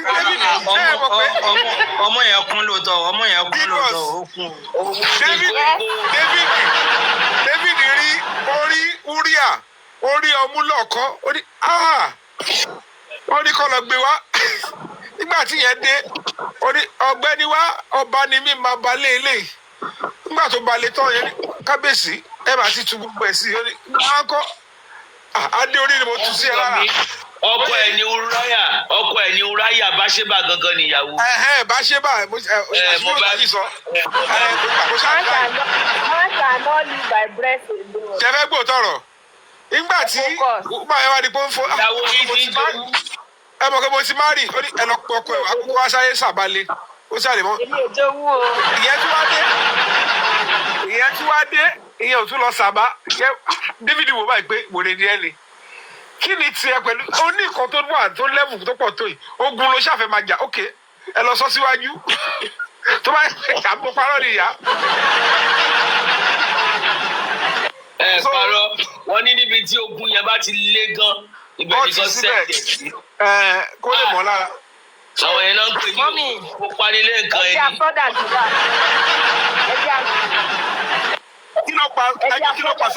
kí ló pa Samson ọmọ náà kan Samson mú kú ni Samson mọ kó mọ mú kú sí àárín ọyàn yẹn ó máa sùn lọ ni Ọlọ́run. Mọ̀mísáyọ̀ sẹ́yìn tí ọmú ni. tó fi kó gbogbo kájà rẹ̀ tó dẹ̀ kó lọ́wọ́ obìnrin gbogbo ìgbésí ayé ẹ̀ tó kó lọ́wọ́ obìnrin. èmi ò mọ ẹni tó ní ọmú yẹn o ṣùgbọ́n n tẹ́mi rí yẹn lèmi sọ̀rọ̀ pa ẹ̀. Jọmí ká pa tẹ́rẹ́tì ká pa tàwàdà tì ìmájì kóbìnrin kóòrù yẹn wá bá yín nílé wọ́n máa sùn lọ́sàn yẹn.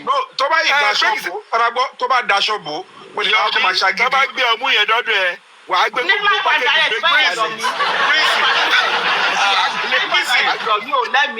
ẹ máa gbọ́ tí ọba gbé wá bá mi nulẹ̀ tó sì daṣọ bò mo ṣe lè máa wò ó ìmọ̀ tó bá fi lè kó sókè pé Mr. Mikile jẹ justice fún ìgbà gẹ́gẹ́ tí máa bá a lórí bẹ́ẹ̀ni ó máa sùn lẹ́lẹ́jọ́ yẹn. mọ́tò wọ̀ báyìí ni mọ́tò wọ̀ báyìí mo fẹ́ rà á. ìyá Kóredé máa sùn lẹ́lẹ́sẹ̀ tí máa bá a lórí bẹ́ẹ̀ni máa rákò lórí ni. Mr. Yomi. You get down. ọmú tó gbé kan fún bàbá wọ́n gbé kan fún Liam wọ́n gbé kan fún Mohbad ìgbésí ayé wọn dẹ̀ dàrú. èèyàn tó dúró báyẹn ọyàn yẹn ò mọ. èmi ò mẹ́ni tó ní ọyàn èmi ò mọ̀ bóyá àyàn kan ló ní o èmi ṣàwọn pé mo rí fídíò èmi kò ń tè.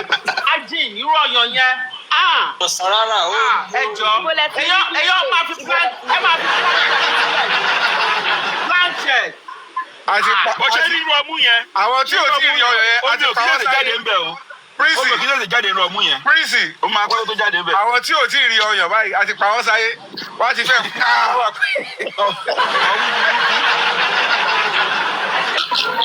ẹ má bínú allegedly ṣebí wọ́n ní bí àwọn site tó máa ń táwọn obìnrin máa ti ń polówó ara wọn yẹn ṣebí wọ́n ní pink lady site kìíní kan tó jẹ́ pé allegedly bóyá godmother Wùmí ló ní ṣebí orí ibẹ̀ ni Wùmí náà ti lọ pàtẹ ibẹ̀ náà ni Wùmí ti lọ ń pàtẹ ọyàn ó dẹ̀ wà lọ́dọ̀ Mohbad gbà yẹn ó yìí fẹ́ Mohbad gbà yẹn ó lọ pàtẹ ọyàn ó lọ pàtẹ ara rẹ̀ síbẹ̀ yẹn pé òun níjọ. ẹ sọ̀rọ̀ straight jàre ẹ má lo allegedly ẹni tó bá kí Wùmí báyìí allegedly ẹni tó bá kí Wùmí ó ní site ṣàwọn bá ṣe ní tag bá ṣe láwọn site táwọn obìnrin máa ti mú tó ti máa ṣe gbogbo kan yẹn. single sukọ bàbí. site tóun náà ní ẹbí wúkọ̀ yẹn ibẹ̀ náà ni Wùmí wà ń bẹ̀ ọ́ ti gbé jáde gbẹmídébẹ ọlọ́gẹ̀dẹ̀ Bukky Gbèsè ti gbé jáde ó ti gbé jáde tó ikọ́ tó tẹ̀ fi ń búlì godmother Wùmí gangan nìyẹn. ẹ mọ̀ ti gbé jáde náà. ó jẹ wá ó gbé jáde náà ṣé nǹkan bẹ́ẹ̀ yẹn já. ẹni sùúrù ṣẹ́rí ẹyẹ sọ́kàn fún yín. láti last year náà. ẹyẹ jẹ ní sùúrù ẹjẹ tó fẹ́ sọ̀rọ̀ fún ẹjọ́ ṣẹ́rí ẹ mọ́ tó ṣẹlẹ̀ ṣẹ́rí gbogbo wọn gúrùpù wọn yẹn gúrùpù àwọn big lady yẹn wọ́n ti nínú dùn àwọn kan dání wọ́n dẹ̀ fi ń tẹ́tàn pé tẹ́ ẹ̀ bá ti sọ̀pọ́ọ̀tì wa a máa gbé yín síta ni. àwọn bàbá aláyé kan wà tó ti ní information wọn lọ́wọ́ gan gidigidi. So àwọn ẹ gbọ́dọ̀ support either directly or indirectly. Either káwọn ẹ wá kẹmọ̀ káwọn ló support ọ̀kọ́ báyìí káwọn ló support. Even gan mi ò trust pé tọ́mátì ní ti Mr. Alọ́ba gan dání. So wọ́n ti ní information so wọ́n ti ní nǹkan tó fi ń tẹ̀sí lọ́wọ́ tẹ̀ nìyẹn. wọ́n lè rú wọ́n ti ní ẹrù pásítọ̀. wọ́n ti lẹ́rù gbogbo ẹ̀dá mọ̀ ọ́n wá sí mú yẹn 100% ni ẹ ó parí ní ẹgbà pé ọ̀dọ̀ yẹn gbàgbé ẹ̀. So gàtà bá ti sọ fún ọ̀rọ̀ wọn tí wàá di pé òun tá a bá wí fún wọn gbọ́ òun lọ gbọ́ máa gbọ́ òun tá a bá wí fún wọn gbà lọ́gbà máa gbà. So gàtà náà wọ́n dà nìyẹn àwọn olówó máa pọ́n ló máa pègèdè fún ẹni tá a bá ti ní information ẹ̀dá ní. So ẹni ò ní ní option ju pé kó nà máa wò lọ á kàn máa jẹ́ ká máa pariwo náà ni. máa ní ẹ̀yà àmàjẹ́ ká máa pariwo ìjà àgbàmọ̀ tẹ̀ ń sọ bẹ́yẹn. ẹgbẹ́ àgbàdúrà ìsọkúsọ tẹ̀ ìsọkúsọ. kí ló ń jẹ́ ìsọkúsọ? lọ ṣọ́ọ̀ṣì láàárọ̀ yìí. kí ló ń jẹ́ inú dísẹ́nárì wo ni ìsọkúsọ wà ẹ̀jọ̀ mi mú túmọ̀ ẹ lọ sí ọ̀dọ̀ àwọn adult class. ṣé children class la wà? bẹ́ẹ̀ ni o children ni wa o. children ni ok mo ti gbọ́ ìbáyé sọ̀sọ̀kúsọ mọ́. Àsọ̀sọ̀kúsọ ọ̀rọ̀ là ń sọ kí ni ìsọkúsọ nínú part of our body. ọ̀gbìn yomi. ọlọ́pàá pé nǹkan tó ń dá orí dáadáa ni. orí dáadáa ni so ìwọ wà ní ìsọkúsọ gbogbo ọ̀rọ̀ tá à ń sọ. how to protect children ni. ẹ tó ní wá ẹ jẹ́ ká ṣe ìsọfì. gbogbo wa la ní. Eddie, you are disappointed in what man. kò ń ṣe ìsọkúsọ but we just. báwa òkè bàbá ti pọ́n wọn lé díẹ̀ lọ́mọ sí bàbá họ́bó bóyá àbúrò Jésù ni. ẹjọ́ náà omi àtẹ̀jẹ̀ ló ń bẹ lára wa ẹ jẹ́ ká rẹ́rìn so kò tí kò tábà sọ pé ọmọ yín ẹ máa ní à ń bú yín atúlọ́mú yín dáǹsì ẹ̀rù ẹ̀ tí ó sọ pé à ń sọ̀sọ̀kúsọ táwọn pé ẹ̀ fine ẹ máa ní appreciate yín atún appreciate yín báyìí. ọlọ́run pa iṣẹ́ síbẹ̀. ẹ dí ẹ̀ mú ọlọ́mú Prince ẹ dí ẹ̀ mú ọlọ́mú ẹ appreciate ọlọ́mú ẹ dí ẹ̀ mú ẹ̀kẹ́ sọ pé mú ẹ̀ fine. ìwọ ló máa dí ẹ̀ bẹ́ẹ̀ mi kọ́. ọ̀nà yẹn fine. Yomi ibi pátí ẹ mo jòkó ti àwọn fáǹsì Wùmí kan wọ́n fún mi lóúnjẹ mi ò gbà wọ́n tún ní kí n gba mi tó àìmọ́lé mi kẹ̀mí jóúnjẹ ọ̀rọ̀ wọ́n ní kí n mú wáìnì mọ́ ní mi ò mú. Mo fẹ́ dìde mo fẹ́